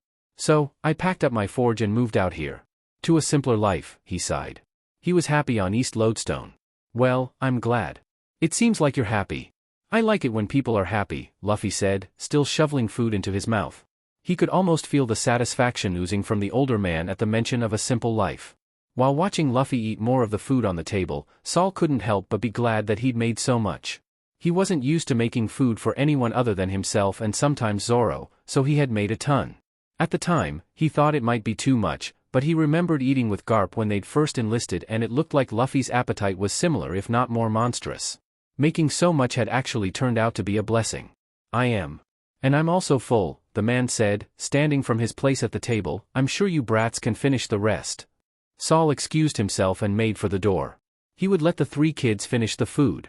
He glanced at Luffy still eating and couldn't help but think that the boy could probably finish it by himself. "You're not gonna eat more?" Luffy questioned through large mouthfuls of food. "Nah, you and your friends can finish it. I got some stuff I need to do back at the forge," the man answered. The door opened, Nami and Zoro stepping in and unknowingly interrupting the conversation between the blacksmith and the straw-hatted boy. "'Bout time you got here, brat," Sol said, smirking at Zoro. He looked back at the table. Food's almost gone. Luffy had already almost eaten through most of what was set out for dinner. He looked up from his large leg of meat and smiled at the two newcomers. "Luffy. What the hell," Zoro complained, "leave some for the rest of us." Nami only looked back at the straw-hatted boy with contempt. She was still angry with him after their earlier conversation. "It's your fault for taking so long. Plus, I was probably asleep for a long time, who knows how many meals I missed," Luffy exclaimed, hands reaching out to grab more food. His stomach was beginning to bulge from all the eating. The two approached the table and sat down, each of them starting to grab food from what was left. Which wasn't much. "A week," Nami said. "You were out for a week." The girl had filled her plate and was now eating, albeit at a much slower pace than the boy sitting beside her. Zoro nodded his head, doing the same as the orange-haired girl. "Yeah, it's not really that surprising though, that fight was definitely something." Luffy smiled through bites, his hand drifting to Nami's plate to snatch a piece of bacon off of it. "Hey! That's mine," yelled Nami, angrily, smacking Luffy's wandering hand away and shooting him a glare. The boy only laughed and went back to eating his own food. He was glad Zoro got to see how strong he'd gotten while he could still use armament Haki. If he had been asleep for a week. Luffy sighed, swallowing another large bite of meat. Yeah, he definitely wouldn't be using it for a while. Nami glanced from her plate to Luffy. She was still angry at him and thought it was stupid that he wanted to be a pirate. But Zoro wasn't wrong. What she had seen over the course of that battle had shocked her too. Maybe. Hey pervert boy, she said, still protecting her plate from Luffy's hands, even though you're gonna be a pirate. Her face soured as she said the word, I still think we should team up. Zoro only sighed and continued to eat his food. He already knew where this was going. It looked like they might be leaving the island earlier than planned. Guess he isn't too worried about Levi anymore, he thought, sweat dropping. The food that wasn't already on either Zoro's or Nami's plate was gone and Luffy sat back to let his meal digest, doing the same with the orange-haired girl's words. Now that he'd finished the adventure the old man had sent him on, he was free to start another one. The black-haired boy smirked to himself. He just knew she was gonna be around for him to convince her to be a pirate. What are we doing? Luffy asked in Nami's direction. Zoro groaned and Nami sent him a glare. Turning back to Luffy, she answered, I've got something I want you to help with. I could probably do it by myself, but it would be nice to have some strong guys like you come along to make things easier. Sounds fun. Where we going? Luffy asked. He hoped she had a boat because he didn't think Levi was back yet and he didn't know if Nami would love the idea of being pulled around by a sea monster anyway. Even if he was Luffy's friend. Have either of you heard of a pirate named Mad Treasure? Nami asked the two boys at the table. The name sounds familiar. I probably used to have his bounty poster, but they all got wet when we swam here, Zoro answered. Swam here? The girl asked, curiously. Boat sank before we got all the way to the island, the swordsman scowled. He was still a little mad about that. That boat had lasted him years. You're both idiots, Nami said. She thought that it was lucky the two were so strong, otherwise, their idiocy would have surely killed them by now. Well, he's a pirate that loves treasure. Obviously. The point is, I managed to find where he's hoarding all of it and I want to steal it. It's right here in the East Blue. Nami looked at the two boys, gauging their reactions. Luffy looked excited and Zoro less so. All right. Now I'm excited, the black-haired boy yelled, jumping up from his seat. He groaned in pain. That might have been a little too fast. He was definitely still very injured. Let's go steal some treasure, he hissed out, a pained smile on his face. Slow down, perv boy, Nami told Luffy. That had been way too easy. She looked at the other occupant of the table. What about you? The girl asked. The Verdant sighed. He was doing that a lot lately. He guessed that was just his life now. Zoro hoped Mad Treasure was strong. He really wanted to show Luffy what he'd learned. Yeah. You can count me in. She wasn't very excited about sailing with two boys she barely knew. One of which was a pervert. She definitely was not peeping. But she was just going to have to do it. It was for Kokoyashi. Those two would make it almost a guarantee that she got the treasure. Alright, the island is gonna take us about 2 months to get to. Luffy groaned, interrupting the girl. 2 months? But there are a lot of places to stop on the way to restock, so we won't have to worry too much about supplies, Nami said, ignoring the boy's interruption. He immediately perked up at the mention of stopping along the way. Maybe they would see some cool stuff when they stopped and maybe he would get to meet even more cool people. An important fact then hit the teen. Neither he nor Zoro was very good at navigation. You wouldn't happen to be a navigator, would you, Nami? Luffy asked, crossing his fingers. It was worth a shot, right? A proud look took over Nami's face. You just happen to be looking at the best navigator in the East Blue. Maybe even the world. She was proud of her skills as a navigator. She wanted to be proud of her maps too, but she shook her head. Thinking about him right now would only make her upset and she didn't need a repeat of earlier. Now you have Tio join my crew, Luffy practically screamed in excitement. He just had to have the best navigator in the world on his crew. And here she was, right in front of him. And oh, Nami yelled back with sharp teeth, I already told you. I'm never gonna be a pirate. Luffy pouted but quieted down. I refuse, he whispered under his breath, sitting back down in his seat and crossing his arms. What was that? Nami asked in a sickly sweet voice. Luffy gulped and looked down at his lap. Nothing. Zoro couldn't help but laugh to himself. His future captain could take down wolves the size of small mountains but was cowed by a teenage girl. And what the hell do you think you're laughing at? Nami yelled and turned her head in Zoro's direction, hearing the laughing he'd tried to hide. Zoro paled as he looked at the girl, her eyes practically on fire. Scary. Nami huffed and got back to the matter at hand. I think we should leave tomorrow. The earlier we start, the faster we get the treasure, and the faster I can get the two of you out of my hair. Sol's not gonna like that, Zoro said. Who else was going to do all the manual labor? Well, you're just gonna have to deal with it, Nami replied, I'm not waiting. She wasn't going to let her people suffer any longer than she had to. Zoro sighed yet again, this time in resignation. All right, Luffy exclaimed, standing from the table once more, slower this time, I'm going to sleep. All that food was delicious and I want it to be tomorrow already. The boy walked around the table to the door, the other occupants doing the same, having also made the decision to sleep for the night. Good night, guys. Zoro, I hope you have good dreams about swords and Nami. Luffy didn't finish the sentence, but the implication was there. I do not dream about peeping, Nami screamed at the straw-hatted boy. Luffy only laughed as he ran away from the angry girl as fast as his injured body would let him. End note. This was one of the chapters where Luffy is more OOC than usual, but he's not really OOC for the story. In my mind, because Luffy knew Haki, he grew up a little differently with his brothers and so he is a little different than canon. There will be more on that later in the story. Mad Treasure will be our final destination in the East Blue before Luffy heads back home and canon begins. All of it lines up with the canon timeline really well in my opinion. Hope you all stay with me until then. I saw a question about weapons and if Luffy will ever use one. If he ever does, it will be post-time skip. I've got a pretty clear picture in my head of Luffy's progression through pre-time skip, after that it's murky waters. So if it happens it will be then, but don't get too hung up on it, it might not happen. Another question was about pairings and if people will ever pair off. Specifically, Luffy. I agree everyone deserves to find love, but like you said it's not the main focus of the story. So more than likely I will tease all the way to the end and then there will be some payoff. If this ever gets there, don't hate me. Also, don't expect Nami to be the only one a little interested. I did say Luffy would be the apple of many eyes, winky face. Also, when I came up with Saul, the first image I got in my head was Idris Elba as Heimdall in Thor. He isn't exactly the same in my head and I tried to show that through his description. But still, it is a very good representation if you're having trouble imagining the way he looks. Just something I thought I might mention. Not much to say about this one other than I hope you enjoy it. Chapter 9, Onward We Go. Zoro walked cautiously up to the door that Saul's forge stood behind. Luffy and Nami had already headed toward the docks after the three finished gathering supplies around the town, and now he had one last thing to do before he joined them. They had food, water, and one or two other things to help them on the way to Mad Treasure's hideout. Nami said they would be stopping along the way to restock so they wouldn't need enough to last them the whole trip, only enough to get them to the next island. She had also made Zoro buy everything. He'd complained, but the Oranget was stingy when it came to money. Stingy was probably an understatement. The Verdant knocked on the door and the sound of hammering coming from the other side stopped and was replaced by approaching footsteps. The swordsman knew Saul would likely be a little upset. He didn't like being interrupted while he was at the forge. And then there was the fact that he was leaving.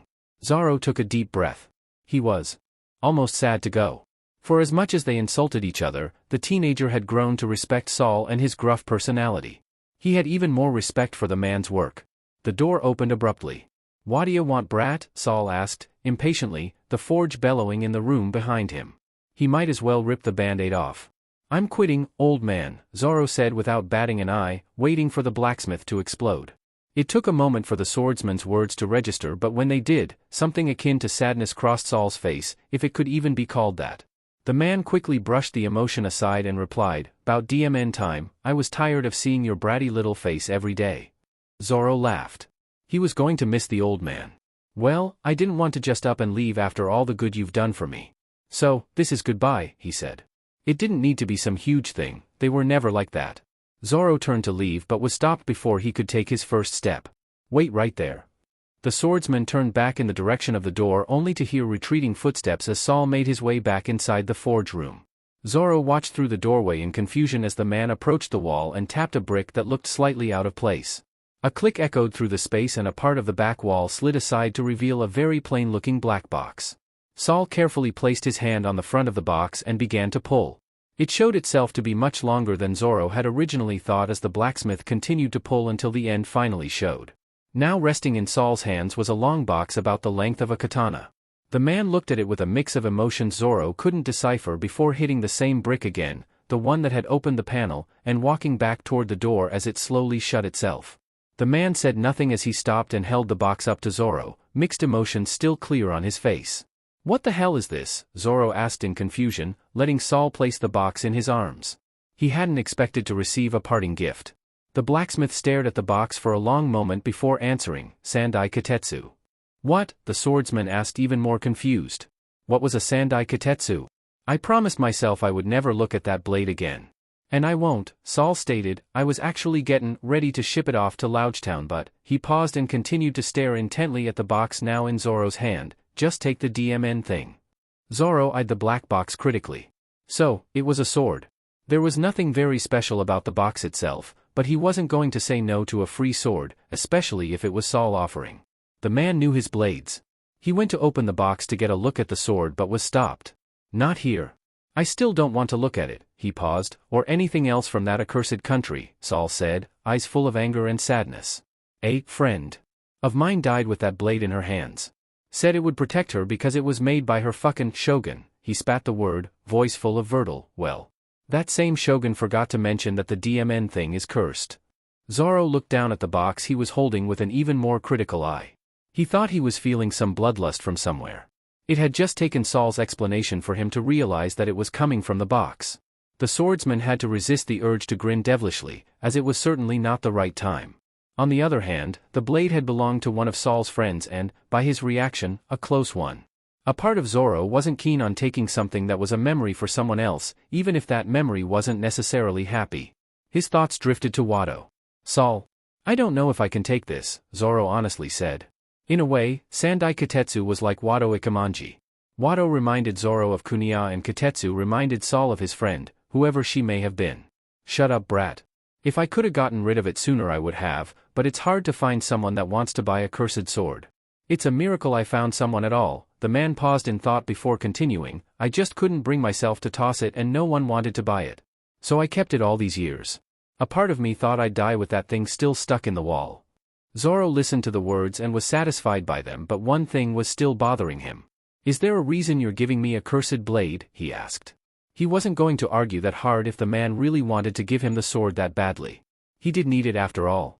Use your DMN ears, brat. I just said I've been waiting to get rid of it, the blacksmith replied with a scoff. You also said it was cursed and that the curse killed your friend. Why give me this blade over some other katana? The swordsman questioned seriously. The older man paused and gave Zoro a once-over from the bottom up, stopping at his eyes. It had always been in his head, it was the reason he let the kid start working in the first place, but with a more critical look it was actually kind of uncanny. Take away that left eye, and he'd look just like him, he thought to himself, wistfully. He'd only met the man once, however, he wouldn't ever forget it, his presence had been terrifying.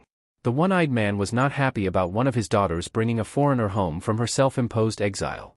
He was also not very keen on letting that foreigner take her away again. I just got a feelin', the older man said as his memories quieted. The Verdit sighed. He knew he wasn't going to get much more if he tried. Sol always said things like that when he couldn't explain something. Or just plain wouldn't. It looked like he now had a new sword. Sandai Katetsu. He placed the box under his arm and returned Sol's gaze, giving the man a rare smile. Thanks, Sol. I'll take good care of it. Get outta here, brat. Hope I never see your bratty face again, the blacksmith said, turning to walk back to his forge. Zoro laughed at the humor he could hear in the man's voice. Same to you, old man, he joked in return, turning in the opposite direction and walking towards the front door of the shop. It was time to go meet up with Luffy and Nami and set sail from the island and the man that had taught him so much. Take care of yourself, he said quietly. Sol looked into his forge as he heard the young boy's words and couldn't help but smile. That curse didn't stand a chance. Roronoa Zoro. He'd have to keep his eye out for the name in the future. The kid would be making waves in the world for sure, right alongside that captain of his. The man looked up toward the ceiling and almost through it, to the sky above, smiling as embers swirled all around him. Let's watch him together, he whispered into the air. Luffy, hurry up, Nami yelled from her place on the small boat, and where the hell is Zoro? The straw-hatted boy could barely walk under the items he was carrying. He, Zoro, and Nami had gone out early to gather supplies for their voyage. Zoro had gone back to Sol's shop instead of going to the docks with them, saying he still hadn't quit yet and left carrying all the supplies to Nami and Luffy. It wasn't a ton of things, however, the problem was, Luffy had been forced into carrying all of it. The same Luffy that was still not fully healed. Naomimi, it's heavy. And I'm tired, he hummed, dragging his feet with every step he took. Oh come on perv boy, stop it with the groaning. It's right here, she said, gesturing to the boat she was standing in. Luffy needed to stop complaining, it wasn't that far. Plus, he deserved it. Luffy hobbled over to the vessel and almost collapsed instead of stepping into it. Luckily, he caught himself before he lost his balance and made it safely, dropping his load as soon as he was able. He groaned, so much better. The boy looked at Nami with a pout. That was really mean, Nami. Well, you made me angry last night, so you deserved it, the girl replied, sticking her tongue out at the boy childishly. The straw-hatted teen didn't reply. Instead, he laughed as he remembered the anger on Nami's face the night before. The conversation ended and he walked to the back side of the boat, finding himself a nice spot for a nap. He needed sleep. He wanted to heal up so he could swim again. Being on the boat all the time would be boring. Plus, it was good training. He laid down and placed his straw hat over his face. Nami was the navigator, the rest of the work was up to her. Said navigator gathered all the supplies Luffy had brought on the boat and began sorting everything out. They had enough to last them 3 weeks, but they shouldn't need all of it. If the Oranget was right, and she always was, the first stop would only take them around 2 weeks to travel to if the winds were favorable. That left them with a week's worth of extra. She glanced at the, now sleeping, boy in the back of the boat. We might just barely make it, she thought to herself. She'd seen Luffy eat last night. Where the hell is Zoro? The girl asked no one in particular. She was ready to leave and it looked like Luffy was too. Don't ask me. He's probably lost somewhere, Luffy said from under his hat. Nami jumped, startled. She'd thought he was asleep already. I'm right here, Zoro said, approaching the boat and glaring at Luffy. It had taken him some time, but like he told his idiot future captain before, his direction always took him where he needed to go. He stepped into the boat, the black box Saul had given him safely tucked underneath his arm. Not missing a beat, navigator Nami took over. All right, Zoro, she looked up, closing her eyes, and felt the air. The wind is about to pick up. Unmoor us and unfurl the sail. Her eyes snapped open, quickly. As the words left her mouth the wind began to pick up just like she'd said, almost as if she spoke it into existence. She checked her compass and made sure she knew which direction they needed to head in as Zoro quickly obliged, setting down his box and doing as the girl ordered. As soon as the 2 tasks were completed, the boat began to drift out of the port and toward its next destination. Thanks for all the help, Luffy, Zoro said, sarcastically, looking at the younger boy's prone form. Eyeing his future captain, the Verdant began to wonder what his friend had been up to the whole time they had been on the island. He'd planned to ask him the night before but forgot with all the talk of stealing treasure. The Verdant walked back to where Luffy was lying down and sat beside him, his back against the side railing. So, you know I was with Saul the whole time we were here, what exactly were you doing? Luffy had gotten stronger and he was curious how because he had seen some pretty crazy stuff that night. The swordsman flashed back to the image of his future captain's straw-hatted figure surrounded by the moon. Some really crazy stuff. The black-haired boy glanced out from under his hat. What do you mean? I was in the forest. Wait. If Zoro had been at the cave, how could he have been with Saul the whole time? It had taken him forever to find that place. The whole time? Zoro asked incredulously. Yes, the whole time. I was looking for Forest Guy's cave, Luffy replied. White had said she knew where it was so he just followed her around the forest. It ended up being really fun, but it had taken them a whole month. That cave is like a day's walk from the city, Zoro said, sweat dropping. He's right, it took me longer to find it, but when we brought you back it only took us about a day, Nami said from her place on the floorboards, where she was sorting supplies. Luffy glanced between his companions' blank faces. Really? He asked. Really? Really? The youngest occupant of the boat burst out laughing from underneath his hat. White must have been playing tricks on him. Either that or she just really liked hanging out. Maybe it was even something else. Luffy was fine with it though. He made a really cool friend and got to hang out with her for a whole month. Zoro looked at Luffy curiously. What are you laughing about? My friend White told me she knew where the cave was but it took us a whole month to get there. I think she was playing tricks on me, Luffy replied, giggling. Who's White? Nami asked. It was a girl's name. She definitely wasn't interested or anything. She's a big white wolf, that's my friend. Luffy smiled into his hat, closing his eyes once again. Nami and Zoro stared incredulously at the boy. Has some little cubs too? Well, I guess not so little now, the black-haired boy said. He was going to miss the pack but he would always remember them. Who knows, maybe he would even see them again. After the initial shock wore off, Zoro found that he wasn't actually that surprised by his future captain's words. It was definitely something Luffy would do. So, you were with wolves for an entire month? Luffy? The swordsman sighed and stood up to walk back to where he had placed Saul's gift, away from a now snoring Luffy, and sat next to it when he arrived. What's that? Nami questioned, having finished sorting the supplies and making sure their heading was correct. She had seen the box when he'd stepped on the boat and now she was curious. A gift from Saul, he said, beginning to lift the top from the box. The bloodlust he had been feeling was stronger now. Creepy, Nami thought as she watched the swordsman open the box with a somewhat devil-like smile. She looked closer as he pulled the top all the way off the box and scoffed when she saw that it was a sword. It just looked like any other sword to her, and she didn't care about swords, only money. The navigator turned away, bored, and moved to the front of the boat to find a spot to draw some maps. As Zoro gazed into the box Saul had given him, Sandai Katetsu stared back. The inside was lined with velvet, its color matching the outside of the box. Impressed into the velvet was a blade roughly the same size as Wado Ikemanji. It rested in a sheath that was covered in deep red wrappings up to its top where a golden cap rested. In the middle of the wrappings, in short succession, were two golden clasps that were the only things interrupting the wrapping pattern. The red wrappings on the sheath continued to cover the hilt as well, a golden clasp resting in the middle of it. The dull golden tsuba, shaped like a rounded cross, separated the hilt and the sheath. It was the only other thing interrupting the sword's continuous pattern. The last item of note was another golden cap that matched the one on the sheath, covering the pommel.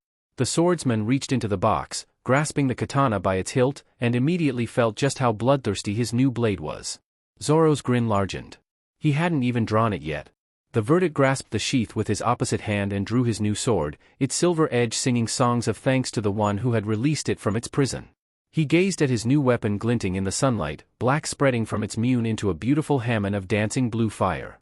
Zoro's eyes ran along the edge of Katetsu. Saul had said he hadn't touched it since he got it, and yet, the swordsman could tell it was still razor sharp. Also, the bloodlust was stronger now that he had drawn the blade. Sandai Katetsu was a feisty one. He could already tell that it would be a problem child. The teenager resheathed his new katana and slid it into place next to Wado Ikemanji. He sighed. It was the most normal he'd felt in over a month, and he was still missing one. He couldn't wait to find another sword. He was excited to see what he could do with Santoryu and the new things he'd learned. The Verdant looked to the front of the boat and saw Nami drawing on some paper. What it was she was drawing, he couldn't tell. He went to ask, but just before the words left his mouth, a yawn escaped instead. It looked like he was napping. The swordsman laid his head back against the edge of the boat, and it wasn't long before he was asleep, a smile on his face at the thought of his new sword and the man that had given it to him. The group had been sailing for a week, and Luffy had finally recovered fully from his injuries a couple of days earlier. Let's just say, he hadn't left the water very much since then. Nami, come swim with me, Luffy yelled from beside the boat. He was feeling so good about being able to swim again. No, she yelled back from her place at the helm of the boat. If she got off, Zoro would somehow find a way to lead them way off course, she just knew it. Luffy pouted as he swam beside the moving craft. So mean. You never want to swim with me anymore. Nami pointed to Zoro, who was currently resting in his spot against the edge of the boat. Blame your friend and his sense of direction. Or lack thereof, she huffed.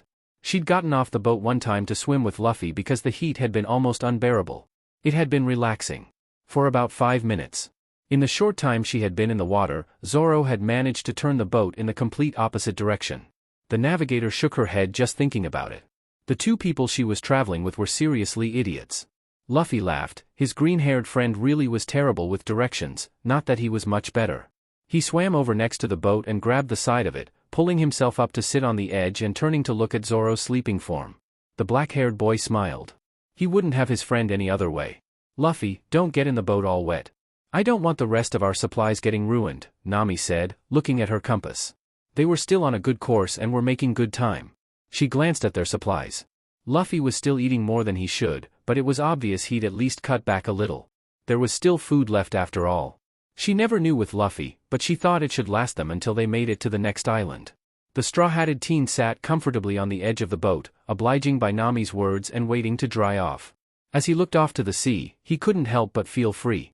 He loved sailing, and now that he had people to sail with, he loved it even more. Luffy watched the waves crash against the side of the boat, and his thoughts drifted to its other, currently conscious, occupant. He wanted her to be free too. Hey, Nami, the boy spoke, getting the girl's attention. Nami looked up from her compass and saw Luffy giving her an intent look. What is it, Luffy? He eyed the orangeette, knowing he needed to tread carefully with what he wanted to ask. Why do you hate pirates so much? Nami froze in place. She hadn't been expecting the question. The girl scowled and looked away from the black-haired boy and out to the sea. It's none of your business, she said into the air in front of her. Luffy looked at the back of her head and frowned. She looked angry, but she was hurting, for some reason, he could just tell. Oh, okay, he replied before turning away from her and looking out toward the horizon. He was gonna fix whatever it was that was hurting her. Then she could come be a pirate with him. That's it? Nami asked, now looking curiously at the back of Luffy's head. The boy turned back and faced the girl, replacing his frown with a soft smile. You'll tell me when you feel like it. Until then, I don't need to know. A light dusting of red rose to Nami's cheeks, but she quickly shook the feeling away. Like she would ever be telling Luffy why she hated pirates. After they stole everything from Mad Treasure, she would drop the two boys as fast as she possibly could. She didn't want to be dragged into any more of the craziness they were sure to be wrapped up in. Whatever, she replied eventually, grabbing some paper out of one of the sacks of supplies. She didn't want to think about idiot boys or pirates anymore, she just wanted to draw maps. Oh yeah, Luffy exclaimed, watching Nami grab her drawing supplies. I never asked where we're stopping first. Can you tell me, he asked hopefully, and how much longer till we get there?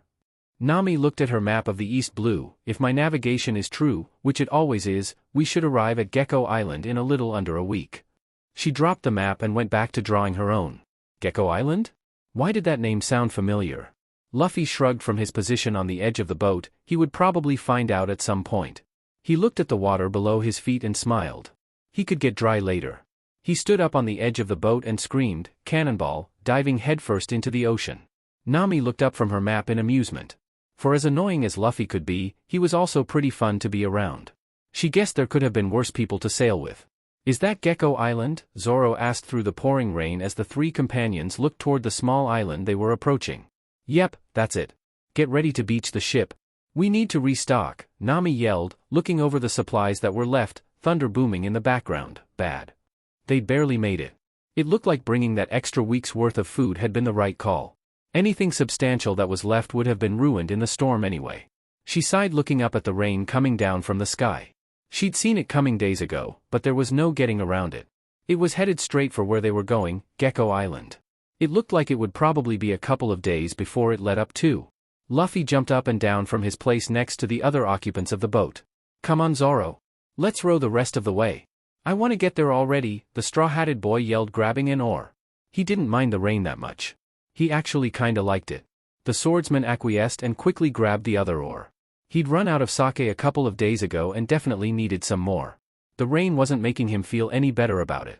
The two rowed until the boat began to slow from the sand grinding against its hull, signaling their arrival at their destination. Luffy jumped off the boat and ran to the beach, rain pelting him as he sped toward adventure. He wanted to go see what was on the island. He still couldn't get it out of his head that Gecko Island sounded familiar and he wanted to find out why. Wait, Luffy, Nami yelled, wiping water out of her eyes, we need to go get supplies first, then you can go explore the island to your heart's content. The straw-hatted teen pouted but followed the order, standing in place. His feet sunk into the wet sand and rain soaked his form as he waited for Zoro and Nami to exit the boat. Suddenly, a voice from the cliff above sounded down to the beach, thunder rumbling dramatically in the background. Who dares step onto the island of the mighty Captain Usopp, great warrior of the SEA, the voice yelled. If you come here as pirates or bandits, my 1,000,000 men and I will force you to leave. And that's a promise.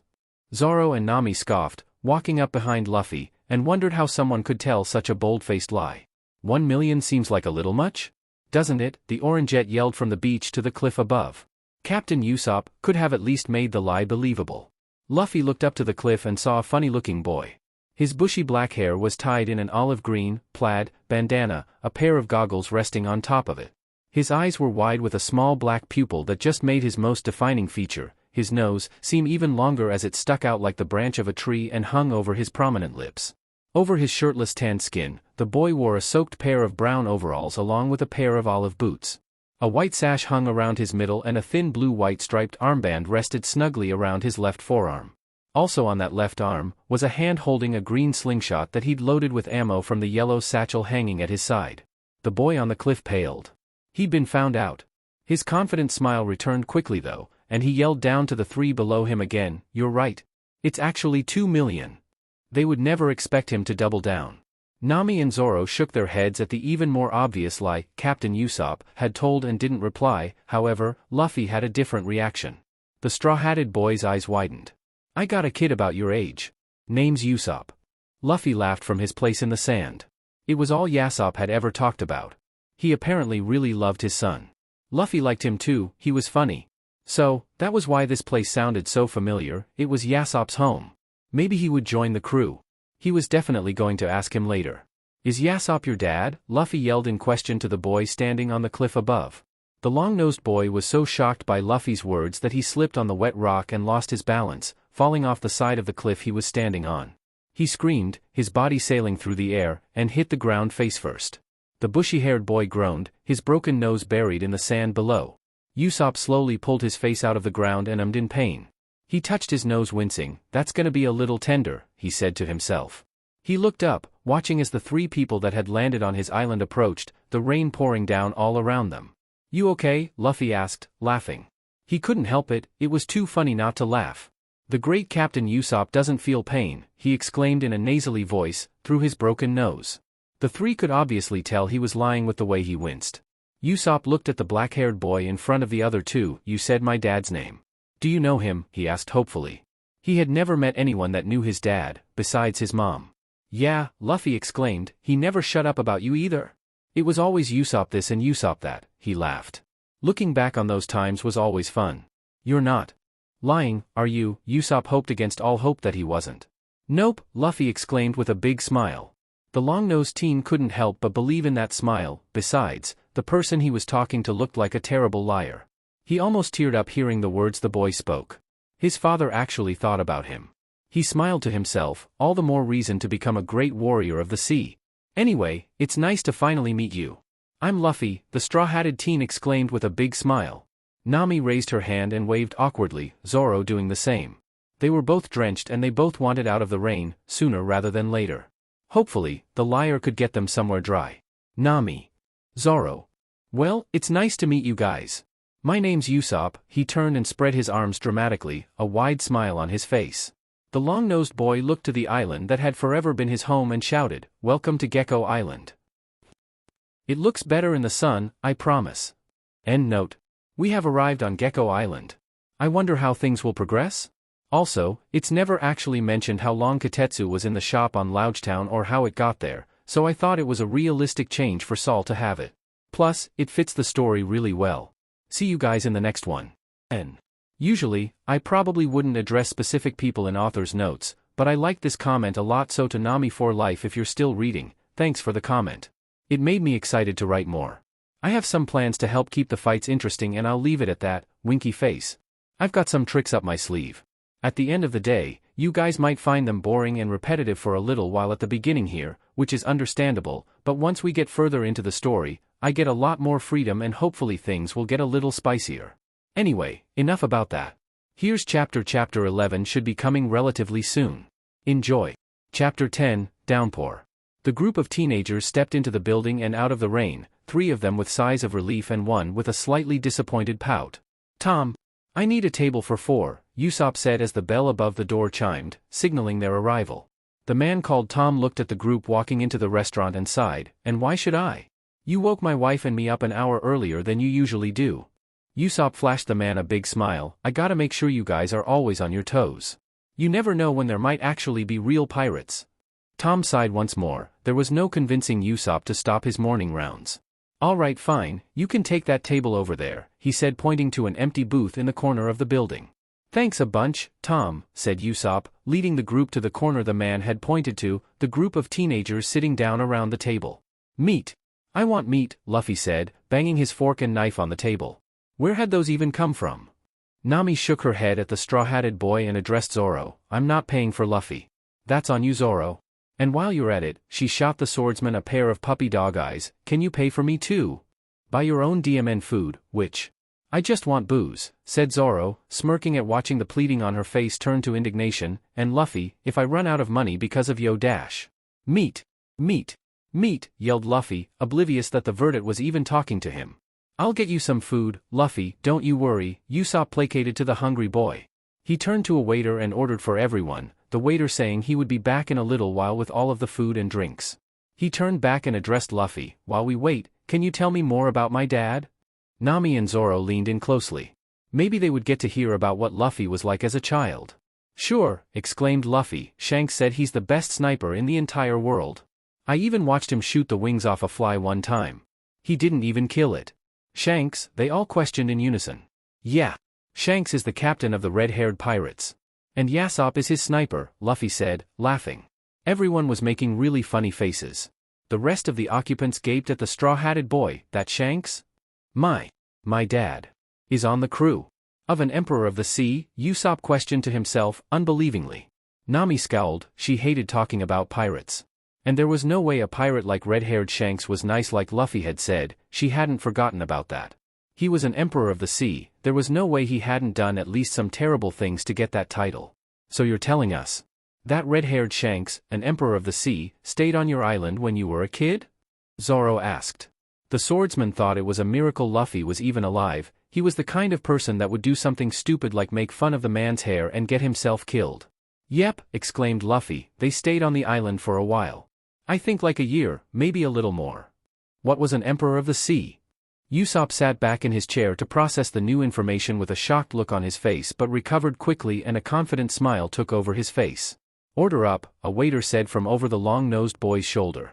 Meat, Luffy yelled in happiness, as the waiter began to drop plates onto the table. He wasted no time, not even waiting for his first plate to be fully set down before digging into it. So my dad is the sniper of the red-haired pirates. I'm not surprised even one bit. He is my dad after all, smiled Usopp through his fib. Of course, he was surprised. Who wouldn't be after finding out that their dad is not only on an Emperor's crew but also the best sniper in the world? Usopp paled just thinking about it. That was a lot to live up to. Zoro and Nami looked at each other with skeptical glances. That's not a very good lie, Nami said, spearing a piece of lettuce with her fork. She'd ordered a salad. What? She worked hard to look as good as she did. She glanced over at Luffy devouring his food as it was placed in front of him. If she ate like that she would probably be the size of a whale by now and she was far too proud of her looks for that to happen. I'm with the witch on this one, said Zoro, sipping from his second cup of sake, one empty mug already in front of him. I'm not lying. He really is my dad, Usopp reasoned, animatedly, as he too dug into his meal. Zoro and Nami shot each other another glance. Not what we were talking about, they said in unison, both sweat dropping. Usopp smiled awkwardly and chose not to respond, looking down at his plate and stuffing his mouth with food. He had been found out, again. Those two were smart. The table devolved into silence as all of the occupants focus on their food, everyone eating at their own pace. Usopp was the first to finish, quickly shoving all of his food in his mouth. He had more questions to ask after all. So, what I'm hearing is my father is a pretty amazing man, Usopp said to the straw-hatted boy across from him. I'd like to hear more about him if you don't mind, he said. His answer was the sound of a mouth gobbling as quickly as it could. Luffy was focused on eating because he loved eating. There wasn't much that could bring him out of his food-induced focus, except his mouth hitting the bottom of his plate. More. Bring me more meat, Luffy yelled into the air, slamming the plate onto the table with a surprising amount of gentleness. He still needed something to eat off of. Then again, did he really? Usopp turned to Zoro and Nami. Is he always like that? He questioned. The two didn't seem very surprised by Luffy's manner of eating. In fact, it seemed that they were both finding it amusing from the small smiles on their faces. Although Nami's was barely visible, it was still there. Pretty much, Zoro replied simply. He really hoped Luffy slowed down. If he kept going at the pace he was. The Verdant groaned, downing the rest of his sake. His stupid future captain was definitely going to run him dry. Nami eyed the boy that she just couldn't figure out. He seemed so simple. Straightforward and dumb. But, the other day on the boat. Why had he asked that? What did it matter to him?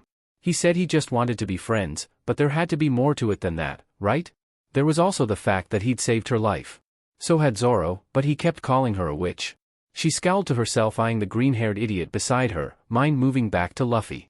He said he wanted to be a pirate, and even after that, the black-haired boy still managed to make her smile all the time.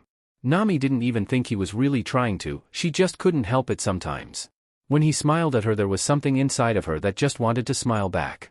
It wasn't just her either, she'd seen it with Zoro too. She had a feeling that it was like that for everyone.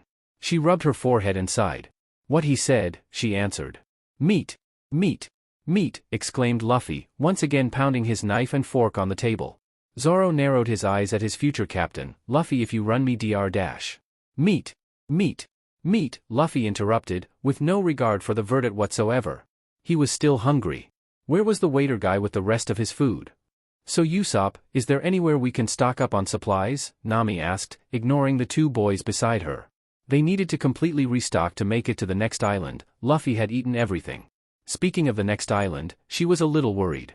Not because they couldn't afford supplies or anything like that, but because she didn't know if her little sailboat could hold all of the stuff they needed. The next island she wanted to go to was around a 5-week journey sailing directly there. She didn't like the idea of trying to fit that much on their little craft. They were pushing it when they left East Lodestone. Maybe. Yeah, there are some places you could get supplies from, I can show you later. Tom might even sell you the food you need, depending on how much, Usopp replied to her question. He looked toward a clock on the wall and his eyes widened. He was gonna be late.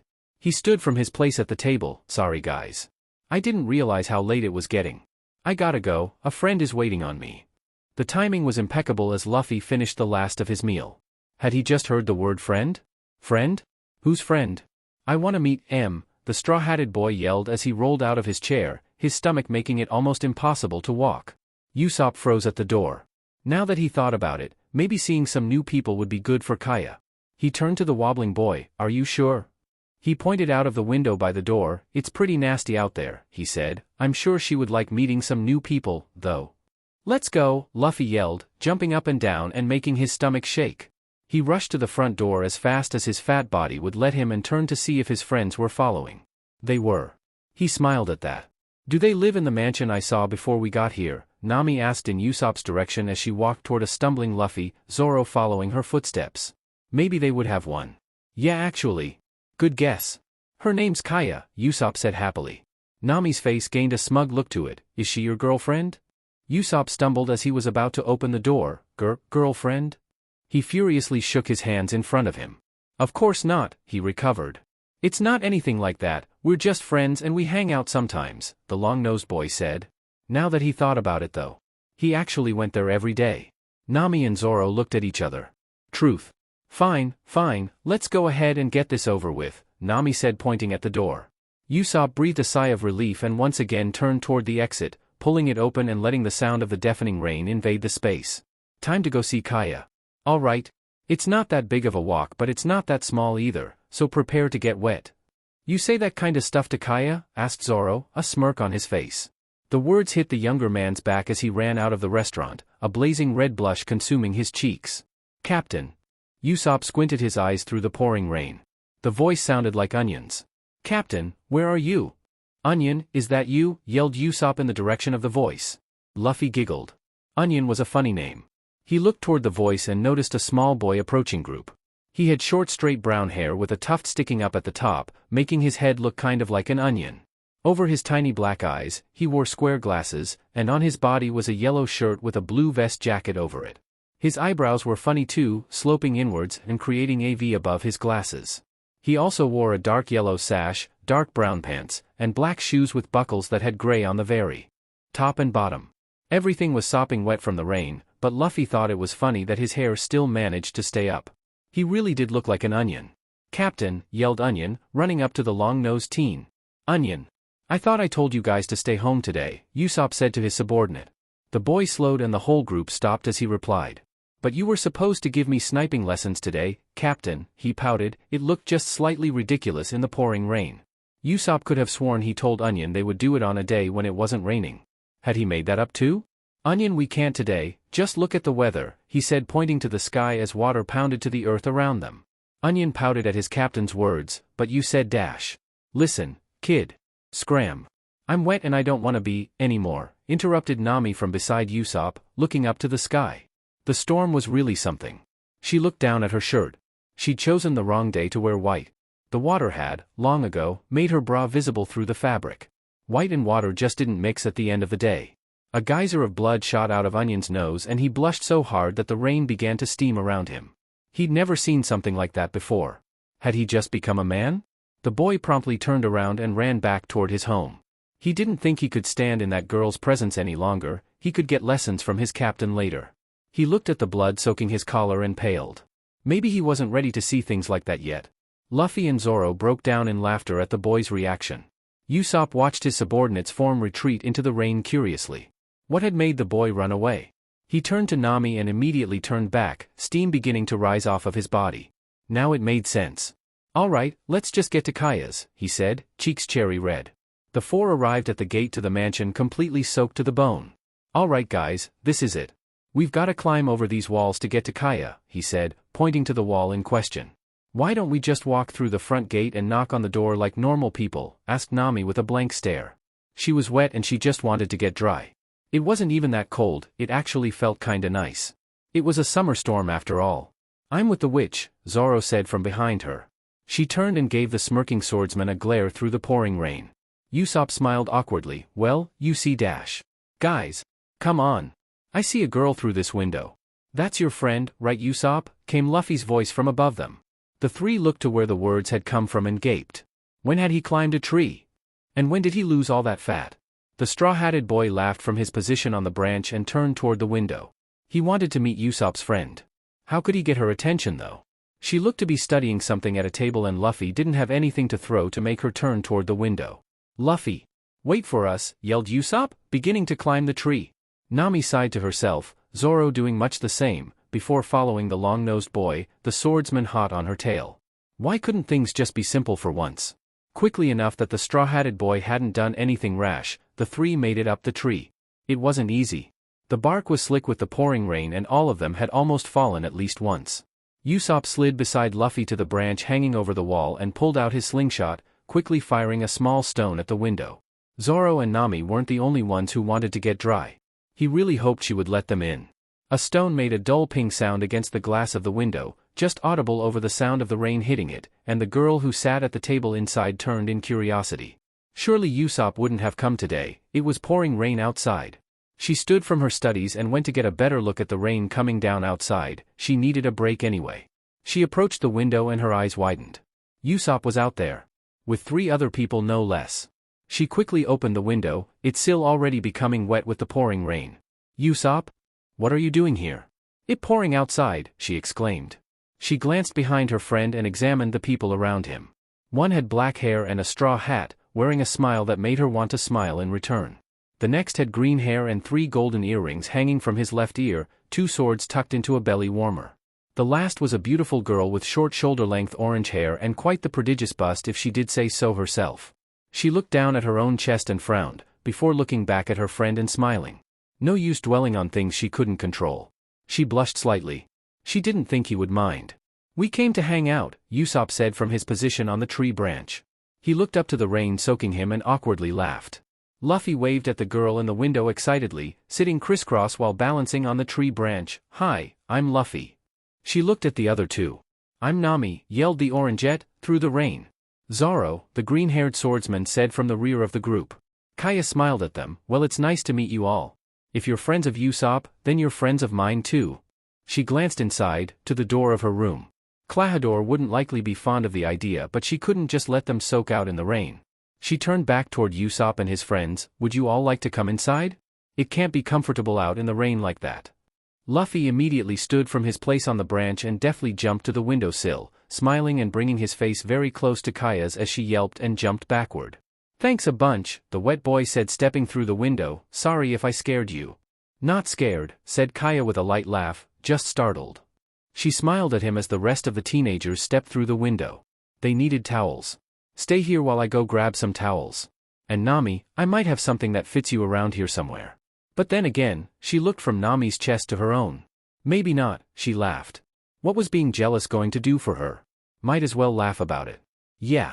Nami's melons are kinda big and yours are kinda small," said Luffy, objectively looking between their chests. Nami blushed, pounding her fist into the top of Luffy's head. "You idiot. You can't say stuff like that." She turned to Kaya, a slight blush still adorning her cheeks. "Sorry about him. He doesn't really think before he talks sometimes," she said pointing to the straw-hatted boy now sporting a large bruise bump on his head. Kaya laughed an angelic laugh. These friends of Usopp's really were something. "It's okay," she paused letting her laughter peter out before turning toward the door. "Let me get you all some towels from the bathroom. And Nami, feel free to look through the closet for something that might fit," said the blonde-haired girl as she exited the door. The 4 of them shouted their thanks, Luffy slightly pained. "This place is pretty nice," Nami said, walking over to the closet. She really wanted to get out of her wet clothes. Zoro glanced around the room. The witch wasn't wrong. The room they were in was huge and very nicely decorated. A 4-poster bed stood in the middle of the space and various chests and drawers, as well as closets, were spread throughout the room. Nami's mouth salivated at the thought of how much she could sell some of the items around the room for but quickly brushed the feeling off. She wasn't going to steal from a girl just trying to live her life. Nami was actually a little jealous. Kaya got to be here while she had to SLV away for Arlong. She scowled to herself looking through the blonde-haired girl's clothes. That bed looked so comfy, Luffy yelled, running to jump on the piece of furniture. He was suddenly tackled to the ground from behind by two figures. Zoro and Usopp had seen what the straw-hatted boy was going to do, and by no means were they going to let it happen. "You idiot," Zoro yelled standing up from the ground. "You're gonna soak the bed if you do that. You don't want Kaya to kick us back out in the rain, do you?" "What he said," Usopp stated, rising to stand beside Zoro. Just then, the door opened and Kaya walked back in with an armful of towels. She glanced at the boy on the floor and the two standing over him and smiled. "Here you are," she said, approaching and handing each of the boys a towel. They all thanked her and began to dry off as she let them resume their conversation, turning to walk toward her closet where Nami was looking through her clothes. "Find anything?" she questioned to the orange-haired girl. Nami grabbed a white t-shirt with the word doctor on it and a pair of striped sleeping shorts. The shorts would be fine, but the shirt might end up looking more like a crop top. She shrugged to herself, before turning to the girl who had spoken to her. "I think these will be all right," she said, holding up the two items of clothing. "Is there somewhere I can change?" The blonde-haired girl smiled and pointed to a corner of the room where there was an opaque folding screen. "You can change over there. I'll make sure none of the boys try to take a peek," she said giggling. Nami looked over to the boys in question, conversing amongst themselves as they got dry. "I honestly don't even think you'll have to worry about it," she said walking over to the folding screen. "Luffy didn't even look at me while we were naked together," she said walking behind the screen. She was pretty sure Zoro didn't have much interest in looking either. Usopp, he probably wouldn't mind a peek, but she thought he might have his eye on someone else. Kaya gasped as steam came out of her ears. Those two had already been naked together. Nami laughed from behind the divider, hearing Kaya's reaction. "It's really not like that. I asked him not to look and he didn't. Simple as that." Kaya's face flushed a deep red as she asked her next question, quietly so the boys couldn't hear. Did you see him?" She covered her eyes with her hands. The girl was embarrassed just asking the question, but she was curious. She couldn't help it. It was the first time she had been able to talk with another girl around her age. Nami's face flushed bright red. Thank God she was behind the divider. "And no, of course not," she lied. She was too embarrassed to admit that she had. It would just make all the peeper comments from Luffy seem more real. She wasn't a DMN peeper. Kaya thought she could hear a lie in that voice. She blushed even harder as she looked over at Luffy, then to Usopp, turning her head away as fast as possible. She suddenly found her hands very interesting. "Oh okay," she said, "sorry I asked. I didn't mean to make you feel uncomfortable or anything like that." The Orangette stepped out from behind the screen in her new outfit, the old one hanging over the edge of the divider. "It's fine, it doesn't matter anyway," she said, blush completely gone from her cheeks. She wouldn't be letting Luffy see her like that, he would never let it go. Her shirt almost met the waistband of her shorts, but still showed a peak of midriff, and her striped shorts were cut short, showing off a good amount of leg. "Thanks, Kaya. You don't know how good this feels," exclaimed Nami, sighing into the air and walking toward the blonde-haired girl. Kaya quickly washed the thoughts of naked men from her mind and smiled at the girl. "I'm glad you like them," she said in return, pouting slightly. That shirt was big on her. Nami sat down at a table that held a multitude of open books. She looked them over and saw that they were all about medicine. "Are you studying to be a doctor?" asked the orange-haired girl. Kaya walked over to the table and sat across from Nami, grabbing one of the thick texts before replying. "Yes, I want to be a doctor," she said, smiling down at the book. "Do you mind if I ask why?" questioned Nami, her eyes emphasizing the room around her. "I mean, by the looks of it you're pretty well off." Kaya sighed, gently setting her book down. "You're right, I don't need the money. I just want to help people," she smiled to herself, "like my parents." "Are your parents doctors too?" the orange-haired girl asked. "No, they were actually merchants," she smiled sadly. "They passed away 2 years ago when their ship sank out at sea. She missed them greatly and always would. At least she still had Klahadore and Mary." Nami gasped. "Kaya, I'm so sorry, I didn't know." "It's okay, Nami. I've had time to process. It still hurts and I think it always will, but it's gotten easier over the years." Her smile brightened. "I know they are always with me." She pointed to her head and then to her heart. "I'll always hold them here because no one is truly dead until they're forgotten." Nami turned her head away from the girl as she felt tears rising to her eyes. Those words hit a little too close to home, but they made her smile at the same time. "Mom," she thought to herself, holding her hands over her heart. She looked back toward Kaya, wiping tears away from her cheeks. Thank you, Kaya, those were some really pretty words. The blonde's eyes widened. She hadn't been trying to make the other girl cry. I didn't mean to upset you, Nami, and I apol dash. You didn't upset me, Nami interrupted, softly smiling, you just made me think of my mom. Kaya quickly put two and two together. I'm sorry for your loss, Nami, she said, reaching out to place a hand over the orange-haired girl's. The orangette sent her an appreciative look. Thanks, but it's been 7 years. There's no need for you to be sorry. Kaya softly smiled at her. Well, I am. I'm sorry that you ever had to lose someone close to you. I wouldn't wish that pain on my worst enemy. Nami's eyes widened. She didn't know if she had ever talked to someone so genuinely kind in her life. Kaya barely knew her, but Nami could tell that she'd meant her words. Thank you, Kaya. You really know how to treat a guest, huh? The girl said, laughing, in an attempt to move to lighter topics. Enough revelations for one day. Speaking of guests, it is getting dark outside and I'm reluctant to have the four of you walk back to town in this weather, Kaya said, taking the girl's subtle hint. I think I would like it if you all would stay the night here tonight. Nami grinned at the girl. It was perfect, now they wouldn't have to pay for an inn. I think we would all really appreciate it, Kaya. But don't feel like you have to, compromised the orangette. Nonsense, she paused, frowning slightly. The only problem would be Klahadore. She shook her head. She was the master of the mansion and he was a butler. No way was she letting him stop her from having her first ever sleepover. I'll make sure the boys have a room to stay in and you and I can stay in here. Sounds like you already have it figured out, Nami laughed. She wasn't going to say no if the girl wanted them to stay that badly. Kaya stood from her chair. I do. She turned toward the boys to give them the news of their staying but was interrupted by the sound of the door opening. Kaya spun in the direction of the door, eyes widening when she saw who had opened it. And what might we have here, I wonder? Not gonna lie, I agonized over this one a little bit. I just really wanted to get the feel of it right and I'm still not completely sure I did. It'll make sense when you read it. I would love to hear what you guys think of this one. I imagine some of you will want to kill me. Smiley face. Without further ado, here's chapter enjoy. Chapter 11, Survival. And what might we have here, I wonder, questioned the spectacled butler from his place at the open door. The tall man had a square head that tapered down into a pointed chin. He wore glasses, slicked back short black hair, and a black suit jacket. A similarly colored pair of pants hung over a pair of gray and black striped boots. 4 golden buttons lay on either side of the jacket flaps, 2 on the top and 2 on the bottom. In the middle of them, on both sides, was a golden symbol shaped like 3 stacked ovals, each getting smaller from the bottom, with a hook on top. A white shirt with a curious collar, spiral-like protrusions on its edges, and a black tie lay underneath the jacket, a dark leather belt with a gold buckle around his waist. Klahadore. You should knock before barging into a girl's room, chastised Kaya. Zoro, Luffy, and Usopp paused in their conversation about Shanks and Usopp's dad after hearing the door open on the other side of the room, all turning in the direction of the voice. Usopp paled. It was him, the butler, that didn't like him. Like at all. He hid behind Zoro's larger form as said butler scanned the room of its occupants. What the hell are you doing, Usopp? Zoro asked over his shoulder.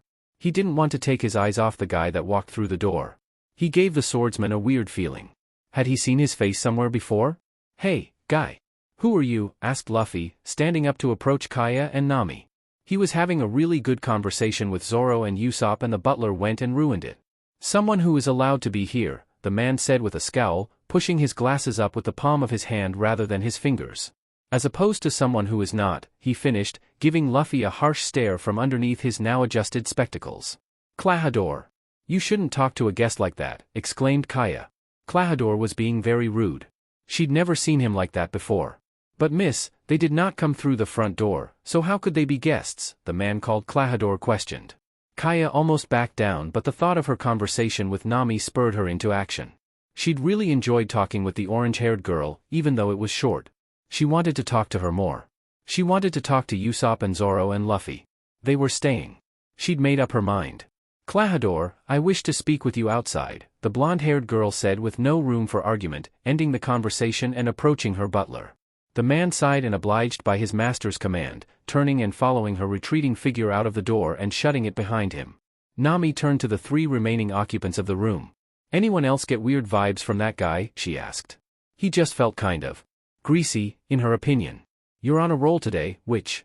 I'm with her, said Zoro, walking to stand by the windowsill and uncovering Usopp's smaller form.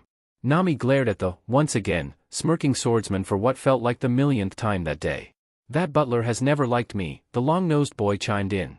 He'd been caught by the tall man once or twice and it was never fun. The tongue lashings were brutal. And he only did it when Kaya wasn't around. Luffy turned away from the door and joined the conversation.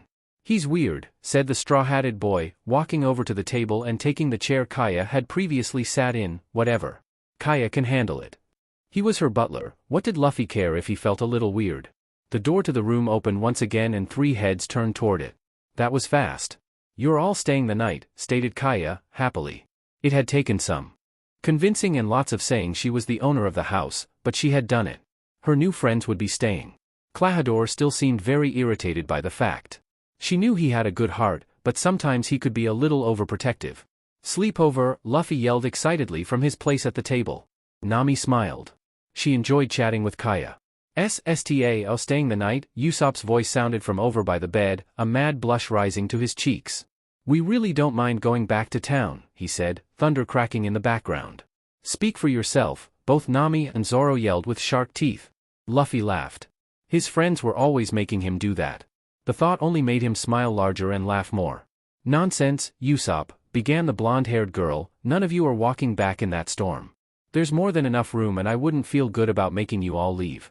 She was excited about having people in the mansion, it got lonely in the big place.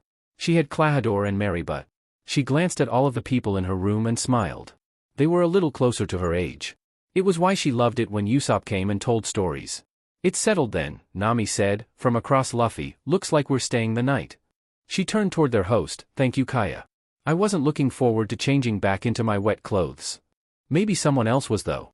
She glanced over at Luffy. Then again, maybe not. Yes.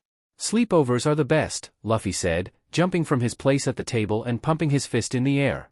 Kaya laughed with the straw-hatted boy. She was excited too. Usopp nervously fiddled with his hands over by the bed. He was about to be sleeping in Kaya's mansion. He gulped. But, if the others were gonna stay he wasn't gonna be the only one who didn't. He shuddered. That storm was not fun to walk in. Zoro took his katanas out of his belly warmer and set them beside the window before sliding to sit down with his back against the wall. Now that he knew he didn't have to move, it was time for a nap. He wished he could take off his wet clothes, but alas, it wasn't meant to be. He wasn't gonna go around flashing everyone. What kind of freak would do that? Conversations between the other occupants of the room slowly began to lull him to sleep when, suddenly, a pillow was violently thrown into his face. The swordsman's eyes flashed open in irritation and he looked in the direction the pillow had come from. He should have known. Luffy and Usopp sat giggling to each other over by the bed. He picked up the pillow and stood up to toss it back to the 2 other boys, Nami and Kaya having their own conversation at the table. Aren't you two a little old for pillow dash? The swordsman was interrupted by a second pillow hitting his face. See? I told you I'm a good sniper, Usopp yelled in triumph after hitting his target successfully. Nice one Usopp, Luffy shouted, turning to grab another pillow. Zoro's smile became devilish as he grabbed both of the pillows that had been thrown at him, one in each hand. You're dead. Luffy and Usopp hugged each other with frightened eyes. The Verdant was looking very scary. He made the pillows seem dangerous when he held them in his hands. The straw-hatted boy made a break for the table where Nami and Kaya were talking, Usopp right behind him. Maybe they could save him from the evil-looking green-haired boy. He covered himself with Nami's sitting form just as Zoro threw one of his pillows at full speed. Instead of aiming directly at Luffy, he threw it where he was going to be. It was a mistake. Nami saw Luffy sprinting toward her. Luffy, what AR dash, just as the words began to leave her mouth, a pillow railed into her face. Zoro had thrown it pretty hard. The pillow stood still for a moment before slowly beginning to slide off, Luffy and Kaya's laughter in the background. Usopp didn't laugh. He didn't want to get hit. The pillow slid down enough to reveal the navigator's face and what Zoro saw scared him. You're dead, Nami growled. Time for some revenge. I'll show you what calling me which all the time gets you. After Nami's pillow was thrown, the room devolved into a 5-way pillow fight, the others forcing Kaya into participating the same as Nami, by way of a pillow to the face. The blonde girl didn't mind though, it was her first pillow fight after all. Nami's mother held her and her sister close. Don't cry, girls. I wish I could have provided for you better, the woman began as the two cried into her shoulder, her voice getting weaker. I wish I could have been a better mother to the both of you. Don't say that. Don't you leave us, yelled Nojiko, pulling away from her mother and looking into her pained eyes. Nami stayed buried in her shoulder, her mother's warmth the only thing keeping her from losing it completely. We don't need anything. Just don't die. You need to see the map I'm gonna draw of the whole world, she screamed.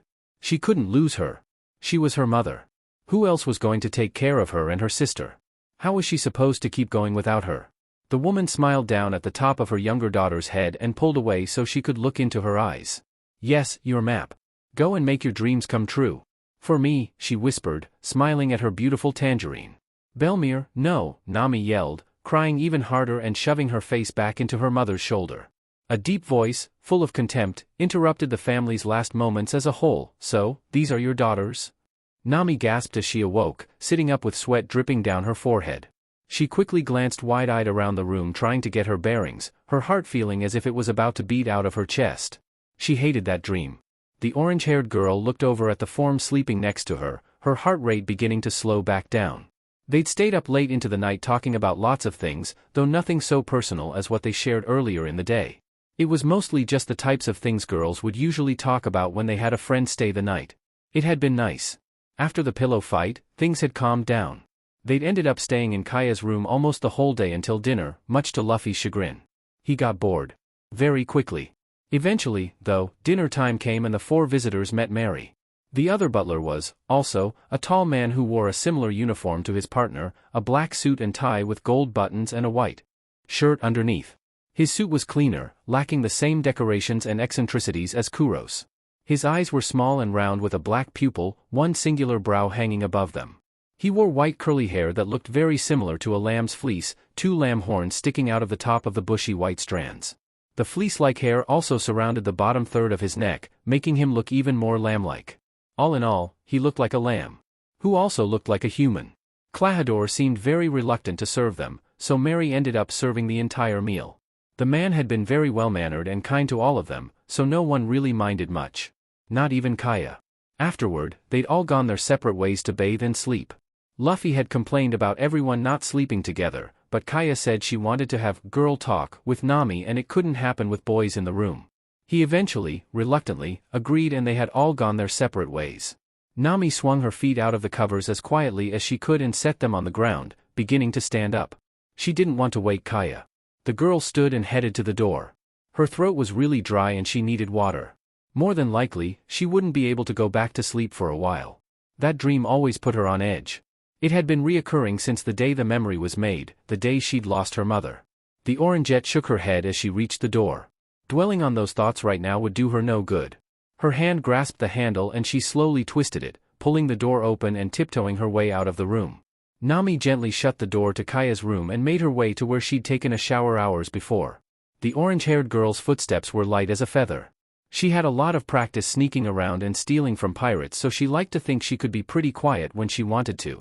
She made her way down the hall and glanced at the door to the boys' room, smiling. Luffy really hadn't wanted to go to bed. Pulling her eyes away from the door, the Orangette continued on her way. No need to disturb the sleeping boys. Just a little longer. The voice quietly echoed through a bedroom on the other side of the bathroom. She barely heard it, but her hearing was good. It had to be, thievery required it. Her curiosity getting the better of her, Nami approached as quietly as she could, quickly arriving at her destination. The Orangette examined the door and realized the lock would give her a view into the room, bending down to peer through the tiny keyhole. Through her limited vision, she thought she saw Kaya's butler. Sharpening something? She adjusted her head to get a better look. They looked like claws. Kaya's butler, Klahadore she thought it was sharpening a pair of long claws. They looked like brass knuckles, but instead of knuckles, each had 3 long blades the size of small swords. Nami paled. That definitely wasn't something a lot of butlers had. The orange-haired girl brought her face away from the keyhole with an unsteady breath. She just needed to go to her original destination. The bathroom. Snooping around wasn't going to do anyone any good.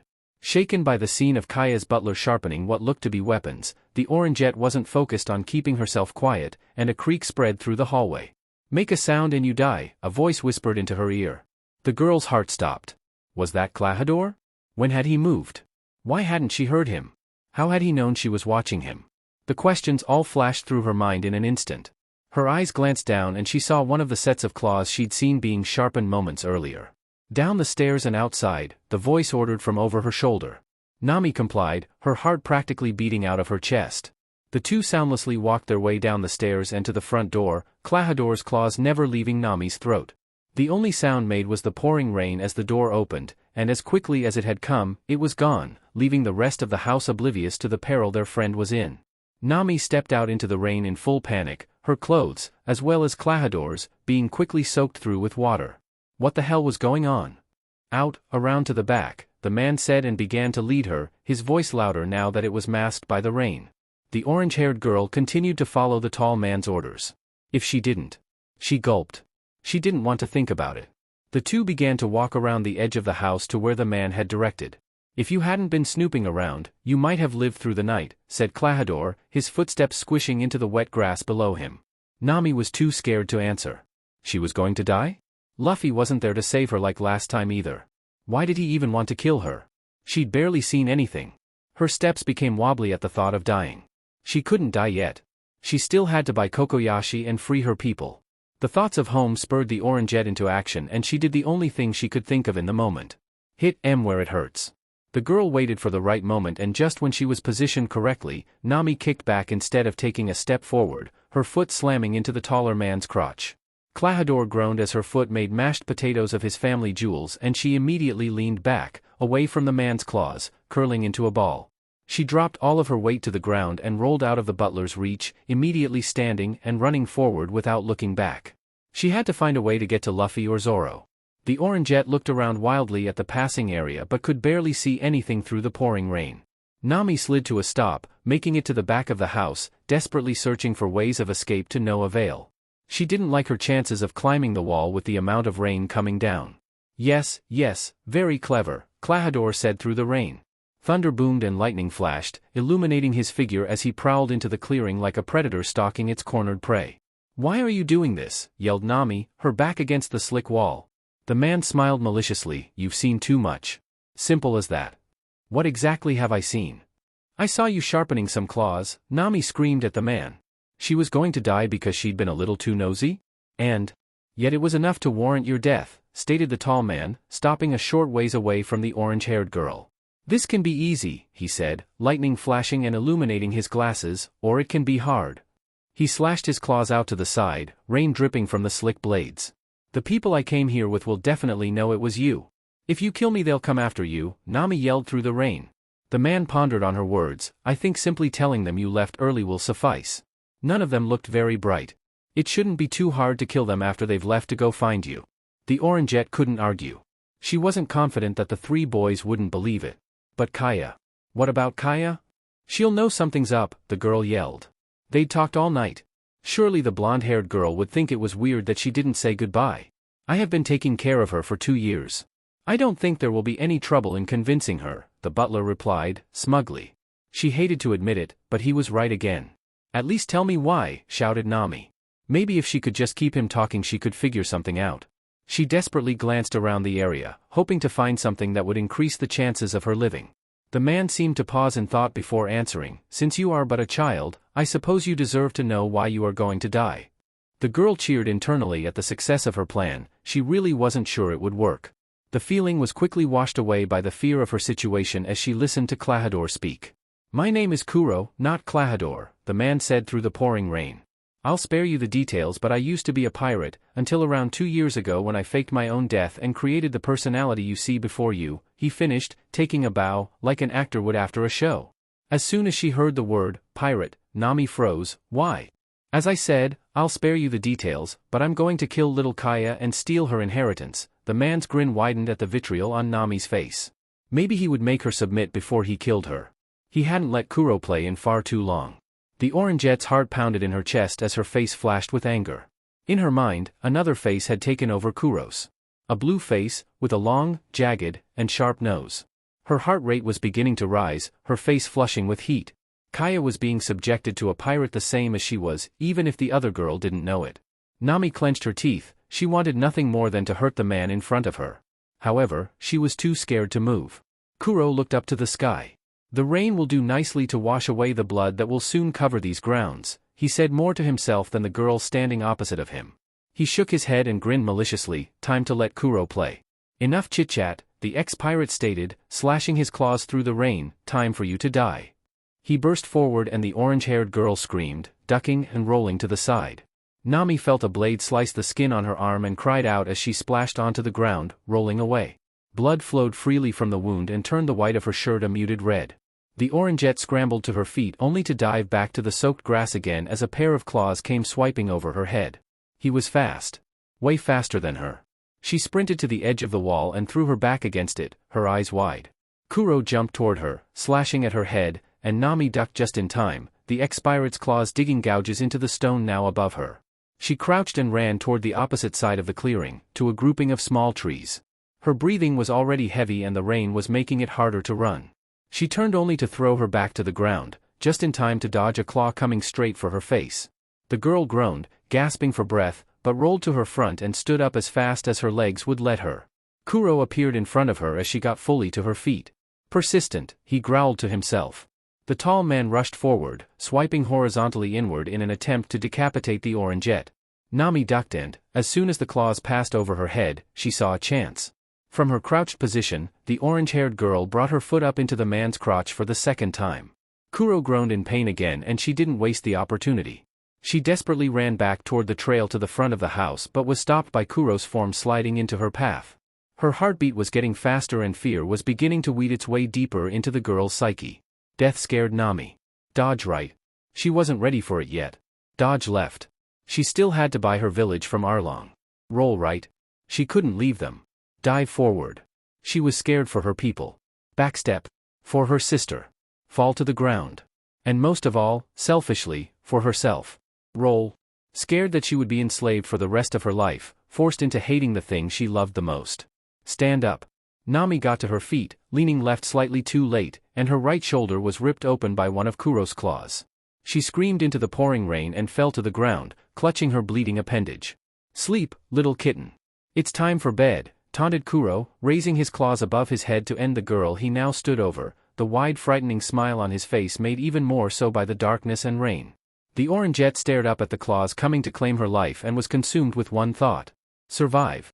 The fear of things unfinished and leaving people behind had amalgamated into a blinding need for survival. She rolled out of the way of the claws just in time for them to send watery slashes into the ground instead of her skin. Nami cradled her sliced shoulder as she scrambled to her feet once again. She couldn't die. She still had to draw a map of the world. Her mind blanked and all thoughts of anything but survival were moved from it as she dodged yet another of the ex-pirate's slashes. Kuro was growing irritated. The girl was insulting him by still being alive. How was she continuing to dodge? He was faster than her. He slashed at the girl's throat with both of his claws, she bent backward and fell to the ground. He stabbed them into what should have been her stomach, she rolled away. He dove at her rolling form, claws barred, preparing to skewer her, and yet. Again, he was thwarted when she stood and jumped out of the way. The man stood from his position on the wet ground, face consumed with an ugly frown. "You're bothering me, girl." Said girl didn't reply, totally focused on living as long as she possibly could. Her eyes tunnel-visioned on Kuro's form, watching his every movement. "Playtime is over," the tall man said, looking toward the ground and beginning to sway side to side. "You've insulted me enough." Rain splashed off of his body as he whispered, "Stealth foot," and disappeared before Nami's very eyes. The Orangette wildly searched around the clearing for her enemy. Where had he gone? Claw marks suddenly began appearing around the area, one creating a shallow cut on her stomach and making her gasp in pain. Somehow he was cutting her even though she couldn't see him. The fear was getting strong and thus, the need for survival was as well. Her brain went into a hazy fog as her survival instinct took over and her eyes closed. Why keep them open if she couldn't see her opponent? She danced around the clearing, receiving cuts all along the way. However, they were all shallow. Some of the other gashes in the area would have cut her in half had she been hit by them. Trees as thick as she was already had been. The Orangette continued moving through the clearing, new cuts appearing all over her body, but still managing to keep her mind focused on living. Nami began to unknowingly use her connection with the weather as a means of survival. She felt the wind, the rain, all of it. Unconsciously using those feelings to read the movement of the air around her, her own movements became as smooth as a flowing river as she danced her way through a maze of 1,000 cuts. However, wounds were beginning to layer themselves on top of one another, making some of them deeper, and they were very apparently having an effect on her. The girl was beginning to tire and her body was starting to give up on her, it could be seen in her movements. In the middle of a dodge, Nami tripped over her own feet and fell, sliding on the ground. She stopped just before a spot where 3 deep claw marks soon appeared and turned to her back, laying there and looking to the sky. The Orangette could barely breathe and her vision was starting to get hazier. The cuts on the ground were beginning to come closer and her fear was turning into acceptance. She wasn't going to last much longer, running away for so long had used up most of her energy and, honestly, didn't even know if she could stand up again. Water, not from the rain, began to gather in the corners of Nami's eyes as blood from the numerous cuts on her body soaked into the grass below. The rain continued to pour down from the heavens above as if crying for the girl who lay there dying. It was all becoming too much. With her energy gone, the fire igniting her survival instinct had been all but snuffed out. Everything was becoming too heavy for her psyche to bear. She was tired. Tired of trying to survive. Tired of being a SLV. Tired of being alone. She was 17 years old and hadn't made a single real friend in all of her life. The orange-haired girl smiled ruefully to herself. Maybe dying wouldn't be so bad. A straw hat and a head of green hair flashed in her mind's eye and she rolled her body to the right, her heart still not quite ready to give up. 3 gashes appeared in the ground to her left and she stopped and paused in place as 3 more appeared to her right. Why the hell had she thought of those 2? The boys were suddenly erased from Nami's head when she felt something in the air, her eyes widening. Nami brought her battered, liquid-soaked form up, with the last vestiges of her strength, and stood, the pain but a distant memory in the face of all the blood she'd lost. New cuts still appeared as she walked through the clearing with no regard for her own body, the rain washing away the crimson liquid of life seeping from her multitude of wounds. She was losing blood and fast. If she really was going to die, the least she could do was take the BSTRD with her. It was odd, she'd smiled the most she had in a long time just hours earlier and now, she was about to die. Funny how the world worked like that. The girl's heart still dropped at the thought. She wasn't ready. But it didn't look like she had much choice. At least she could protect Kaya from the pirate masquerading around as her butler. A very small part of her was happy she would be the one to kill him, he reminded Nami too much of Arlong. She pointed her face to the sky, rain pouring down in waves. She'd always had a thing with the weather. Always felt a connection with it. The orange-haired girl smiled to herself. She couldn't think of a better way to go out. Sorry, Nojiko. Didn't mean to leave you all on your own, she thought to the heavens above, and I'm sorry to you too, Mom. Looks like I'm coming to see you a little early. Sorry I couldn't draw my map of the world. Her feet found the spot she was looking for. And to Kokoyashi. I wish I could have been stronger for you. I'm sorry, the orange-haired girl finished the thought, staring through the rain and darkness to the black clouds covering the sky. The blood loss was beginning to affect Nami's mind. Everything swirled around her as she let the elements pound against her skin, standing there and accepting all of it. In her deliriousness, the Orangette didn't have the mental capacity to understand why, but she felt so close to the rain. Like she could feel every droplet. And not just the ones touching her body. But all of them. Every single one in the sky. Somehow, something about it just felt right there. Nami's hand snapped out to a seemingly random place in the air and she smiled what would be her last sad smile as lightning struck the clearing with a deafening clap of thunder and a blinding flash of light, her world consumed in white. End note. Sorry about the cliffhanger, don't hate me too much. It wasn't originally a cliffhanger, but it just didn't flow how I wanted it to and so this is the result. Also, all of the dialogue in the dream scene is taken directly from the OP dub so you can go check out that scene if you want to, it definitely helped me write this chapter. Chapter 12 is being worked on currently so I don't know when it will be out, but you all will have to wait until then to see what happens to our lovely navigator. Sorry winky face. N. Sorry about being gone for a little bit. I've been dealing with some stuff and just haven't been writing as much but I'm still working on this. I want to say thank you to everyone who has commented and all of the favorites and follows. It means a ton to see people enjoying my writing. There are a ton of new comments that I loved reading and some that gave some good ideas for the future as well. So thank you guys so much and I hope the comments keep coming in. I absolutely love reading them. This chapter has some slightly graphic parts so just a little warning. It's nothing too bad, at least I don't think it's that bad, but I thought a little warning couldn't hurt. I like this chapter and I'm relatively pleased with the way it turned out. Like usual I'll probably shore some stuff up later but I wanted to get this chapter out because I know you all have been waiting. Honestly, I'm never really sure how a chapter will be received so regardless if you hate it or love it, let me know. The last thing I wanted to mention is for my own conscience. I honestly have no idea if you guys get notifications when I update chapters but I do it a lot. It's really just me going back and editing small stuff like typos and maybe rewording certain things. If I ever change something that I think I should tell you guys about, I will more than likely add it to the author's note in the latest chapter, that way you don't have to go through and look at every single author's note. In the future, I'll try and keep the editing updates to a minimum. I just don't want to annoy anyone with constant notifications when nothing in the story is really being changed. All of this being said, I do update the chapters quite a bit and some of them will read a little better now than they probably did when I first posted them. So, if you want to, definitely go back and reread. Anyways, I still don't actually know if you get update notifications. If not, well, just disregard this. Smiley face. Without further ado, here's Chapter 12, Smiley Face. Chapter 12, A Lust for Blood. Luffy woke abruptly, hackles raised, his hat falling from his face to hang around his neck. Something was wrong. There weren't many things that could bring him out of his meat dreams, but something had, and he wanted to know what. He sniffed the air, immediately rising from the bed he occupied, and headed toward the door, jumping into his sandals on the way.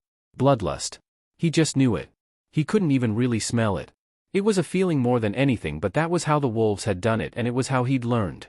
White had always liked to interrupt fights between different animals because it usually meant more food for the pack.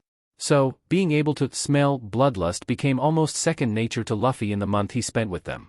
You too? Zoro asked, following his future captain out of the door. He held his hand on Katetsu's hilt as it practically vibrated in its sheath. The straw-hatted boy said nothing, dropping to all fours and closing his eyes. Shuffling and the ruffling of clothes came from behind Zoro as he exited the room. Where the hell are the two of you going? We shouldn't be snooping around Kaya's house, Usopp whisper yelled, quickly trying to tie his sash around his waist. Luffy didn't respond, instead, prowling down the hallway with his conscious mind all but shut down and his senses dialed up to 11. Something had happened, but it was faint, like it had taken place some time ago. The boy berated himself for sleeping so heavily. Then again, the meat had been really tasty. He shook his head and followed the trail he'd discovered by the bathroom to the stairs. Zoro must have felt something similar because the two quickly began making their way down them and from there to the front door. Where the hell are you two going? Usopp repeated as he followed. He didn't really want to, but what choice did he have? He wasn't going to let the two mess up his first ever stay in Kaya's mansion. His response was the sound of pouring rain now coming from the open door. The straw-hatted boy stood to his feet as he walked through the entrance. The water was masking everything. It happened in the woods on East Lodestone too. It was always harder to hunt in the rain. Suddenly, Luffy's eyes widened, his hair standing on end. He burst from his place at the entrance of the mansion, Zoro and Usopp hot on his heels. His feet skid along the ground as he pumped his legs as fast as he could. He didn't even really know why, he just knew that if he didn't, something bad was going to happen. He turned the corner and was faced with a path that led to the back of the house. Zoro and Usopp followed Luffy down the trail, the three companions sprinting their way through the pouring rain. The boys quickly made it to the opposite end of the path and came to a grinding halt, reaching a large clearing holding a sight so gruesome that all three were shocked to stillness. One from actual shock and the other two, frozen in place by anger. The entire area was shredded. Cuts littered the ground, walls, everything. Almost nothing was left untouched. More cuts continued to appear in seemingly random places while the group looked on in silence. In the middle of the area stood Nami, her skin coated in water and blood, smiling sadly at the sky. The girl's body was littered with slices, crimson liquid flowing freely from them as the rain washed it to the ground below. The clothing she wore was in tatters, leaving her in almost nothing but bloodied skin. Luffy grit his teeth so hard they almost cracked. However, he didn't have the time to sit and be angry. Her smile said everything he needed to know. Nami was going to die if he didn't do something. He grit his teeth even harder. She wouldn't be dying tonight. Not while he could do something about it. She still hadn't told him her dream yet.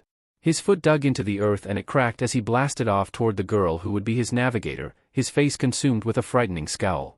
Almost as if his anger was palpable, the rain thundering around him seemed to vibrate as it made its way to the ground. Zoro was a half step behind his future captain, his foot making a similar crack in the ground. Nami was their navigator in all but name. Luffy was just like that. So, seeing the girl in the state she was in, he growled to himself and it came out sounding more beast-like than human. His fury needed a target. It was a good thing Katetsu happened to smell one. Usopp could only look on in horror as Luffy and Zoro flashed toward Nami, looks of rage consuming both of their faces. What the hell had happened? The scene they'd come upon was the last thing the long-nosed teen expected to see when he decided to follow his two new friends. Why the hell was the clearing practically destroyed? His thoughts were interrupted as lightning struck the ground directly where Nami stood, the sky flashing a blinding white. Zoro! Luffy! Nami! Usopp screamed, dropping to his knees, shock consuming his face. Everything had happened so fast. Had his new friends just died? White spots blocked his vision as he desperately searched for them, hoping they were all okay. But, how could they be? Getting hit by lightning killed you. End of story. His mind spun to panic while he waited for his vision to clear. When it did, he couldn't help but gape and simultaneously breathe a sigh of relief. The Orangette sighed. She didn't think death would be so warm. She unconsciously snuggled into the warmth as the ringing in her head began to die down. Wait. Was that rain she was starting to hear? She slowly opened her eyes to find someone holding her? Through her hazy vision, the orange-haired girl thought she saw a large smile of white teeth. Why did they look so bright? Oh yeah, she'd been struck by lightning. Hadn't she? Are you an angel? Asked Nami, deliriously. Her reply was a laugh that warmed what she thought should have been her dead heart. It took a moment for the realization to hit, but when it did she couldn't help the tears that rushed from her eyes. It was Luffy's laugh. She was alive. Maybe not for much longer. But she was for now. Her heart slightly sped up at the thought. The Orangette looked over to the place she thought would be her grave and saw someone with green hair standing there. He held 2 sets of sharp claws in place with his own 2 sharp swords, the rain rattling off their sheaths. It had to be Zoro. He was the only person she knew that had green hair. The Verdant stood just in front of a large round burn mark, steam rising from his back. The steam came from his burned open shirt but he didn't seem hurt. Like he'd somehow not been hit by the lighting. Nami didn't have a good answer for how that worked. Maybe she was just delirious from the blood loss or maybe he was just lucky? Zoro turned and faced Nami in the middle of his clash, almost completely ignoring the struggling Kuro. I hate to admit it, said the swordsman, sending an impressed smirk at the girl, but that was DMN cool. His smile morphed into a bloodthirsty grin as he turned to his enemy, speaking just once more before he faced his opponent fully. I think I just might start calling you Weather Witch. Weather Witch. Why do I kind of like it? Nami thought to herself before immediately passing out in Luffy's arms, tears of relief and happiness coating her cheeks. It was the nicest thing Zoro had ever said to her. Maybe he wasn't so bad after all. Rest now, Nami, the straw-hatted boy whispered to the unconscious girl in his arms. His straw hat shadowed his eyes as he carefully stood from his crouched position, beginning to walk back toward the front of the mansion while rain and blood dripped from his retreating form. His steps seemed heavier than they should have been, the ground almost seeming to shudder beneath the teen's feet. Zoro, he said in a low voice, the name somehow cutting its way through the thundering rain as if it wasn't there at all. The black-haired boy softly brushed shoulders with a shell-shocked Usopp, now on his feet, as he walked to the entrance of the house without looking back. The swordsman didn't need anything more. You heard him, he growled at his opponent. He pushed outward on his katanas with a burst of strength and shoved a bewildered Kuro off balance. Another flash of lightning illuminated Zoro's figure as he grinned maliciously at the butler's bumbling form. He wanted blood. The Verdant slashed his swords out to his sides. Looks like you gotta die. Kuro turned to dash away from the demon walking toward him. He would need to use stealth foot again. He didn't think he could kill the green-haired swordsman otherwise. He looked quite frightening. The man growled to himself at the loss of his original prey. How could she have been so lucky? There was simply no other answer than luck. It still baffled him that she wasn't dead. And now, she was escaping back to the house. His whole plan was about to be ruined. All of the work he had put in over the past 2 years, wasted. All because some orange-haired brat was too curious for her own good. He needed to deal with his current opponent quickly. She still needed to die. Scratch that. They all needed to die. You know. If we hadn't gotten here in time, you'd both be dead, Zoro said to Kuro's back as he looked at him through narrowed eyes, his voice eerily calm. The look on his face and his tone of voice were extremely mismatched, making his visage all the more frightening. The ex-pirate stopped in place and turned to growl at the swordsman. Of course I know that, Kuro spat. Getting directly stuck by lightning was a surefire way to die, that was common sense. The worst part was, he wouldn't have even known. He still wasn't able to see correctly while using stealth foot. That little orange-haired girl has the luck of the devil, he growled. Zoro smiled maliciously at Kuro. While I don't doubt that she's a lucky girl, something tells me. Nothing about what I saw was luck. I should know. I'm a pretty lucky guy myself, he stated. The swordsman smirked at the look of indignation resting on his face as steam continued to rise from his form. You can't possibly mean that she knew where the lightning would strike, the black-haired man yelled incredulously through the rain. The very thought is ludicrous. Kuro scowled once more. It simply wasn't possible. There was absolutely no possible way she could have known. That's exactly what I mean. The look on her face told me as much, Zoro replied. The image of Nami smiling sadly at the sky flashed in his mind's eye. It was the face of someone who'd accepted dying. Likely not willingly, but accepted it nonetheless. The verdant swordsman grit his teeth in anger. He wanted blood. And he wanted it now. It seemed Kotetsu and Wado were of a similar mind. He pointed the tip of Kotetsu, held in his left hand, in the direction of Kuro's face. I couldn't give less of a shit why you did it. All that matters is that you did. He paused and shuddered thinking about his future captain carrying their bloodied navigator back inside. He'd never seen that look on Luffy's face before and there was definitely some weird pressure around him. Not many things scared the green-haired teen, but he wouldn't want to be the one on the receiving end of his friend right now. Just be glad that it's me here and not Luffy, the swordsman stated. And he meant the words. The small straw-hatted boy, the man scoffed as he watched Zoro rotate the sword in his left hand to hold it like an ice pick. I'm sure he will fall to my claws much the same as you soon will. Once I have killed you and the stupid long-nosed brat, he pointed over the teen's shoulder to Usopp, shock keeping the other boy frozen in place, the other two y-dash. There are days when the sun and moon split the skies in equal lengths, Zoro interrupted. He no longer cared what the man had to say. He wanted blood. He, Kotetsu, and Wado were all of one mind. Days when the two create a perfect circle in time, he said more to himself than Kuro. The swordsman held Kotetsu out to his left side, still holding it like an ice pick, one blade represents the night. He held Wado out to the right, grasping it in the traditional way a katana would be, and the other represents the day. The backs of his hands pointed to the sky as he held his swords parallel to the ground. I'll have to apologize to Kaya for this, he sighed, making sure Kuro heard. There will be no apology to make. You will soon be dead, the ex-pirate rebutted, confidence filling his voice. The man began to sway from side to side, wasting no more time. Something was telling him he didn't have much to waste. Stealth foot, Kuro said, vanishing from his place in front of the swordsman. Zoro breathed in deeply. The last time he'd tried with one hand, it hadn't turned out so well. But at the moment, he knew that whatever he lacked in strength, his anger and bloodlust would make up for. His knuckles turned white from the force with which he gripped Wado and Kotetsu. The swordsman paid no attention as cuts began to appear around the clearing again, overlapping some of the ones already there. He shut his eyes and bent at the knee. Usopp, he yelled to the boy still standing in place at the end of the trail, lie down. Said boy practically smashed his body flat to the muddy grass as Zoro's words registered, gaping. Where the hell had the butler gone? He had just disappeared. And now cuts were appearing out of nowhere. Dirt and debris flew everywhere and slashes began to slice into the surrounding area once again, making it look even more destroyed than before. He guessed he at least knew why the clearing was all cut up now. Usopp watched his new friend with wide eyes. For some reason, his survival instincts were telling him that if he didn't listen when he did, he would have died in the coming moments. The top half of Zoro's body rotated slightly to the left. Notoriu, he breathed out, steam flowing from his clenched teeth. Slashes rained down all around him, some even cutting into his skin, but he ignored them and focused on the movement he needed to make. He was about to really test his core strength. He was going to literally need all of it. Keep it thin. Cut with just the tips, he thought to himself as Wado and Kotetsu vibrated wildly in his hands. It looked like they liked the idea. The verdant swordsman grinned a beastly grin to himself before snapping his eyes open. Using every muscle in his lower body and core, he rotated in a clockwise circle with blinding speed.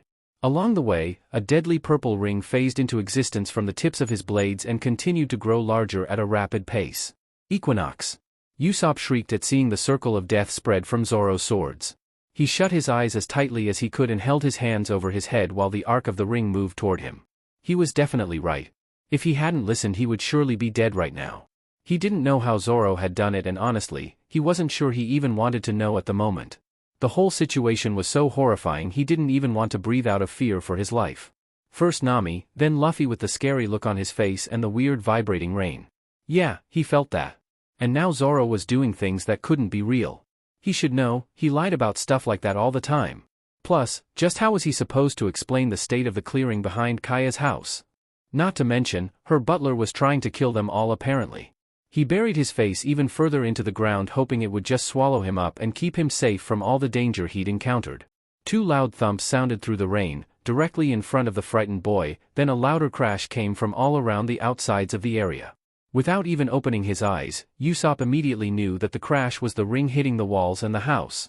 What else could make that kind of noise? Not the house, the boy cried to himself. However, he didn't know what had made the thumps in front of him. Against his better judgment, Usopp opened his eyes to find out, immediately regretting it. The long-nosed boy screamed bloody murder as he got to his feet and scrambled away from the place he'd previously occupied. Because that was what it was. Bloody murder. Klahador's body lay on the ground just in front of Usopp's previous position. His top half lay in the wet grass face up, severed at the sternum. He shot a dead stare into the darkness as the rain poured into his open eyes, his glasses nowhere to be found. The bottom half of his body was no more than 5 feet from the rest of him, completely still, the same as his other half. Blood flowed out of the two halves like a gushing waterfall, painting the wet green grass a dark crimson even as the rain tried to wash it away. Usopp had never seen someone die before. He couldn't take his eyes off the butler. What was he supposed to tell Kaya? That thought combined with the sight of Klahador severed in two sent a roiling through the long-nosed boy's stomach, and he did the only logical thing to do at that moment. He vomited. He vomited until he couldn't anymore, and then the dry heaving started. The verdict groaned and sheathed both of his blades before turning and slowly walking over to Usopp, hiding the pain on his face along the way. He'd need to do some training if he wanted to be able to do that more than once. His legs would be hurting in the morning. He shook the thought out of his head and approached the long-nosed teen, still dry heaving at the sight of Kaya's dead butler.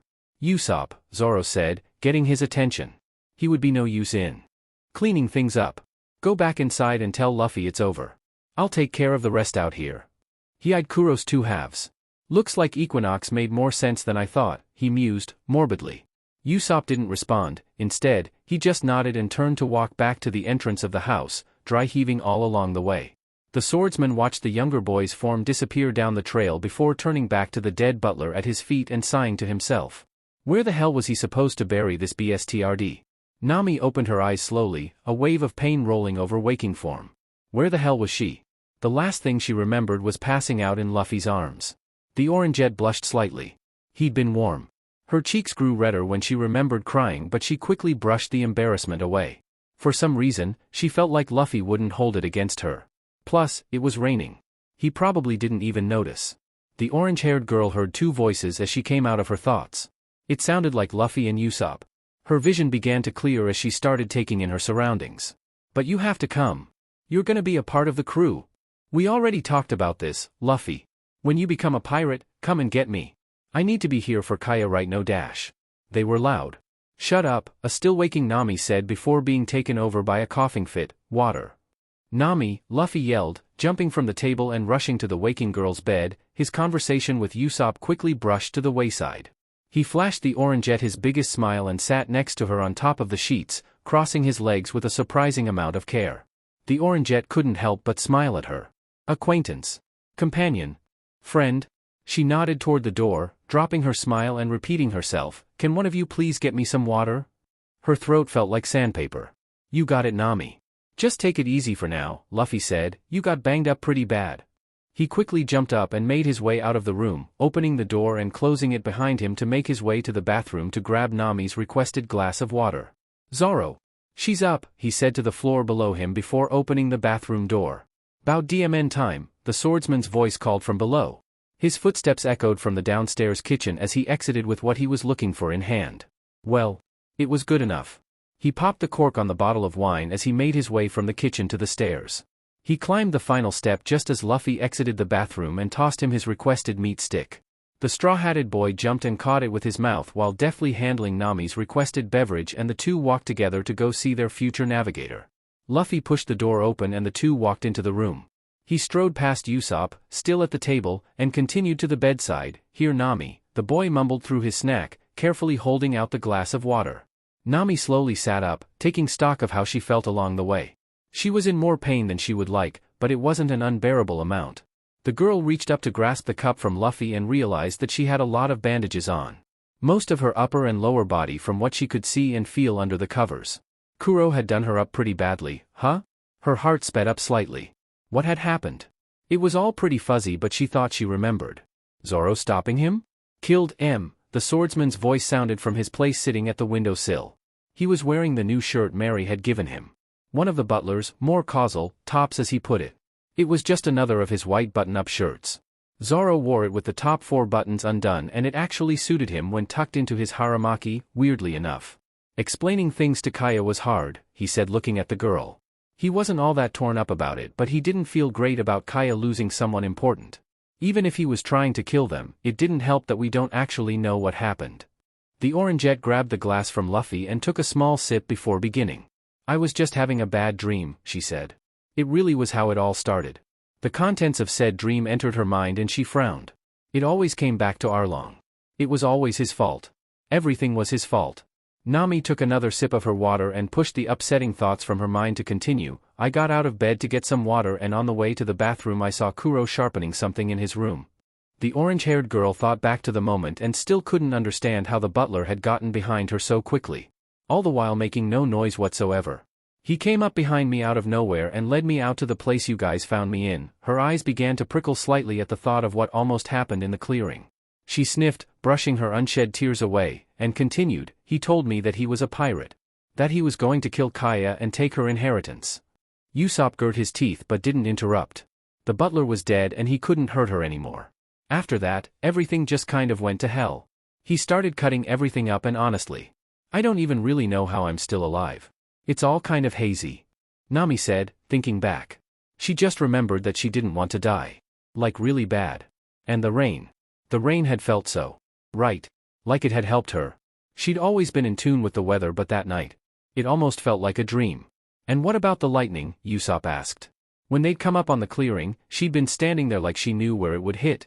The girl finished her water and scoffed when she went to place it on the bedside table, finding both Luffy and Zoro passed out in their places on the floor. Idiots, she sighed to herself. However, Nami couldn't keep the smile from her face either. They were idiots. But they'd saved her. Again. She could give them at least a little credit. Not much. But a little probably wouldn't hurt. She looked at Usopp to answer his question. Honestly, I don't really know. I think I was almost dead at that point. She really didn't remember much about it. The blood loss had made a lot of stuff hazy toward the end. She just remembered vague feelings and wanting to live. Then the acceptance. The Orangette shook her head.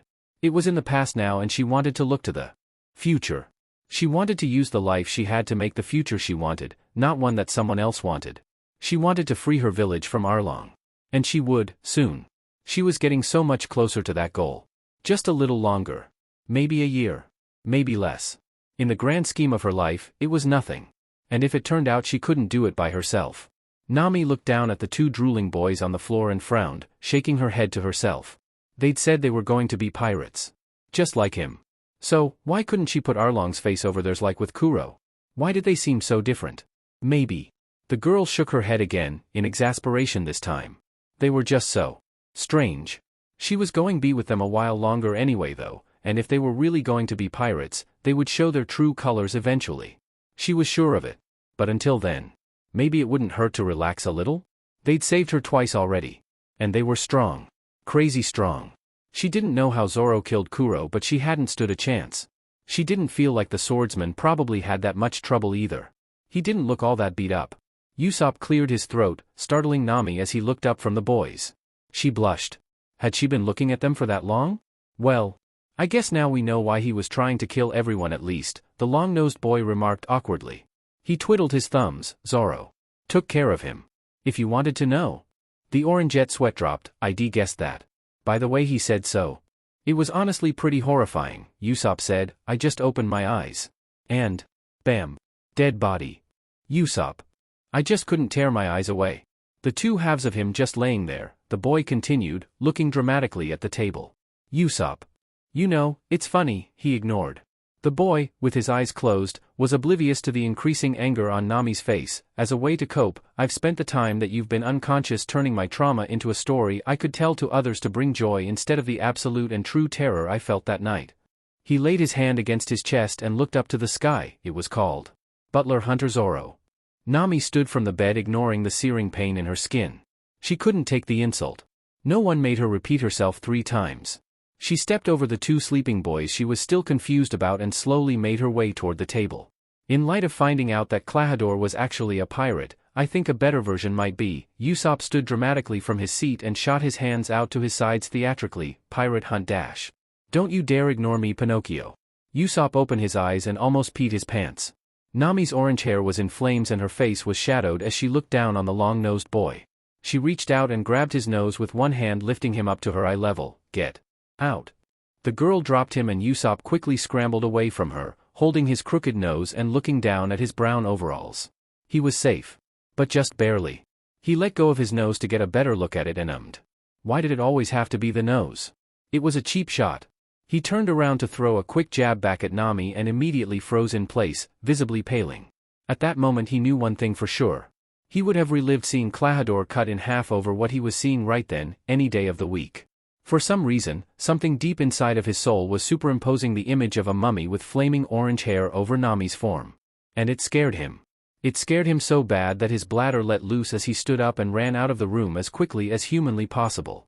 Nami's ire died down as Usopp exited the room and she turned to go back to the bed. She wrinkled her nose and chose to ignore the fact that he'd just peed his pants. The Orangette looked to where Zoro and Luffy were on the floor and heard quiet noises coming from the two. Was it giggling? And what the hell might you two be laughing about? She asked the two obviously awake boys. Zoro and Luffy burst into laughter as they began to roll on the floor. He actual dash. He peed high dash. I can't bell dash. Usopp peed his pants. They both laughed in unison.